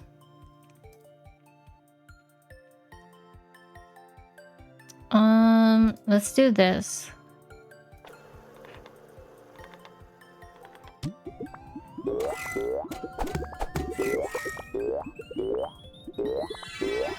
There's a huge update to Zomboid a few months ago. Currently does not have multiplayer, hoping gets it soon. Oh. Awesome. I think the last time I checked the updates, they were like they were supposed to have like farm animals and stuff. That was like years ago. I feel like it was years ago. It was like the first multiplayer like community server game that I set up for my community like 2 years ago, or like a year and a half ago, or a year ago, whatever, however long it was ago, a long time ago. Love that shit. Consume this ball, spawn a water ball. We like that. But the water ball just disappeared. It went up and then it didn't come back. Oh, why are they going upwards?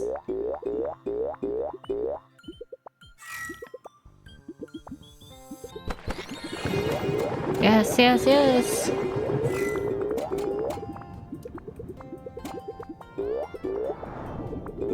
How many rounds are there? 10?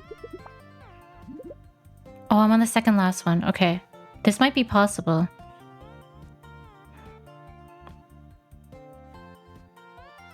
This might be possible. Camera. Carry the sword. Houseplant. Clover. Rainbow. Times 2.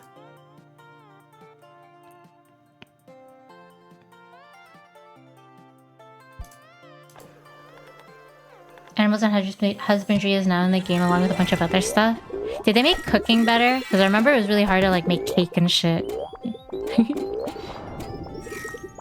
Which is like fair, you know.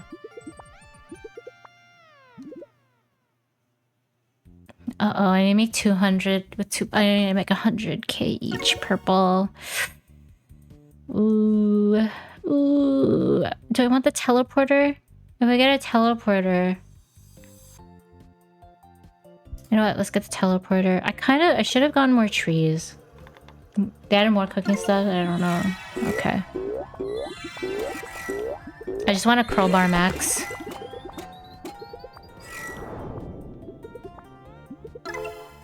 Uh-oh. Uh-oh, that barely made anything. No.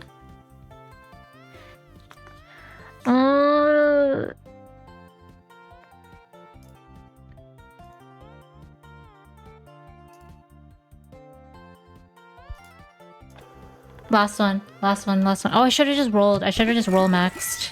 What am I doing?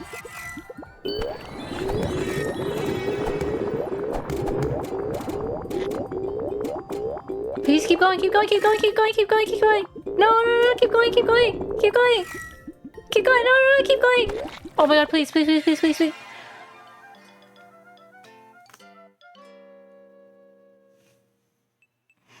No, I was so close. No, no. Ah. I really need like 18k more.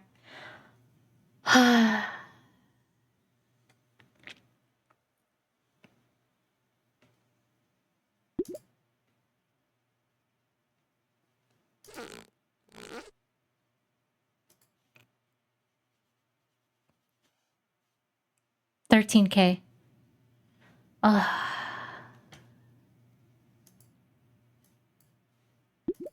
This is so sad. This is so sad. Am I not picking the right stuff? I feel like I keep going tree jump rope, you know. I think the clovers are really good, and I think the water ball spawning was really good. I think the darts are good too. So sad. Can we get 7 gifted? Oh my god, it's so sad. I only need 13k more. Can I get 13 gifted?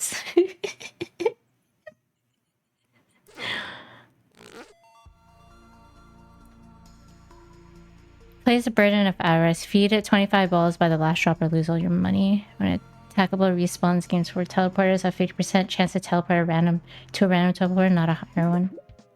Okay. I just need to feed it balls.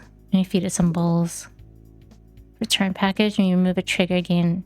When you remove a trigger, drop an extra ball, next drop. Rerolls and removables can be used interchangeably. I'm gonna use this. Spawn water balls from the top of the screen. Sure.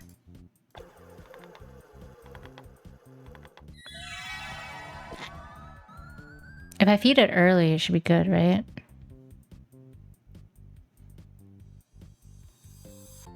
Bonk from below.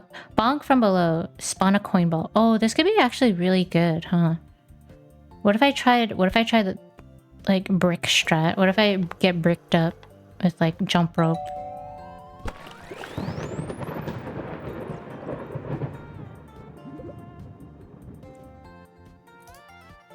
You know?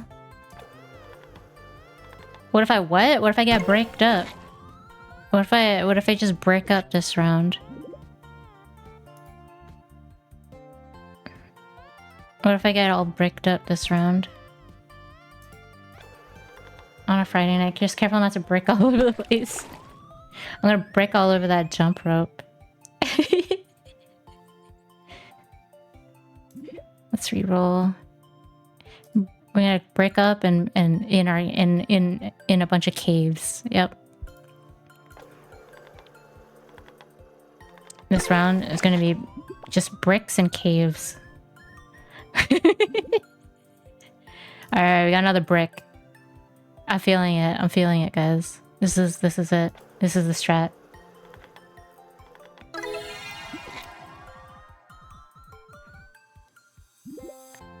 Bricks and caves. Bricks and caves. Bricks and caves. My fwofie. Bricks and caves. Mushroom treasure chest. Oh, you want my chest too? All right. we'll get some bricks, some caves, and I'll put my chest everywhere. All spawners invert the gravity of the balls they spawn. Do I have anything that spawns? If it drops this way, I guess it'll go water balls from the top of the screen.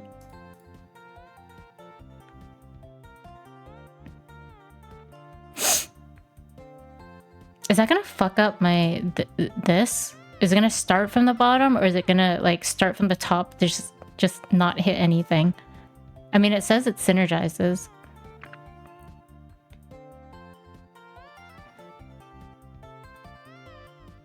Spawners invert the gravity of the balls they spawn. I'm kind of scared to use it. When you remove a trigger, you should... Whatever, YOLO. Give it a try. Hopefully it goes... Like, it just starts from the bottom. Let's see if it gets hit. Consume the spawn a water ball.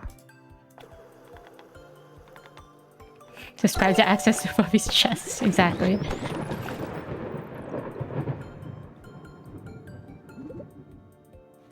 It didn't work. I didn't see it work. How come the multiplier is higher? Did I do something?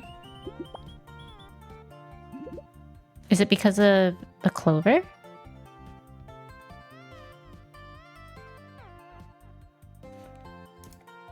I won't complain.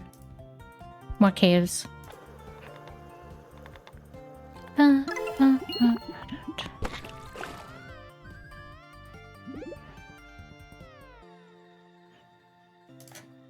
More bricks.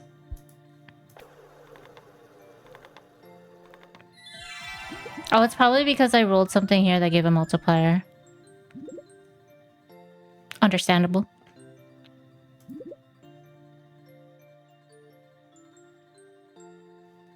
Bunk by fireball. We don't have fireball. Cheese. Sure.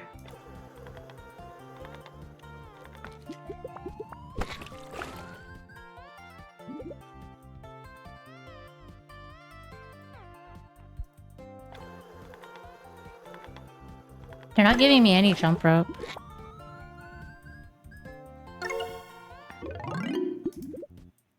Okay, I just had to complain.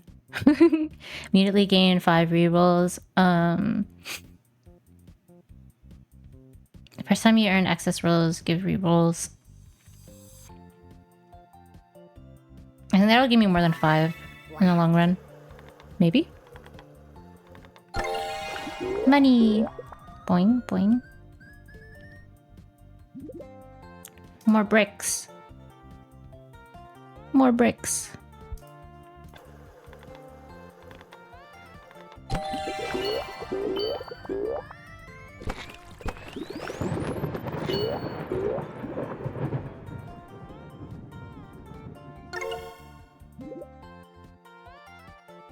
Oh yeah, that straight up gave me 5 rerolls. Okay. And then we're gonna roll again. Anchor. Teleporter.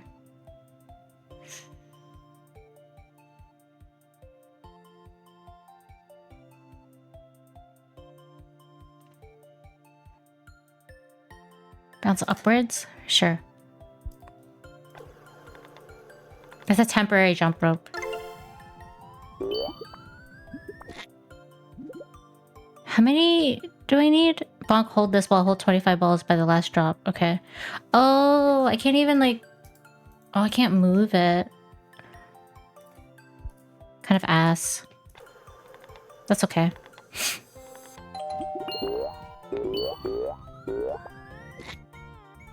No. Oops. Oh, another chest.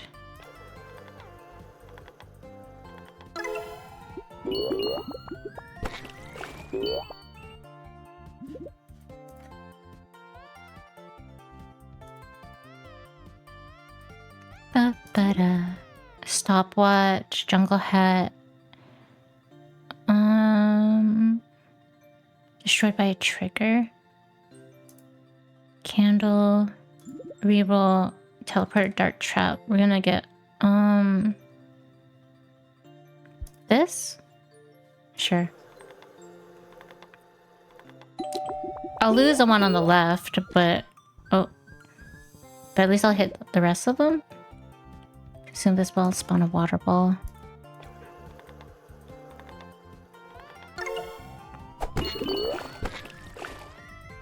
Yeah, hitting the lakes, putting the lakes at the bottom are good, because it's gonna go upwards.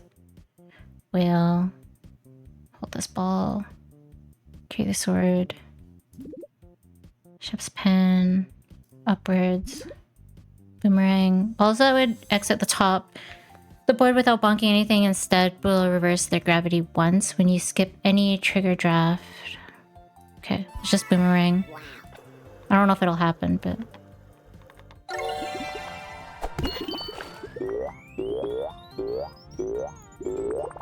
Boing, boing, boing, boing.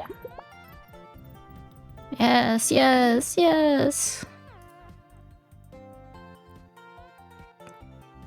We'll do this.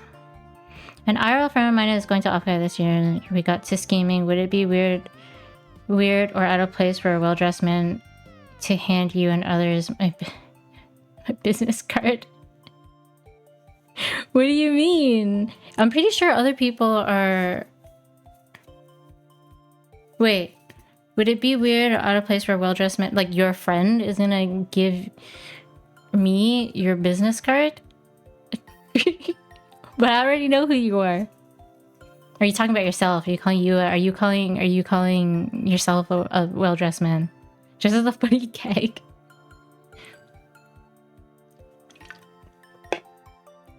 That'd be pretty funny. Why don't you go with him?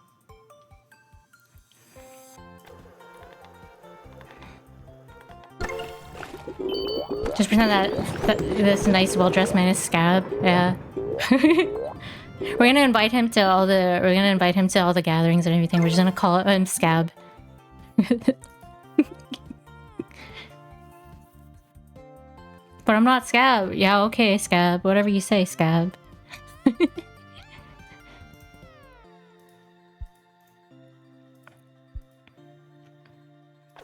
He lives in Cali, it's a bit easier for him. True. Skill issue.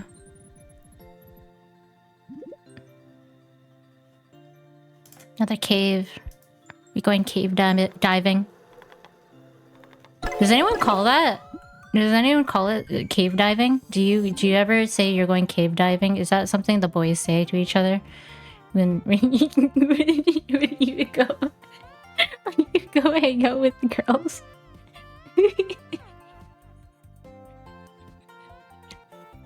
He's 8th my size and different race, so yeah. With a balaclava on him. Okay, 8th your size, so he's like 3 feet? 2 feet? You know, cave diving. Diving the caves.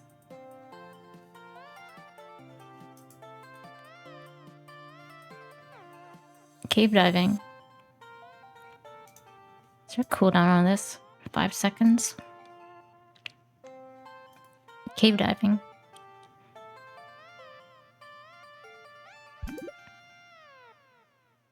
Adjacent triggers have per age. I don't think anything ages. All adjacent triggers have 25% chance to regain charge each drop. Limited triggers. So like this one. Adjacent triggers have times for each amethyst in the stack. If adjacent to amethyst trigger stack onto it. I think I want this. It's like 5'5", 120 pounds, a little Asian twink in one of my mods. You mean A-pop? Whoa, way to out A-pop like that. What the hell? What the hell, Scab? That's crazy.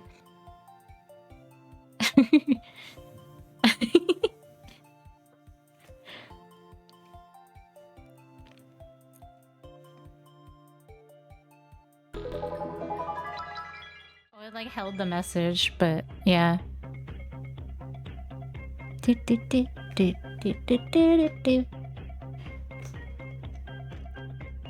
Say Justine! Hello, thank you. Thank you for the read. Hi. How was your stream? Hello, readers. Hello. I see you were playing Marvel Rivals. Is it still a popular game? I feel like I don't see people playing it anymore. Well, I'm glad people are playing it. Or I guess you're still enjoying it. Hello. For those of you who do not know me, my name is fwofie. I'm a tree spirit. I guess I do a variety. I literally was just reading Creepypastas earlier. Now we're playing some Gamba, because I love Gamba. We're just dropping balls. We're dropping balls and get on a bunch of bricks and into caves. But yeah, that's what we're doing right now. But I hope you had a good stream. Is this a creepy game? Yeah, it's really scary. It's really scary. When I lose, it's literally the scariest thing in the world. Fate arrives just in time. Yeah, that's a cute ass raid message. Quite popular as a series. Oh, new season. Did they change like the meta quite a bit? I know some games go hard when they change metas. Also, this game is fun. Yeah, it's a raid. Thank you, I appreciate it. Yeah, I played it. I mentioned before, I played the demo. And it's the first time I'm playing it like off demo. So it's nice to see like all these different modes. She kills us when yeah, really scary. I kill you guys when I lose. Gambling, boo, losing your money. Getting addicted. E. You lose your money if you're a loser, you know, and you don't know how to play the games properly. That's more of a skill issue. Getting addicted, that's also a skill issue. It's not called addiction. It's called enjoyment, extreme enjoyment. It's not a dependency. It's a choice, and I choose to play it nonstop until I win.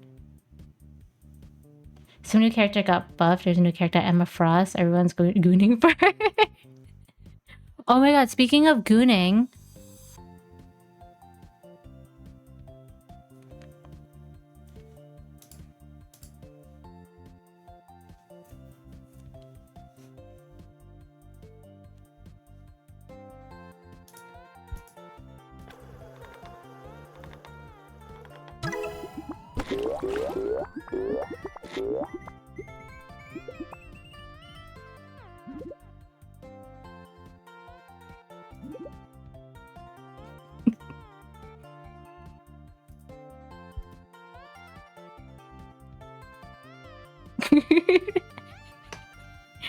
Hi, Archibald.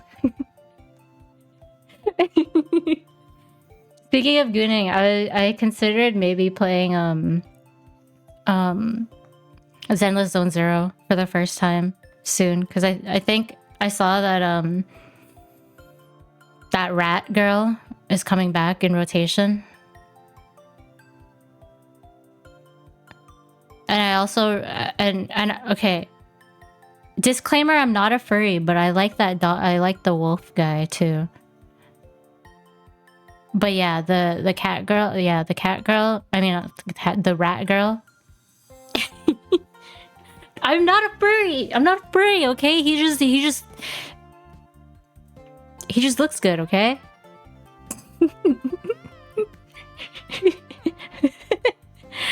Okay, I'm not a furry, but I would. I've seen a lot of art, okay? I've seen a lot of art of him and like the main girl, you know? Like it just shows up on my feed on Twitter and I just happen to like them, okay? But yeah, that rat girl.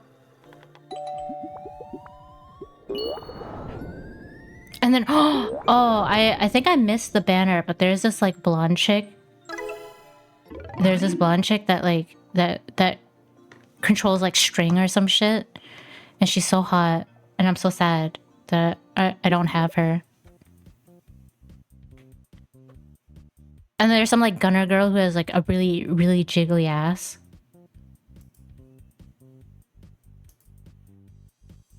Yeah, that's all.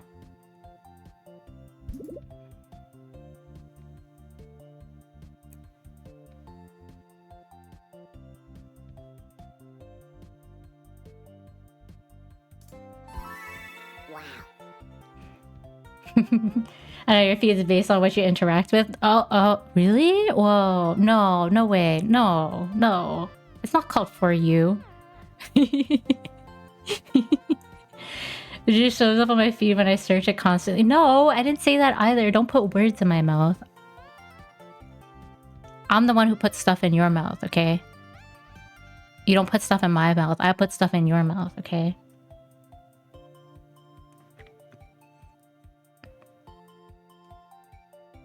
Ooh, Oni Chicken ZZZ makes me blush. She's so cute. She looks like,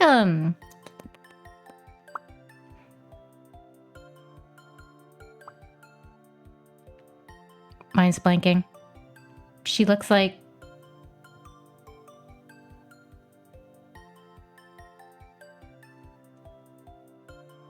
Renuxi. There we go.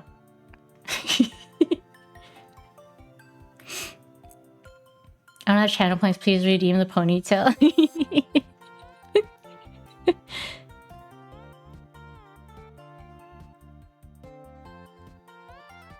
It's hard to tell if she's being flirty or just confusing sometimes. Who? What are you talking about? Huh?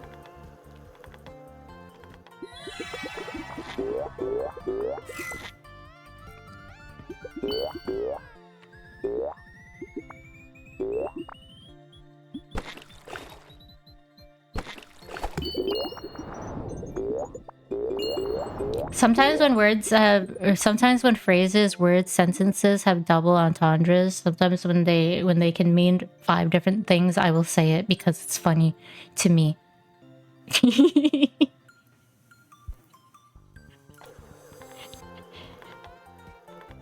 And I'm that person that will make jokes because I think it's funny, not because I like if I can't laugh at my own jokes, then there's no point in joking about it.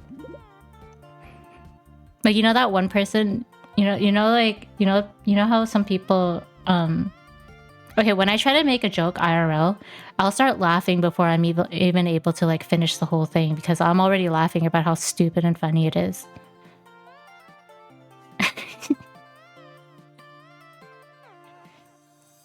That's not how you know it's a good joke, because some of my jokes are stupid. I feel like I'm the only one who likes them. Sometimes. Each distinct carryable. Do I even have carryables? I think it's only cheese. Broom.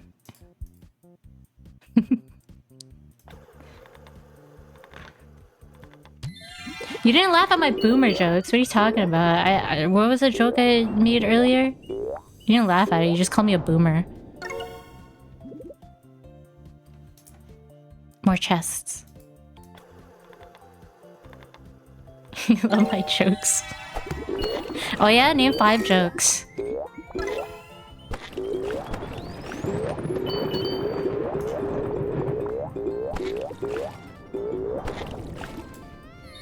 You like my jokes? Name 5 jokes.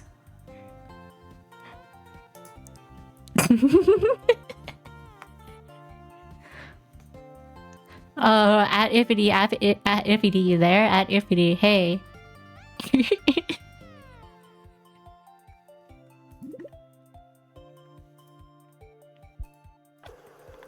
One will collab soon.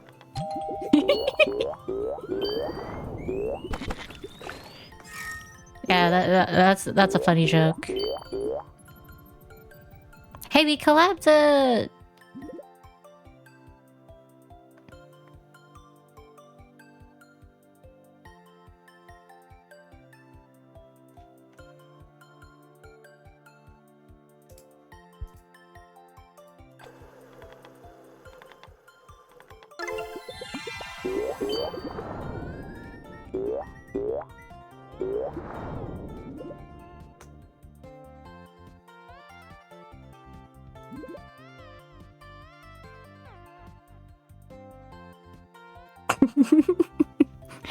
Yes, it does. Yes, it does. It was literally called collab together. Therefore, we collabed. And Iffity imagined that we collabed together. He thought we collabed together, and he talks about how we collabed together. So we technically collabed together.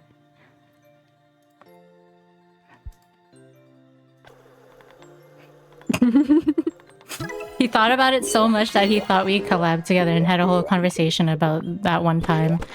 And I was like, I don't know who you're talking about. I don't know what you're talking about. Imagine I call I'm not a furry cheese parrot penis, not addicted to the gamba on my chest. Okay.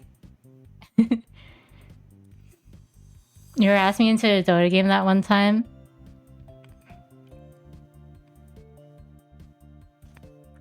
Yeah. Yeah, see, I collabed with everybody once-ish, kind of, a little bit. Here and there, this and that.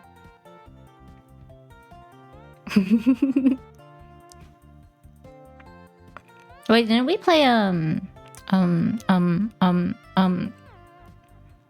Rabbit and Steel, or was that off-stream? That might have been off-stream. I played it like twice. I think I played it... Maybe I played off-stream twice with like 2 different groups. Both.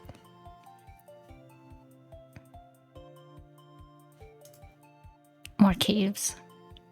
I don't even know if I'm doing well. I haven't been paying attention.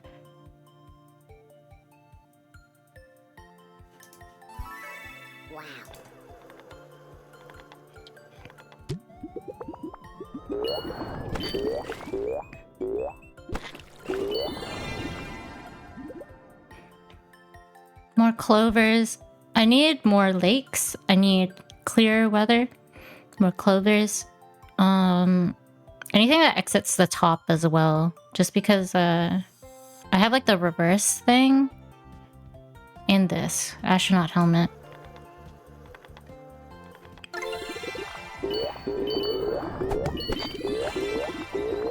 I gotta draw more Chikawas. I didn't expect so many people to reply to that post. And there are some people that I really wanted to draw. I've been meaning to draw, but like it takes time for me to draw them. 'Cause I'm not an artist, so. And then there's like some new people, just like random people who posted or like replied to it. So I wanna draw them too. It's exciting.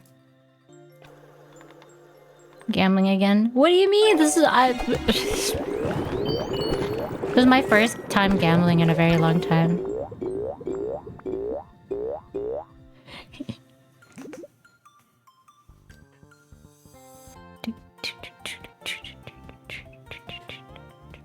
Disagree, you saw the post. Okay.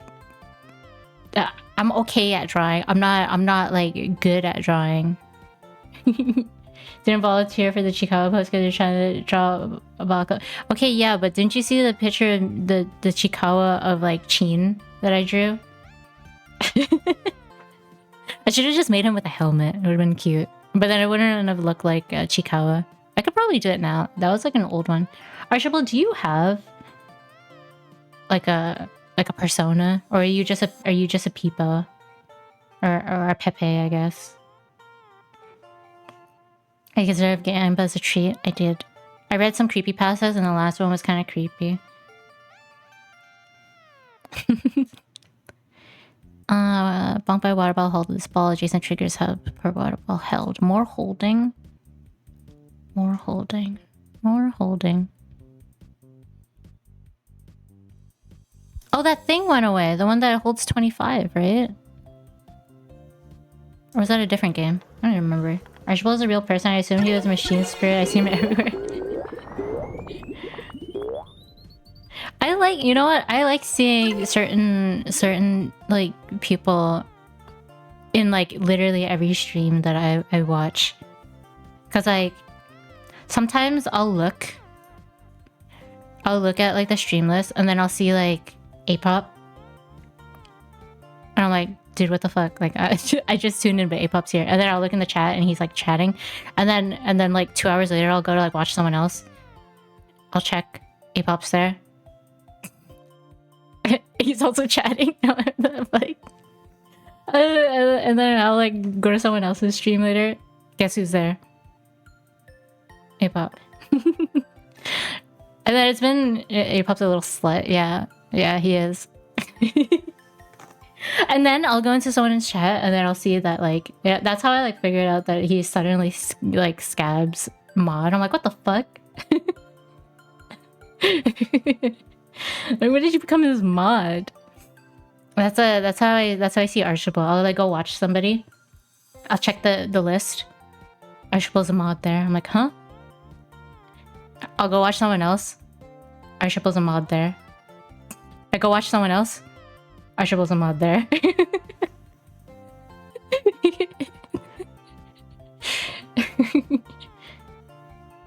It's very Just Frog. Oh, okay, okay.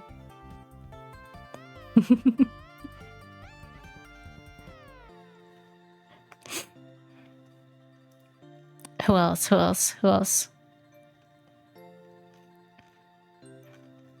I'll like. Oh yeah. I don't think he's here right now. I'll go watch like some random cute girl that's like suggested to me. Jinx is there. He's already there. I swear he follows like every cute girl, and I'm like, oh, okay. That means she's probably good. So I'll keep watching. If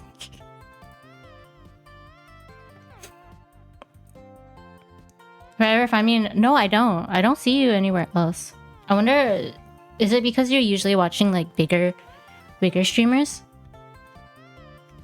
Because I know you said you watch like Hazumi or whatever. I don't think I've ever tuned into her streams except for when she debuted her like new, well, it's not new anymore, but her like old model. Define bigger. 3 digits, 3 to 4 digits. I mean, there's no 5 digit, I think. Hold this ball, blah, blah, blah, firecracker.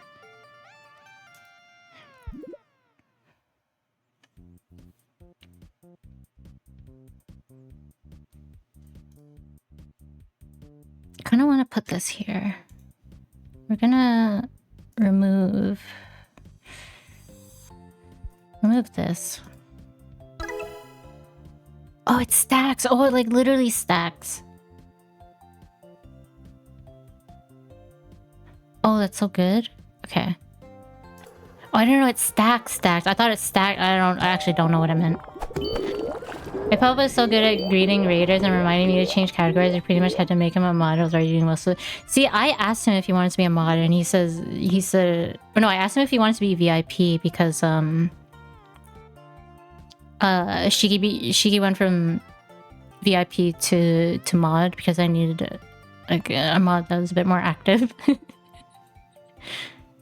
And he said no.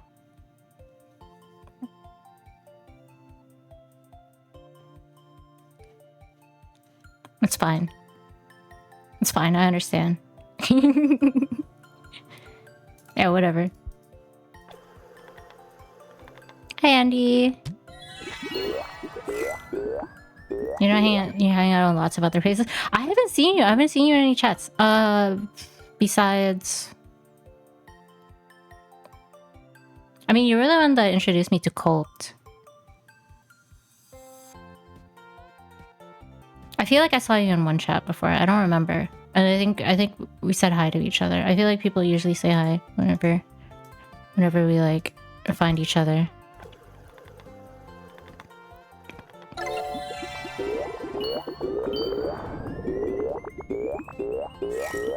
Oh my god, I was on the last ball. Wait, does that mean I could have lost?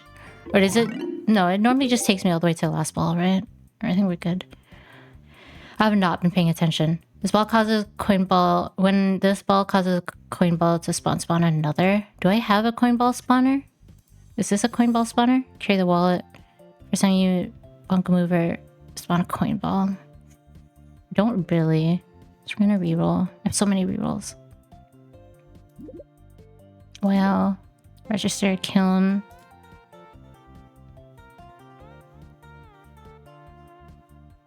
I'm gonna do this.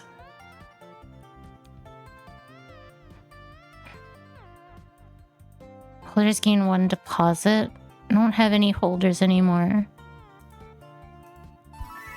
Wow.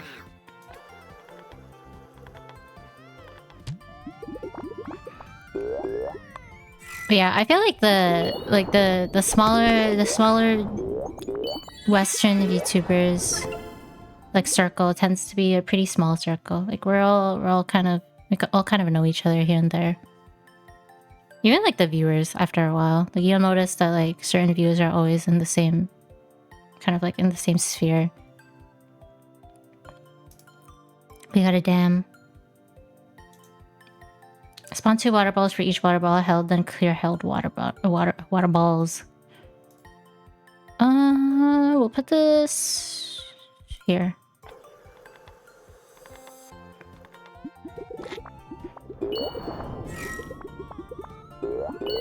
Which is kind of nice because like it's almost like a somewhat automatic vouch for someone to be maybe like okay or like not sus.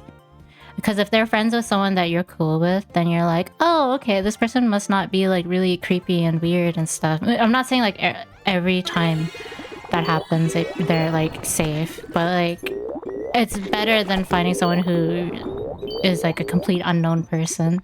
I'm not saying it, yeah, yeah. It is it's kind of nice that way.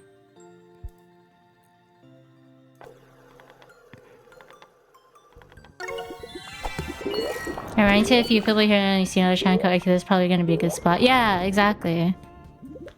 Yeah.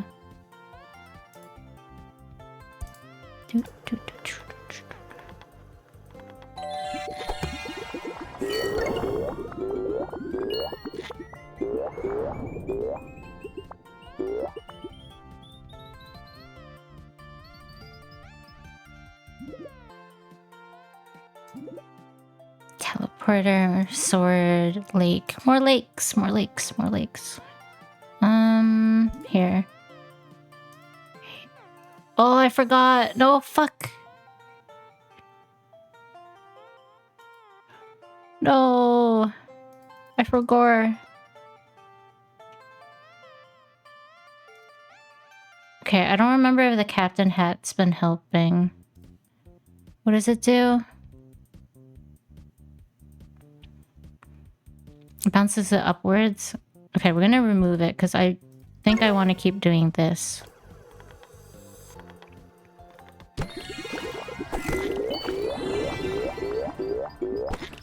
Because there's like a 25% chance it like resets, right? Maybe a little more.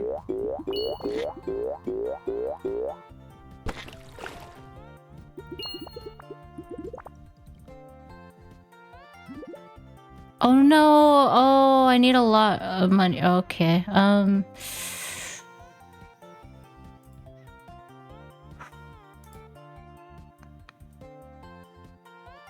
Uh-oh.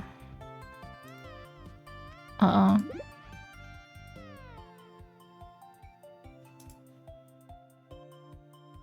Uh-oh. Uh-oh. Uh-oh. I need 120k.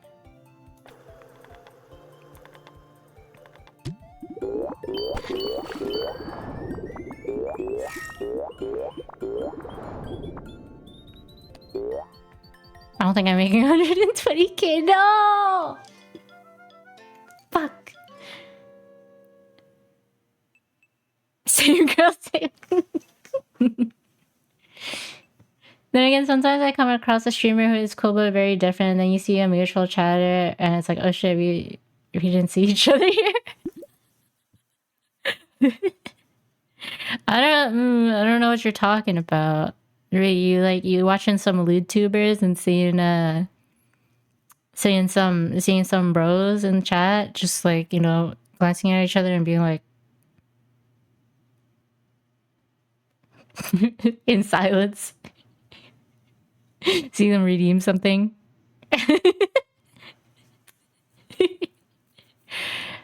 seeing some familiar names in those type of ASMR streams, huh?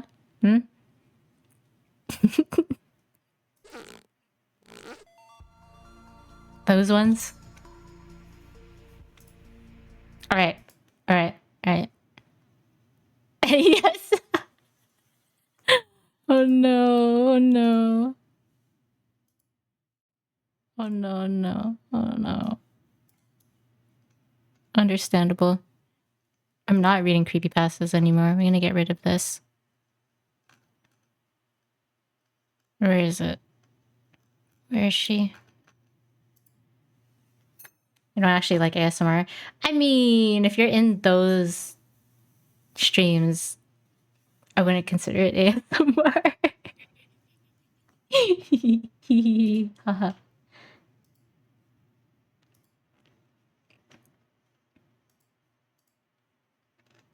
I think ASMR actually gives me tingles, but it's like scary, so I don't like listening to like the sound trigger ones because it feels too invasive to me. But I do like just like a comfy voice in my ear. Speaking of which, me reading creepypastas pastas was part of my 2.0. I think it was my 2.0 debut-a-thon like goals. Or did I do something afterwards? I don't even fucking remember. But yeah, that was long due. So we did that. So that's a check mark. I did karaoke like way back, but I can always do another karaoke. I mean, karaoke is whatever. Like, it's been a hot minute though, and I stopped taking lessons, so I'm probably complete dog shit now. And I still owe an ASMR video, which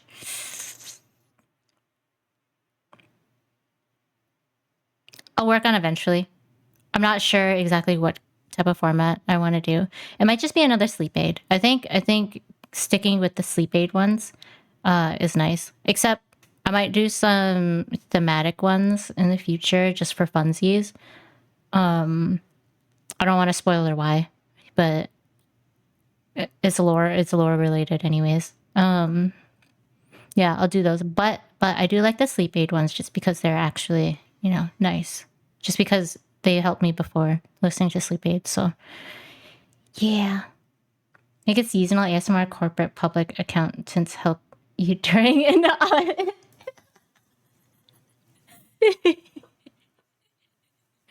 Oh my god. Wait, that's actually really funny. That's really funny. I'm gonna just put that over here. Yeah. It'll just be like really I don't know, stressful time related stuff. Tree spirit calmly aids you in calmly helps you out with your Sammy tutorial and OBS OBS filters.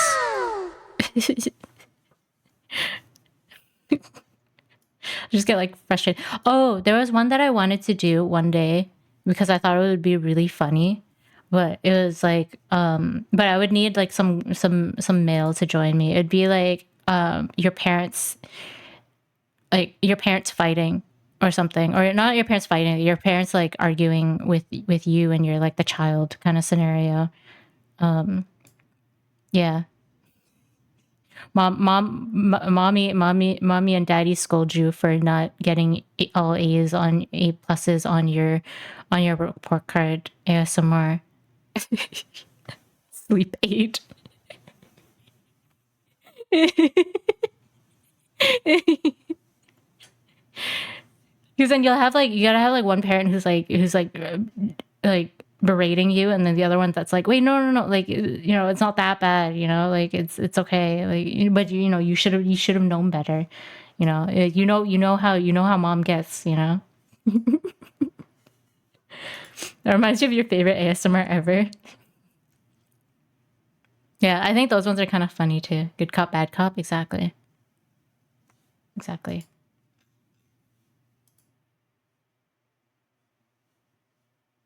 Okay, I'm gonna see who's on right now because I want to read into somebody.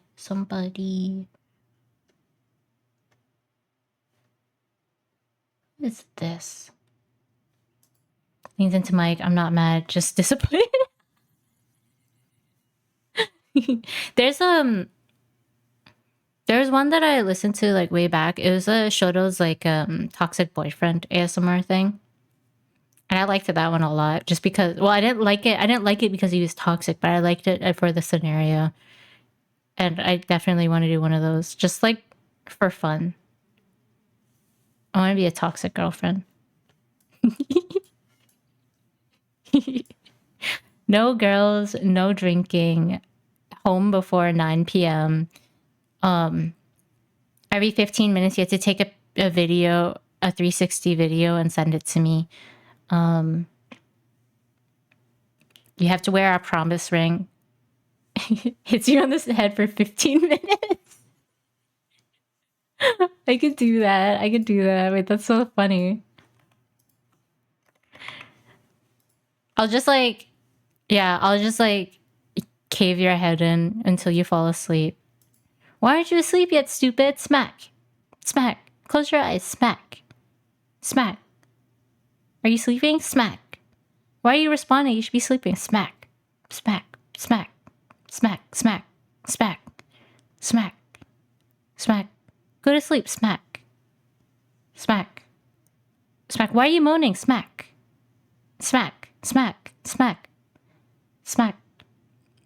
Are you sleeping yet? Smack. Smack. Smack. Why aren't you asking me to stop? Smack.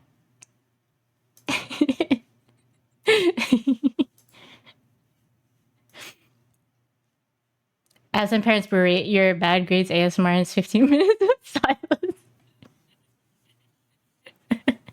You gotta have sounds of like me stomping up the stairs in disappointment. Like, "Ugh, I can't deal with this again. No, we're not gonna, I don't want to talk about this." And then just like me walking away up the stairs, and then it's just silence for 15 minutes.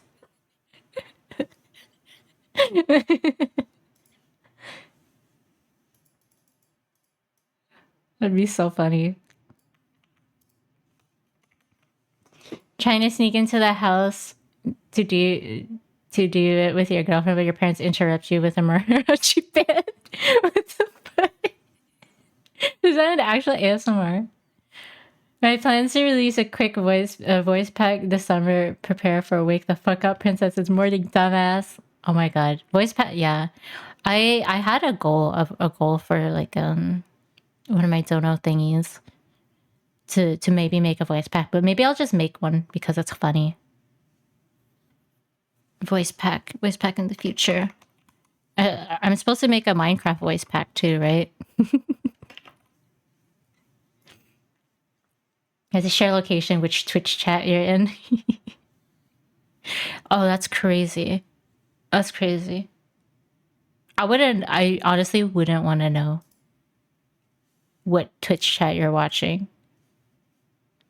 How dare you watch another girl? What is she doing? She's just chatting. Are you chatting with her? Are you laughing at her jokes? What do you mean you're subbed to her? What do you mean it's a gifted sub? That means you were watching her for a long time and you got hit with a gifted sub. How long have you been following her for? Does she greet you by name when you come in? Do you say hi to her? What's your watch streak with her?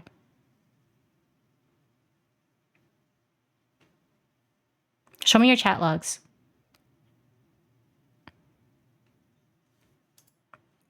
Do you follow her on Twitter too? Are you in her Discord? You don't watch me when I play those games.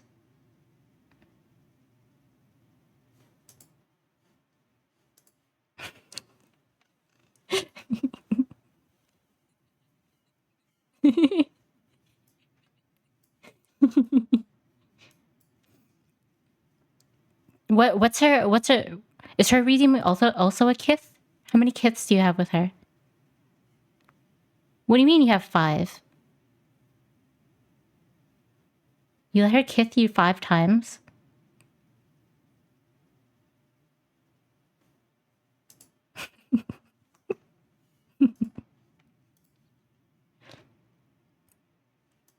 Awesome. Rasta. 15 minutes of funny attention is like 15 minutes. Is 15 minutes a win is a win. It's actually one. It has one of the funniest one-liners I've heard on YouTube. 15 minutes makes you very small Minecraft. 15 minutes makes very small Minecraft villager noises. Hmm. We better announce tariffs on other women. You can only watch other female VTubers for 5 minutes max per day. Anything longer than I'm banning you from here. Sorry. I'm a very, very jealous type. I will follow you and watch who you're talking to. I don't even. Is there even like a way to do that? I don't think there is. I don't think there's actually a way where you can like view who's watching what. That'd be crazy. That'd be crazy. I definitely wouldn't use like build something on Sammy or something to like check who. You need mod though. Oh, you need mod to like of that channel, or you need a mod.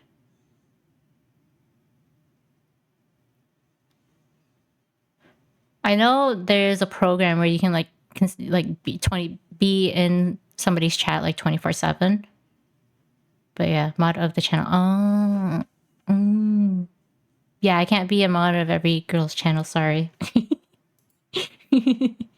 This is your life. I don't care though for those who are like joining it. I'm not like that. We're not like that. Unless you have your circle and then you can scrape your list and compare. That's crazy. Now you notice me, better ban my ass. No, because it's two-way street. If you guys aren't allowed to watch other females, that means I can't watch any males, which is like 90% of the VTubers I watch. So it's over for me. I can't watch anybody. I gotta go back to watching flesh streamers.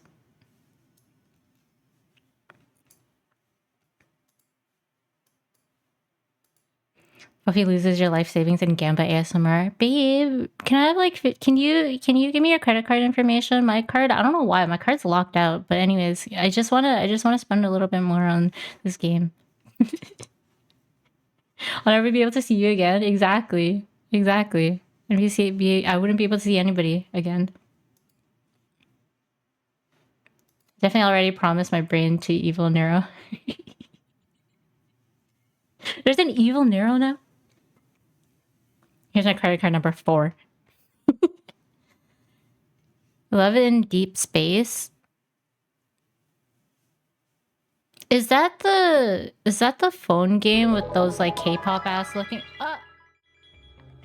Lulu, no.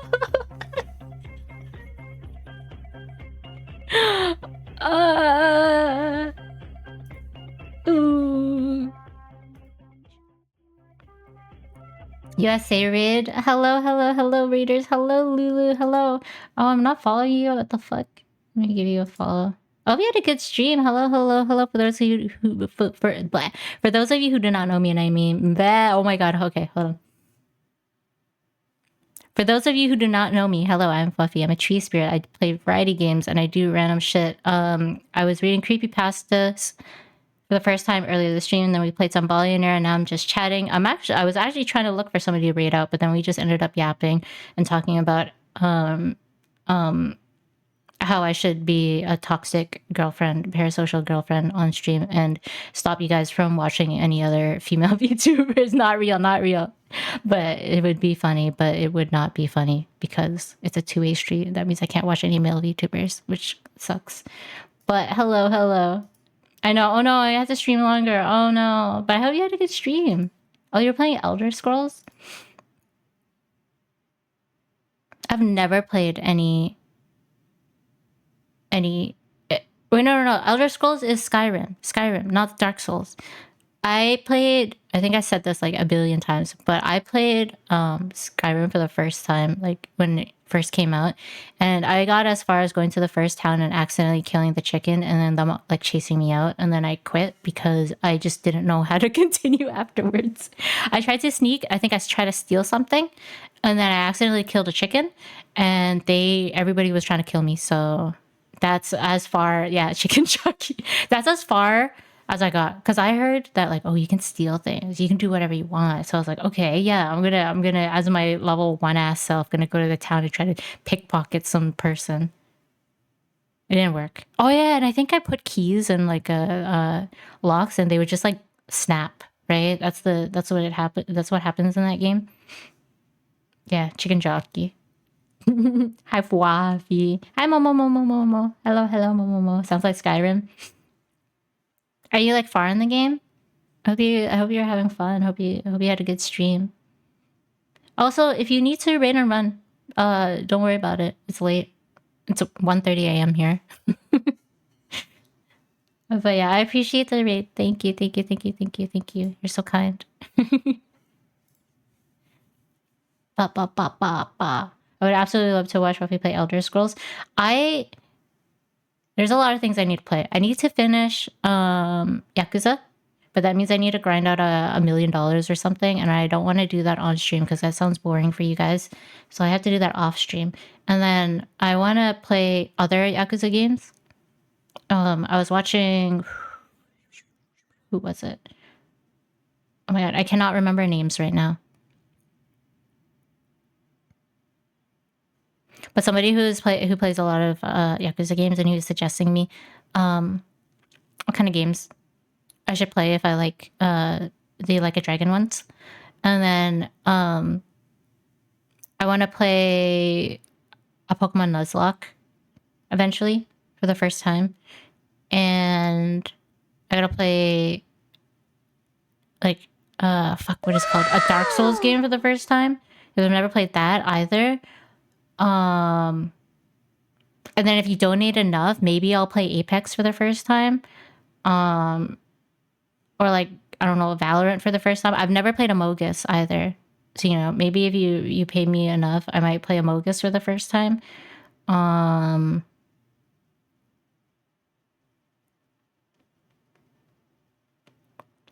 And then if you convince me hard enough, I might play friend swap games like Repo and Legal Company for the first time. Yeah, there's a lot of games. There's a lot of games. Marvel Rivals.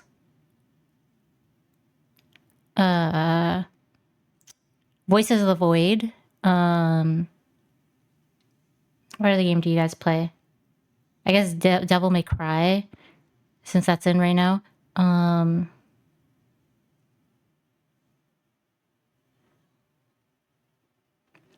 So saying I have to be really annoying. I'm on a streak now. The amount of people that have asked me if I wanted to play Repo and I've rejected, I'm at that point where I don't think I'm gonna accept anybody. Even if like Iron Mouse asked me, I'm not gonna say yes. Because I just feel bad now. Because then I'm just playing favorites. Because my answer to everyone is, no, I'm an anxious person. And if I play that type of game with people I'm not like 100% comfortable with, which is like, you know, quite a bit of people. Just because, I don't know. I'm not good. I'm good. I'm only good at like, I think one-on-one banter. Maybe like 3 people max, like me and 2 other people. But once you add multiple people, I can't talk over people because I have really bad perception of when conversation is done and I can interrupt, because I think that's an ADHD thing. So it's really bad. It's really bad. It's really bad. So I don't like doing clouds with too many people because I don't know when to talk. And then if I get ignored, or if I get ignored once, I shut down. And then it's over. I can't talk anymore. And I'd rather talk to myself and to chat, honestly. That's just kind of, I don't know. I don't know. Like I said, I'm shooting myself in the foot. I should be doing collabs with like a bunch of cute girls or something. But I can't. I don't have that in me. I don't know. Maybe I can. I don't know. Introvert energy too much.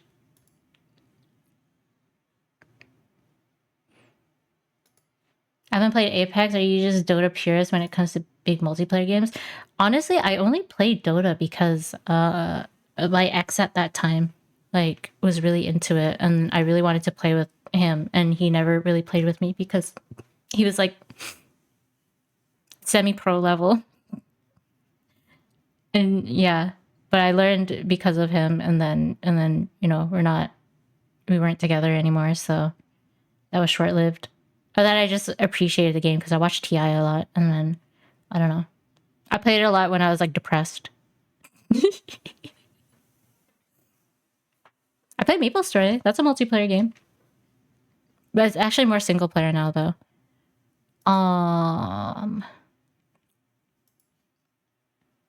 Yeah, I don't play a lot of even like I don't know. I'm sure you've noticed with my playstyle of like Minecraft as well. When we play like Fwabomon, I'm very solo player s. Like I'm solo player coded.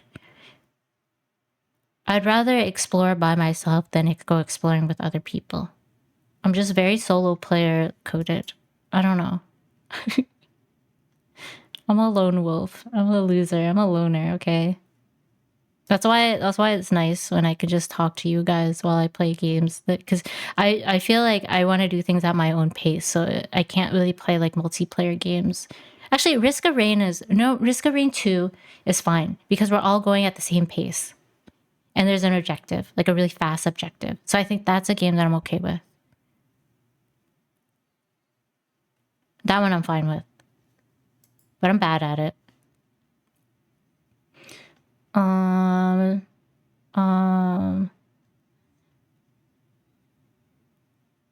Your answer should have been no, I don't want to play Repo with you specifically, no.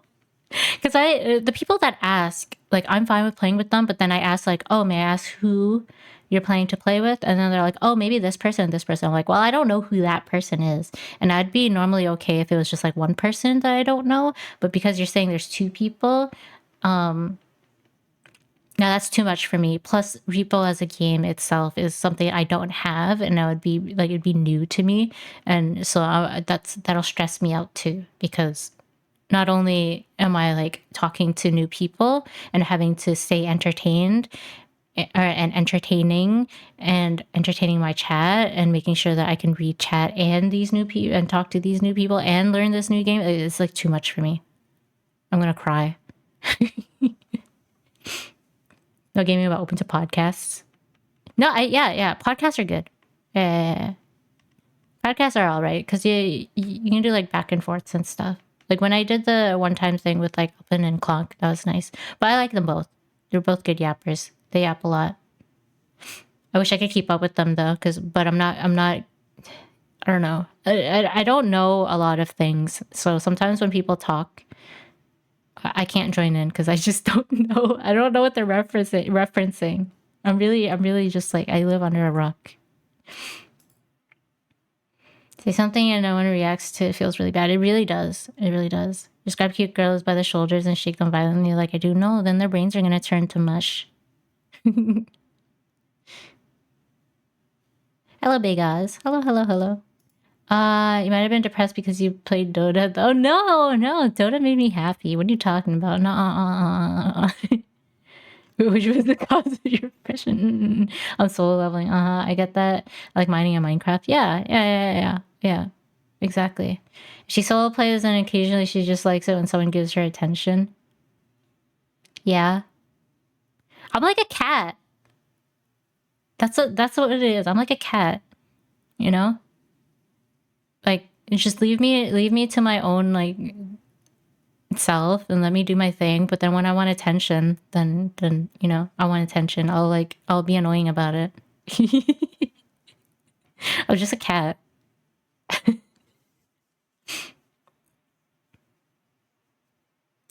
I'm not solo. I'm surrounded by cows. Yeah, your place is just full of cows. I think you're like court keeper. What's court keeper? Yeah, you really are socially awkward. Yeah. Which is weird because like in like business settings or like settings where I have to kind of be social, I can be social, but that's me putting up like a front, right? That's me being professional. But like it takes a lot of energy to be professional on stream while doing like all that other stuff. And that's a lot of energy, and it also it doesn't feel genuine to me. Don't overwhelm her, she'll come. My issue with people I don't know is mostly I just cling to the people I know. I do know in collabs. Yeah, see, that's the thing as well that like makes it hard for me because I know people do that and I end up being that person who doesn't get clinged to, right? So like when and I'm like I'm a very hyper aware person, like incredibly hyper aware. So if you know, if I'm doing a collab and I see two people like constantly making jokes and talking with each other and stuff, and they don't really, they're not like, not everyone is like, you know, the type that will always be inclusive of others and aware that, you know, there's not just two people here, but there's actually like four.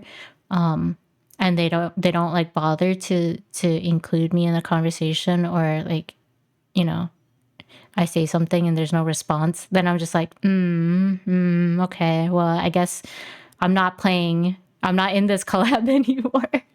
It happens a lot.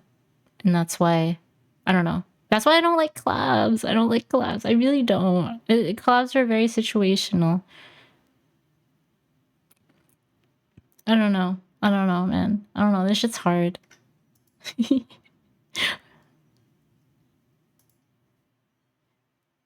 This feels bad because it's like you're ignoring the other guys. Yeah. I noticed the not knowing of things is a big barrier. Just being mildly aware of a lot of things really helps with the foot in the door. Yeah, I mean, like if you've been around me, like listen to me talk long enough, you know that like sometimes you guys will make jokes and it'll just go straight over my head, and I'll be like, huh? Anyways, it's because I stopped. Okay, I've never been a redditor. I never used Twitter for its like, you know, news functionality and keeping up to date with stuff. Um, I don't really watch like, I've never watched, no, I don't use Reddit. I've never used Reddit. Like, I was never like a Redditor. I use Reddit to look at like r/privacy mega thread or something. That's what I looked at most recently. Or like to look up, I don't know, the creepypasta stuff that I had to read today.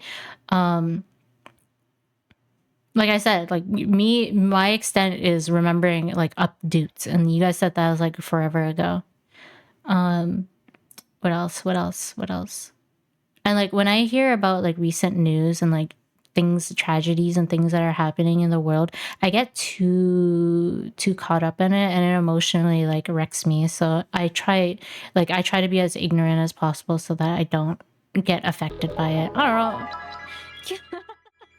No, I'm never going to sleep, guys. I'm never going to sleep.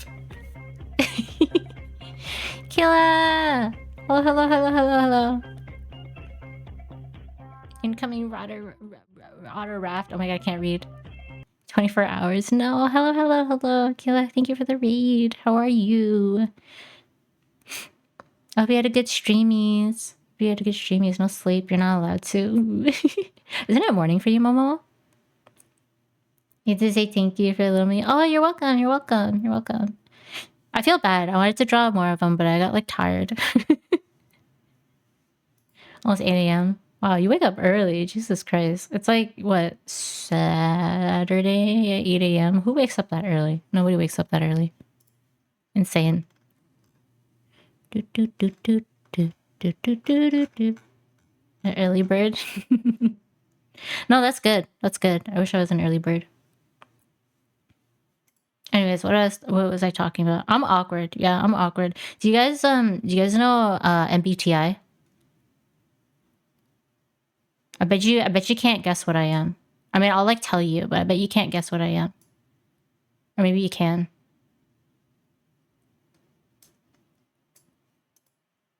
I might have said it before. A tree spirit. TREE. Tree spirit.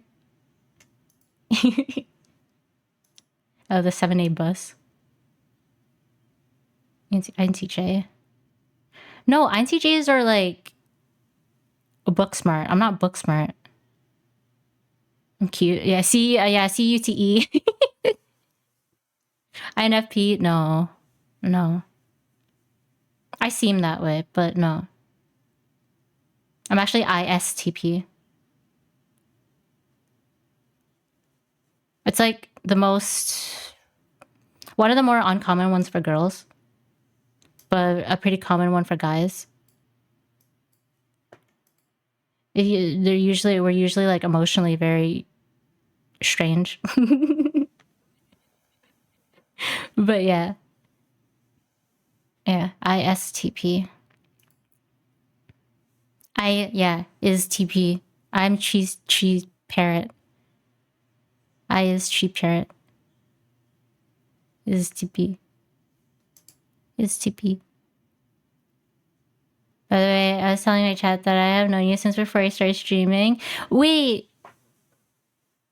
Yeah, I think that yeah. There was like a huge group of us that were like pre-debut, pre-streaming. We all hung out and stuff. There was a lot of drama in between it with all the weird boys that were also in the group who all ended up like not streaming anymore. But yeah, there was a lot of girls, and then it's nice to see that they're still around and stuff, some of them here and there. And cheese to meet you, exactly. You're INFP. Cute. That's like one of the like common girl ones. Betweeting drama. Yeah. I made my Twitter, I think March 2 years ago. Yeah.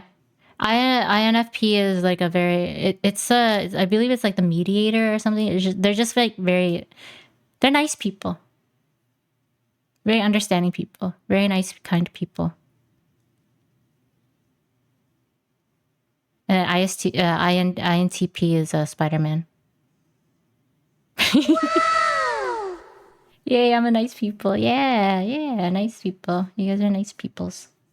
Coming up on 2 years, you joined that server about a month before you started. Oh, yeah. I forgot about the server. There was a post on Twitter by one of the girls that we knew from like 2 years ago when we were all starting out. And it was one of those like, does anyone want to start like a group chat and like be friends with each other and stuff and like, I don't know, hang out and stuff.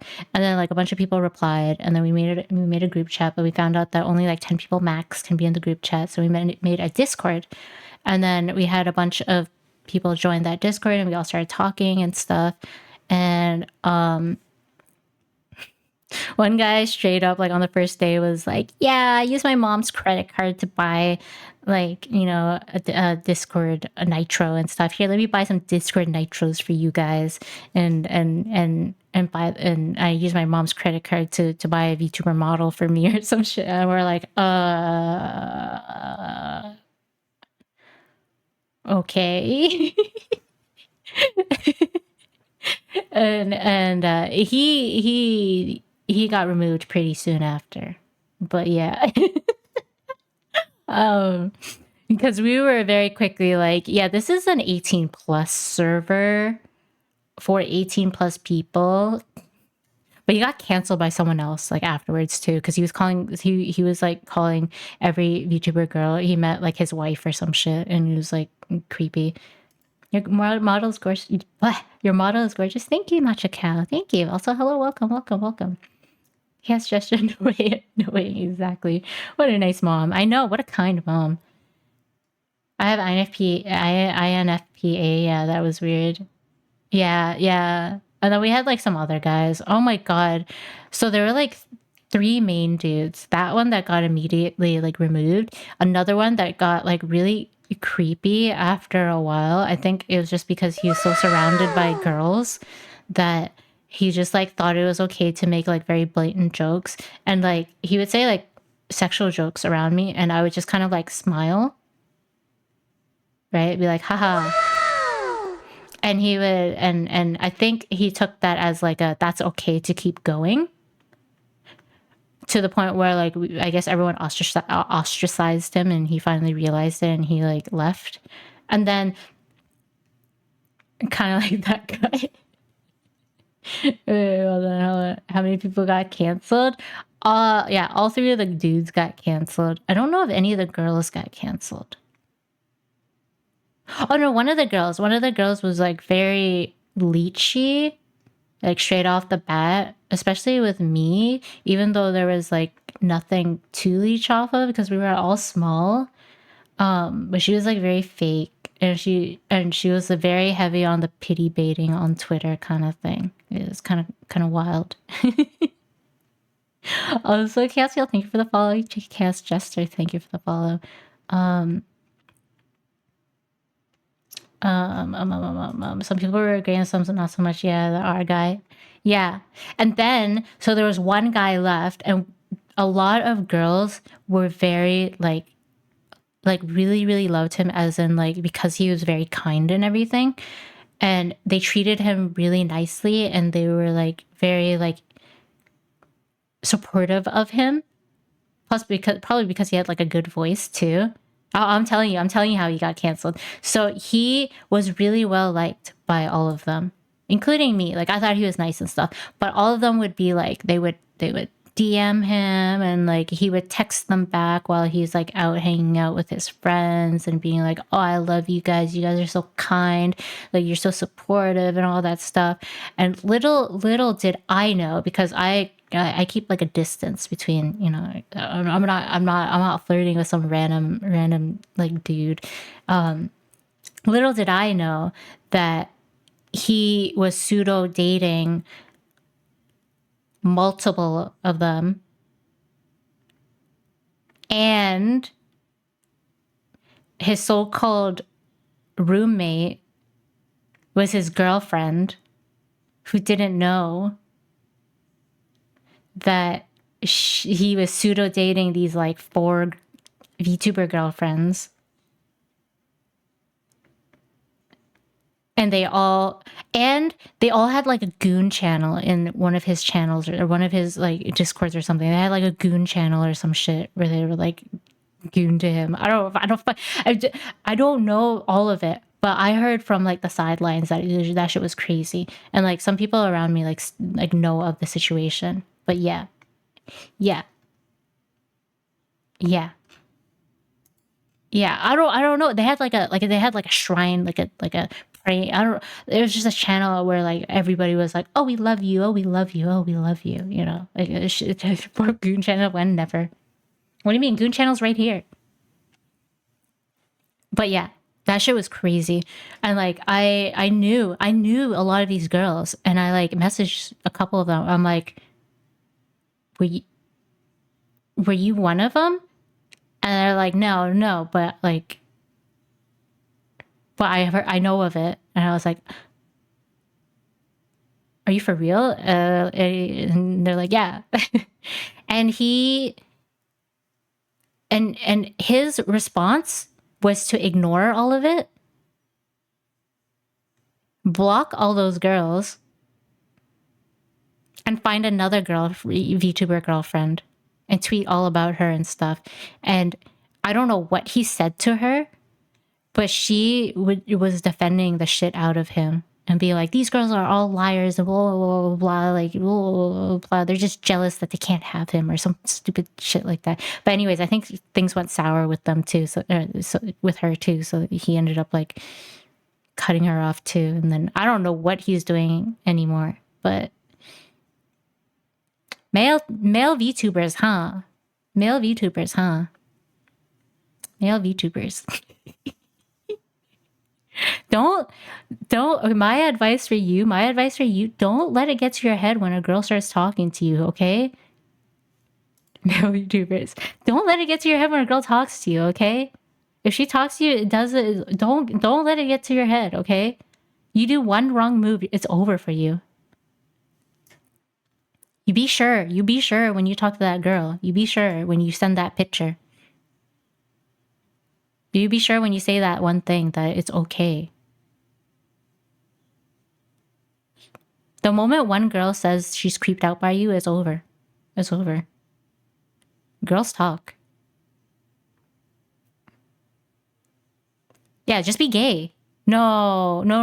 I think it's just as bad. I think it's just as bad. I think it's just as bad as a guy. Oh, I gotta read all this stuff. Wasn't this guy also called out by 4 girls at the same time? Yeah. I retweeted a document too. I don't know if you guys remember. That was like a year ago. How's the first thought of anyone immediately? How's the first thought of anyone immediately gooning together? I don't know. When someone has like a nice voice and they're kind, I think girls. Yeah, I don't know. Young people, they're all in their like early mid-20s. Okay. People are crazy. People think that YouTuber avatars hides everything, always gets out sometimes. Do they share one goon channel or do they have... I think it was like an appreciation channel where they all flirt with each other, but I don't think they knew that things were like further in DMs. I think that's what it was. That's what I heard. But yeah, bro had a cult. He did. He had a cult. He actually did. He had a harem. He did. You're on the secret goon channel. Ooh. Don't mention that. We don't talk about that one. Come on, man. We don't talk about that. Praying for you. You get so surprised when they find out my Discord has 0 NSFW channels. Yeah, I got none either. The only NSFW thing I have is my Twitter tag, because some people really wanted it for a good reason, I guess. Now I have a separated tag for it, which I browse sometimes. I got some good art, not gonna lie. I assume none of the girls were one of them suddenly. Yeah, male VTubers. Oh, him. I can't think of his name. It starts with an L. And it's related to a flower. If you remember. One woman is awful enough. Why would you want 5 girls at the same time? And you have a girlfriend IRL. And you have a girlfriend IRL that you live with. The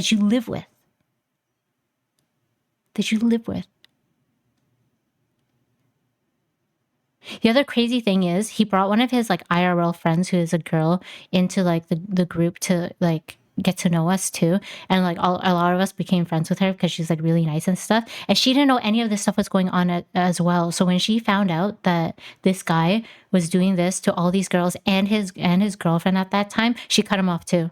So he lost his harem, he lost his IRL girlfriend, and he lost like an IRL female friend.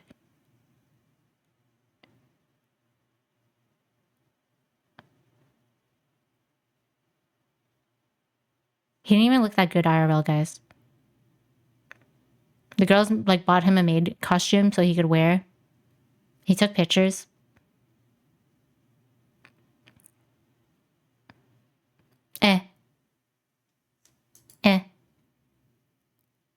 What do you mean Fluffy and I are dating?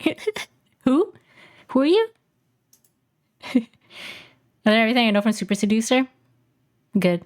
Being popular male is never ending litany of shit tests and morality checks. It really is. Someone drew like this picture once, and I sometimes I like think of it. But like the line between like the line between flirting too much and flirting just the right amount is so close for guys. It's like it's really hard. I can't imagine how it is for you guys.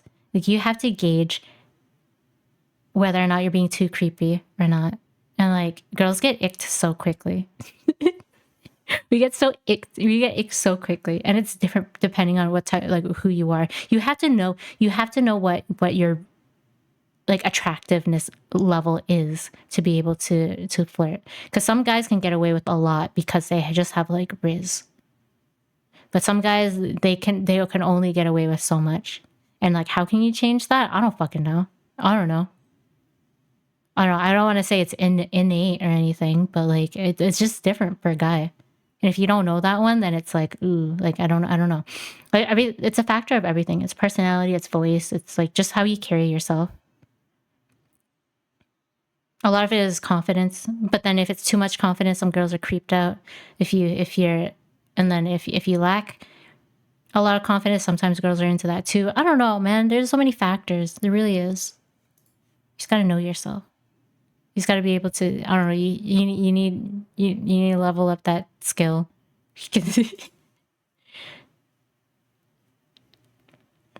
Puffy just doesn't want us to love anyone. I didn't say that. True, except she isn't creeped out by all the guys. Oh, my Goonies together makes a J-Ho crystals. No, know your limits. That's what I know. And plus, I was raised by a single mom. She teaches me the tech on how to vibe. Hey, yo, that's a sick mom. That's a sick mom. You should teach. You should teach my chat. I mean, cryotic was a guy. Cryotic. I don't know who is that. Is that someone who got canceled? Oh, I mean the goon. Can't hit one girl can't lie. She threw a suitcase out. I honestly, yeah, I wouldn't be surprised. Or maybe she just left.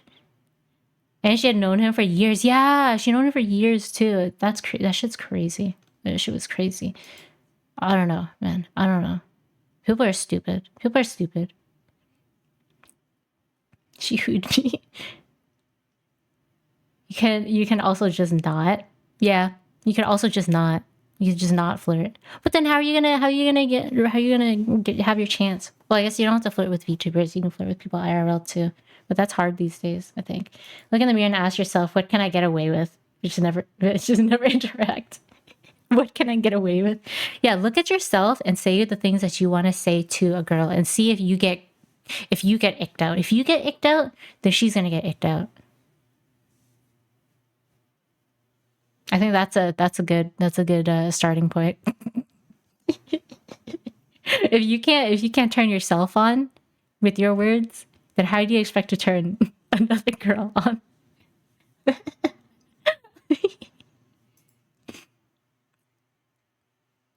Social convention is hell. I just want to play circles in the sand. I'll draw circles and make sand castles. There's a golden rule. If you're in her chat as a viewer first, it's never gonna happen. Whoa, mama, nice tits. A narcissist. Well, you know what? Some narcissists get away with a lot of stuff though, because they just have so much like confidence, right? But it's when the girl finds out that that narcissist is crazy. That's when it's over. But they get away with a lot of stuff. Cancel. I wouldn't say that's completely true. I don't know. I think there are scenarios where like a viewer can become more than just a viewer.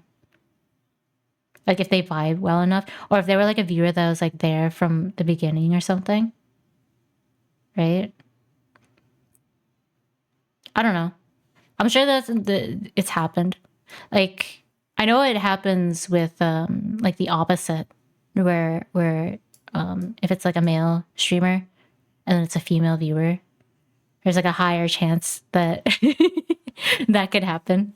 Because I talked about it before, where I used to watch this one Isaac streamer, and he had a girl who ended up being his mod, and then they ended up moving in together, and they're having kids, and he still streams, and they have baby, and they still live together. So like, what's his name?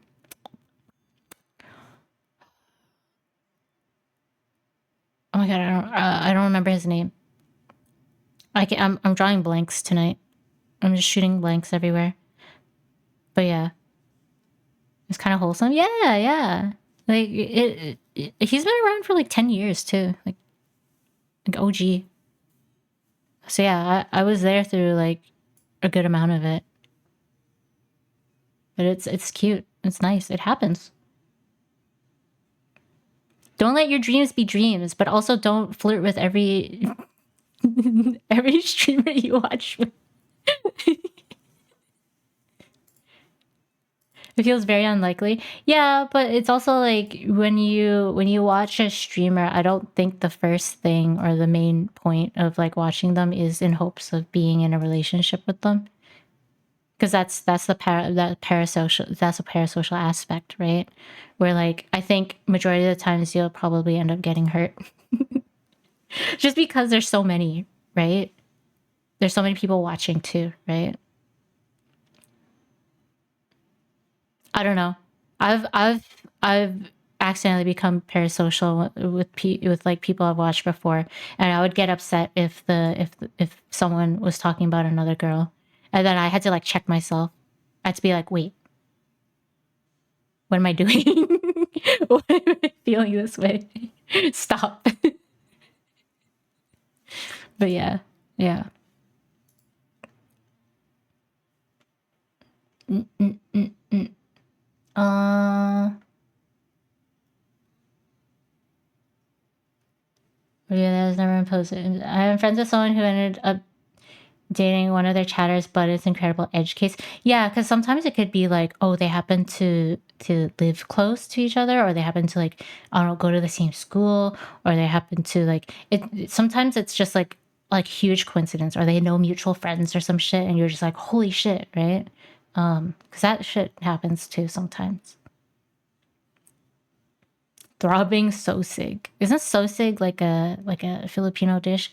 I know sisig is. That shit's good. Plus, my mom told me not to argue with a woman you never gonna win.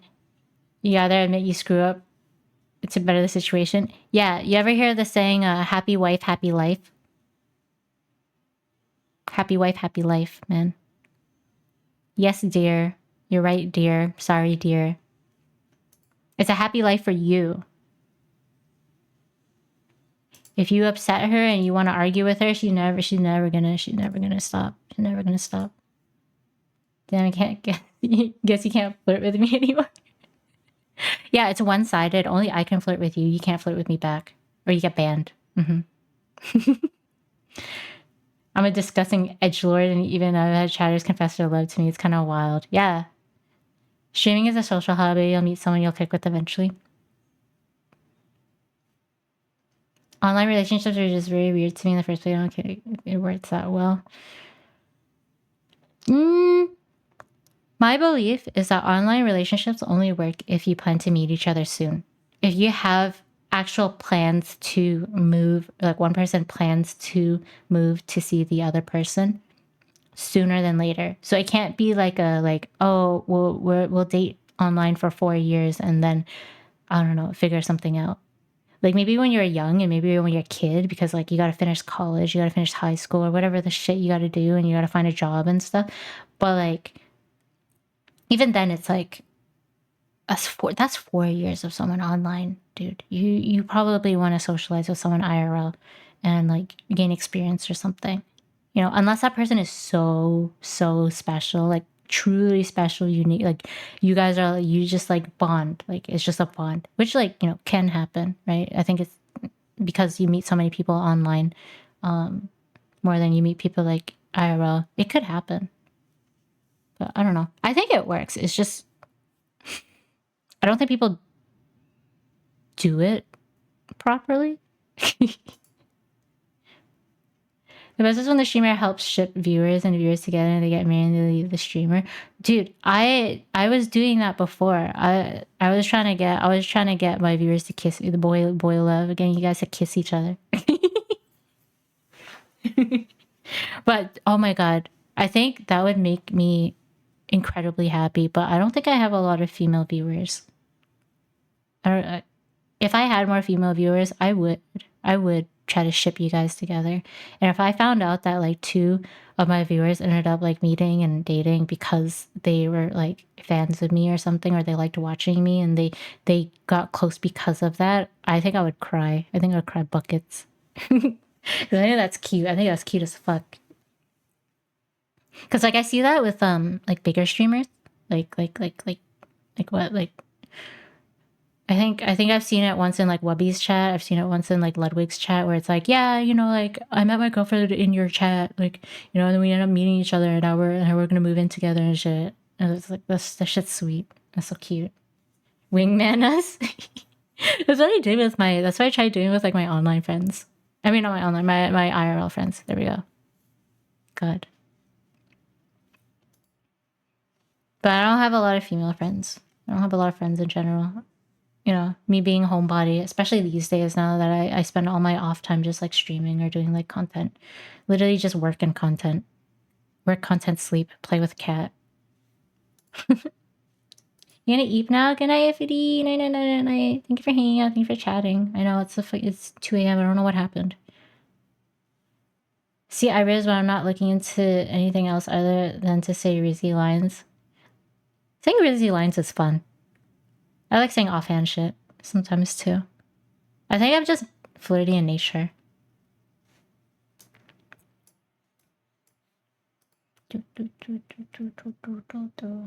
My mom met their current partner online. They lived a continent away for like 4 years. Sometimes, like I said, sometimes I don't know. Sometimes it works. Sometimes it works. Sometimes it doesn't. Holy shit! It's Shadow the Hedgehog. Thank you for the follow. Welcome. Hello, Shadow. Male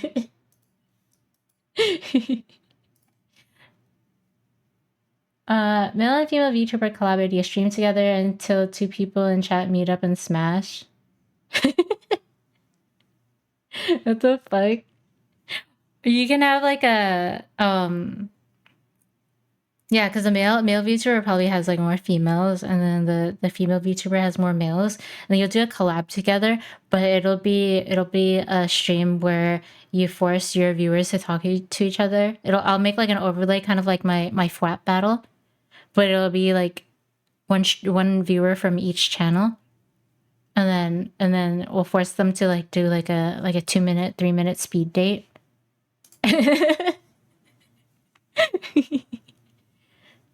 From now it's Shadow the Hedgehog. Okay, Shadow the Hedgehog. Happened to me, someone told me they met because of me somehow and they're in love and getting married soon. What? That's cute. I like that. What the fuck? Jinx, but you don't stream, right? Unless you do, then that's crazy and I didn't know and I'm sorry. I really don't know. I really don't know unless you guys tell me that you like stream. But I know it's like etiquette to not like go into someone's chat and be like, hey, by the way, I stream. I'm a streamer. Hello. You know? Or I'm gonna go stream now. You know, it's not like really etiquette, so it's tough for me to know. I mean, but I mean it's obvious with the ones that, you know, have VT in their name. And then it can be really called a fat battle. Yeah, yeah. We got the FWAP battle and we got the fat battle. If you guys are wondering what I'm talking about, I have this. If you guys have ever seen Madverse City, I think it's called Madverse City. Yeah, Madverse City on a Jackbox. You guys just rap. You do a rap battle. I was like, I made that the other day with Sammy and stuff. It's a work in progress. I know a streamer that went to a viewer's wedding. Same person has a viewer, a couple. Maybe one day they can attend their wedding too. Aww, dude, that's cute. That's cute. Invite me to your wedding. Invite me to your future weddings. That's not parasocial, right? Name your child after me. Name them. It's Fluffy with a W. I'm sorry. Some Chechen stole Scad from me. Chechen. And then got banned. Really? You just gotta be creative and have a really difficult to pronounce and spell name. Like me. Then you can steal it off of every social media. Hello, this is my boy Fluffy with a W. like just Fluffy or no. Full name Fluffy with a W Smith. No, it's fwofie space with a W. Like, that's the middle name. And then last name. They were known as like the streamer guide to the family and their little center. And they were a little center of attention. Oh, that's cute. John fwofie Smith. Okay. I could stream longer, but it is 2. I should get some EPs. I might, like I said, I might be forced to watch the Minecraft movie tomorrow. So I don't know if any of you have watched it. Hopefully it's not complete ass. I don't know anything about it. But my friends said they want to watch it. And Saturdays usually I force myself to go outside and be social and stuff. So I might go. I heard so bad that it's good. Only good for vocal stims, that's about it. Like hearing villagers and shit. Okay, let's see. Who should we wade into?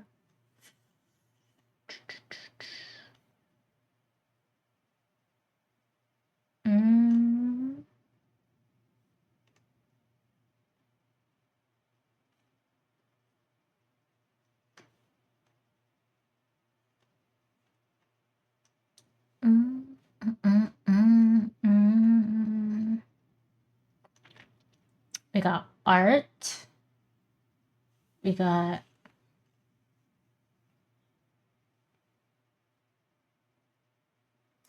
you know what? What the fuck?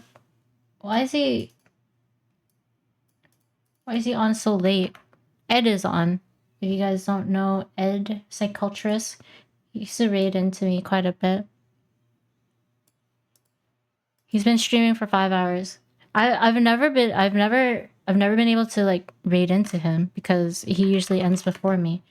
So we're gonna raid into Ed. Here's the raid message. Thank you again. Thank you everybody hanging and chilling and talking and hanging and everything. All the subs, all the follows, all the raids and everything. I really appreciate it. Thank you. I hope you had fun today. It was nice yapping at the end. I will see you guys on Sunday because I stream Sunday, Tuesday, Wednesday, Friday. So I'll see you guys on Sunday. Have a good day. Same time, 8-ish EST. Take care. Send the read message. Okay, we're gonna go over to Ed. I don't know what he's doing. I don't know what Franbo is, but we're gonna give him support because he gives me a lot of support too. So I will see you guys. Bye. Read message. Exactly. You can just say read message, or you can use the read message. Okay. Have a good night. Bye.